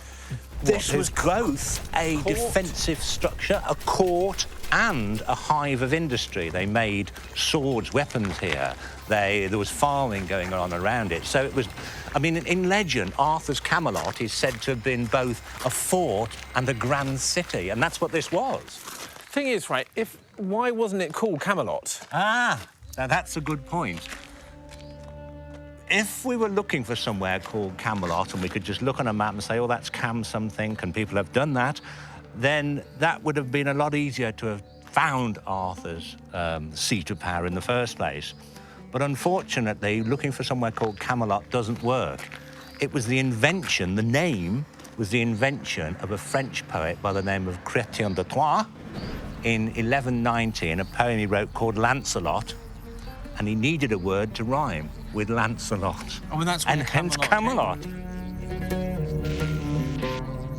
The real King Arthur was most likely a Roman leader. He wasn't the King Arthur we think of today from medieval romance, of living in the fancy castle on the hill. The legend of Camelot, of Guinevere, of Excalibur, these are all medieval additions that were added to the romance and to add to the intrigue of the story. It's very likely that there was a historical figure who fits the bill for what's described about this military leader who led the assault against the Saxons. But more likely than not, Arthur would have been a title, not their name. And it's very possible, think about it, he would have been a Roman military leader, and where would he have lived? Probably in one of the 2 or 3 big Roman concentration capitals throughout Middle England. Almost certainly, if Arthur really existed, he was a Welsh warrior. He was, if not from Wales itself, then from the Welsh-English borders. But still, the question is, did he really exist? I understand what you're saying, but what I really need is something that tells me that King Arthur did exist and wasn't just a myth and a legend, some tangible evidence that suggests that he might have actually existed. There is. Now, we've seen that Owen Thangwyn was called Arthur the Bear and that he ruled from here. What archaeologists found when digging here was quite a bit more about the history of the kings of Powys, this area. Right. And Owen Thangwyn had a father who also had a battle name. And that battle name was the Terrible Head Dragon. Reason for that is that his father had been king of another kingdom in North Wales. And the dragon became the symbol of Wales. Yeah. So we know that the dragon is the symbol of these people. That was his father. He kind of split off and came here, did Owen. His father was called the Terrible Head Dragon. Translate that into Welsh, and it is Uther Pen Dragon. The terrible, as in mighty, Uthra, pen, head. Dragon is the same. The Terrible Head Dragon, Uther Pen Dragon. So not only do we have a man here whose name was Arthur, who ruled from this most powerful city, his father was called Uther Pendragon, exactly the same as we are told that Arthur's father's name was.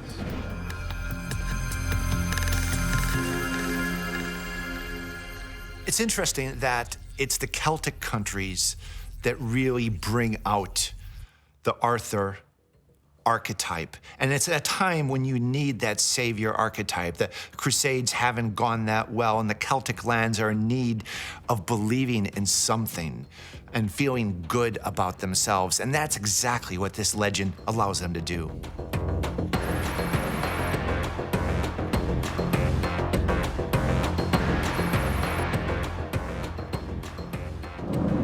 So where are we headed to now, Graham?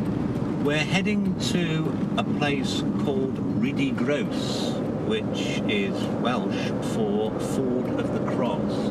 And it's here that my research suggests very strongly that King Arthur died. Why do you believe it to be the place where King Arthur died? The very oldest of the Arthurian stories, Dark Age war poems that refers to Arthur's death, says that he died at the Battle of Camlan, C-A-M-L-A-N-N, and where he's actually encamped just before the battle is said to be at Riddy Gross. Now, there are very few places still called that in the country. There's only one anywhere around Viraconium, about 12 miles to the southwest, and that's where we're going, because that is where I believe Arthur's last battle was fought, because of the name, Riddy Gross. This just coming up here is wait a minute, we should be able to see it. Yes, that's it. That is it. Let's have a look. So this is the bridge in question. But back in the period that Arthur lived, this was actually a ford. Right. Now, if you remember, the earliest reference to where Arthur fought his very last battle, the Battle of Camlan, is said to have been at Riddy Gross, which is also said to have been a ford across a river. And this is the place, I believe, that earliest reference to Arthur's final battle where he died actually refers to. So this was the battlefield here, was it? Well, we don't actually know. There's been no archaeological work done here because no one's had any reason to do any archaeological work. It's only me who has worked out that this is the Riddy Gross in question.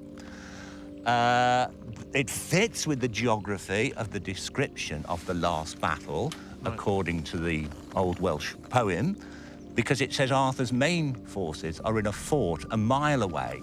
Now, right over there, at the top of that hill, a mile away, pretty much, is an old fort, which was a Roman fort, which was still being used. We know this because it's been excavated at the time Arthur is said to have lived. And so Arthur has his horsemen, his cavalry, a mile away, encamped around this ford of the cross, Riddy Gross. This is also the boundary between Arthur's kingdom, if he is Owen Thangwyn, as I believe, of Powys on the one side, and his nephew, Maglacunis's kingdom of Gwynedd, that side. So that this would have been a place where they might have met for battle. And how far away are we from Camelot now? About 12 miles. And this road here is the road that went there. So you can see them, two armies moving, one from out of Wales and one from Camelot area. This is where they would have met. And this is where they would have met.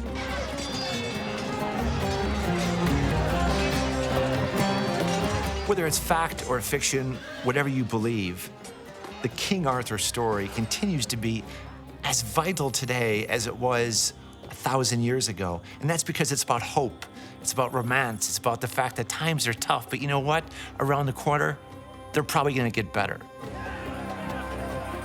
So this site has never been excavated, has it? This is very much your theory.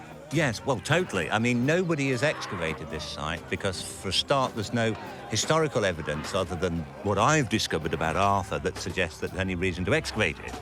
Right. But from the Arthurian point of view, we've got a place called Riddy Gross, the Ford of the Cross, the River Camlad, the fact that it's near Viraconium, all really tie up when you put my theory together about who Arthur was and where he came from.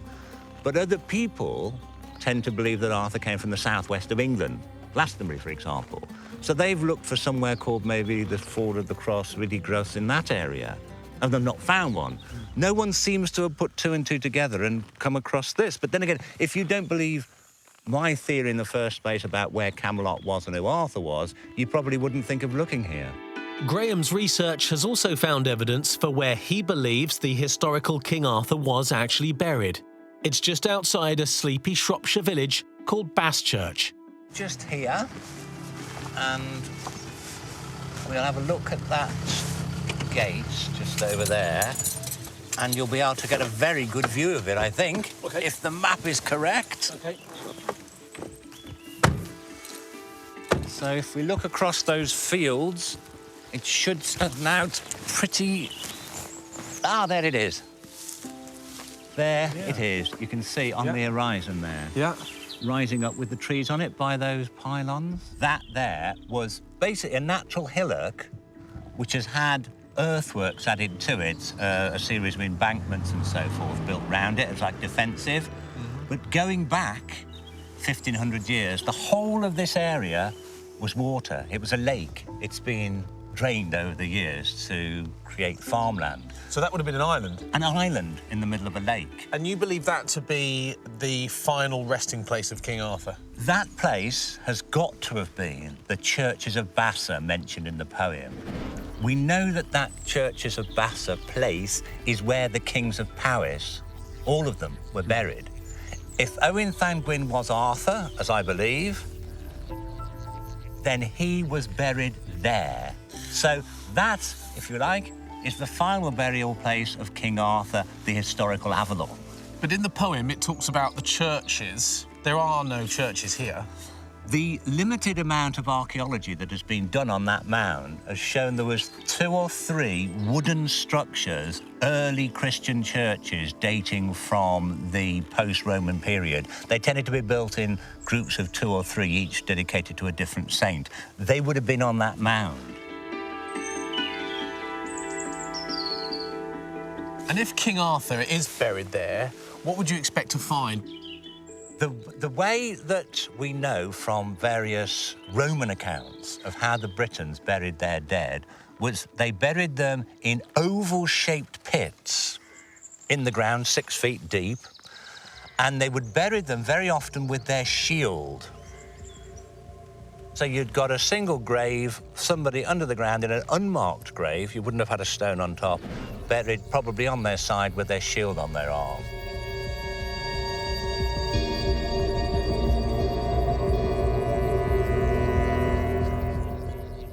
Did last year a geophysics scan of the area, and archaeologists came up with this. That is for that area over there, which I've pointed out to you. That particular part of the hill that's on the left, the slope there, and it's about halfway down there.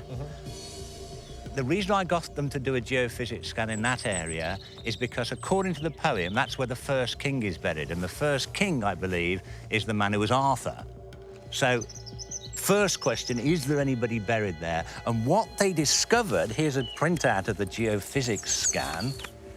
It's like a Jackson Pollock painting to the rest of us. It doesn't mean anything. But what this means to the geophysicist, this is the area of ground. These are stones, different types of things under the ground. But it's this here that's really interesting. That denotes an oval-shaped pit about 6 foot deep, 6 foot across. And this large black oblong in the middle represents a large ferrous object, an iron, something iron. And possibly a shield? Absolutely. That's exactly what they suggested. I didn't say we're maybe looking for somebody with a shield. They said, we think there could be a burial there with somebody with a shield. We don't know how old it is, but it does fit in perfectly with the kind of burials of 1,500 years ago. So this could be one of the greatest, most legendary kings of England, that black blob. That's the closest. Precisely. Richard III, eat your heart out. That black blob is better.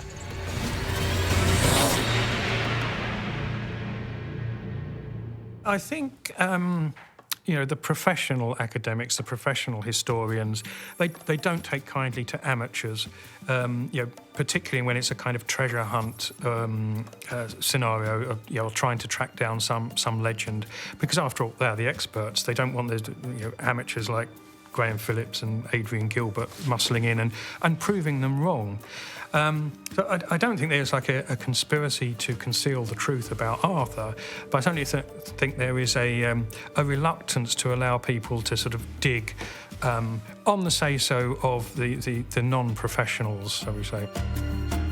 I really like the work of what Graham Phillips has done in this area. He's gone to the original sort of source material, which points towards a historical figure, late 5th century, middle England, sort of Welsh border area, a military leader who has a title that is associated with Arthur the Bear, and he has even dwindled it down to a specific earth mound that sound scans would indicate is a chieftain with some kind of shield. So if anyone's going to pinpoint the historical King Arthur, I think Graham Phillips has a pretty good chance. I'm certainly all for amateurs being able to further knowledge about certain historical characters and being accepted as doing that. And it's only really the passion of people who've committed their lives to studying these things that you ever move anything on. I mean, look at the Richard III excavations as a perfect example.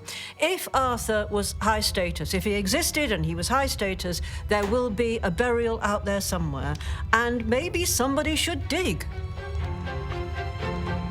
I think there's a definite possibility that we could find Arthur and uncover where he might be buried.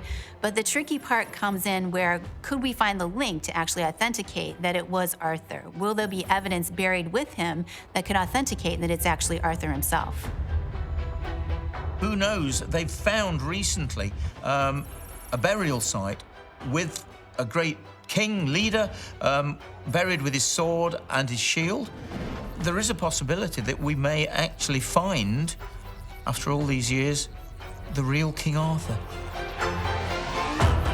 If, it's a big if they give him permission to dig, I think we may very well find the historical King Arthur after all this time.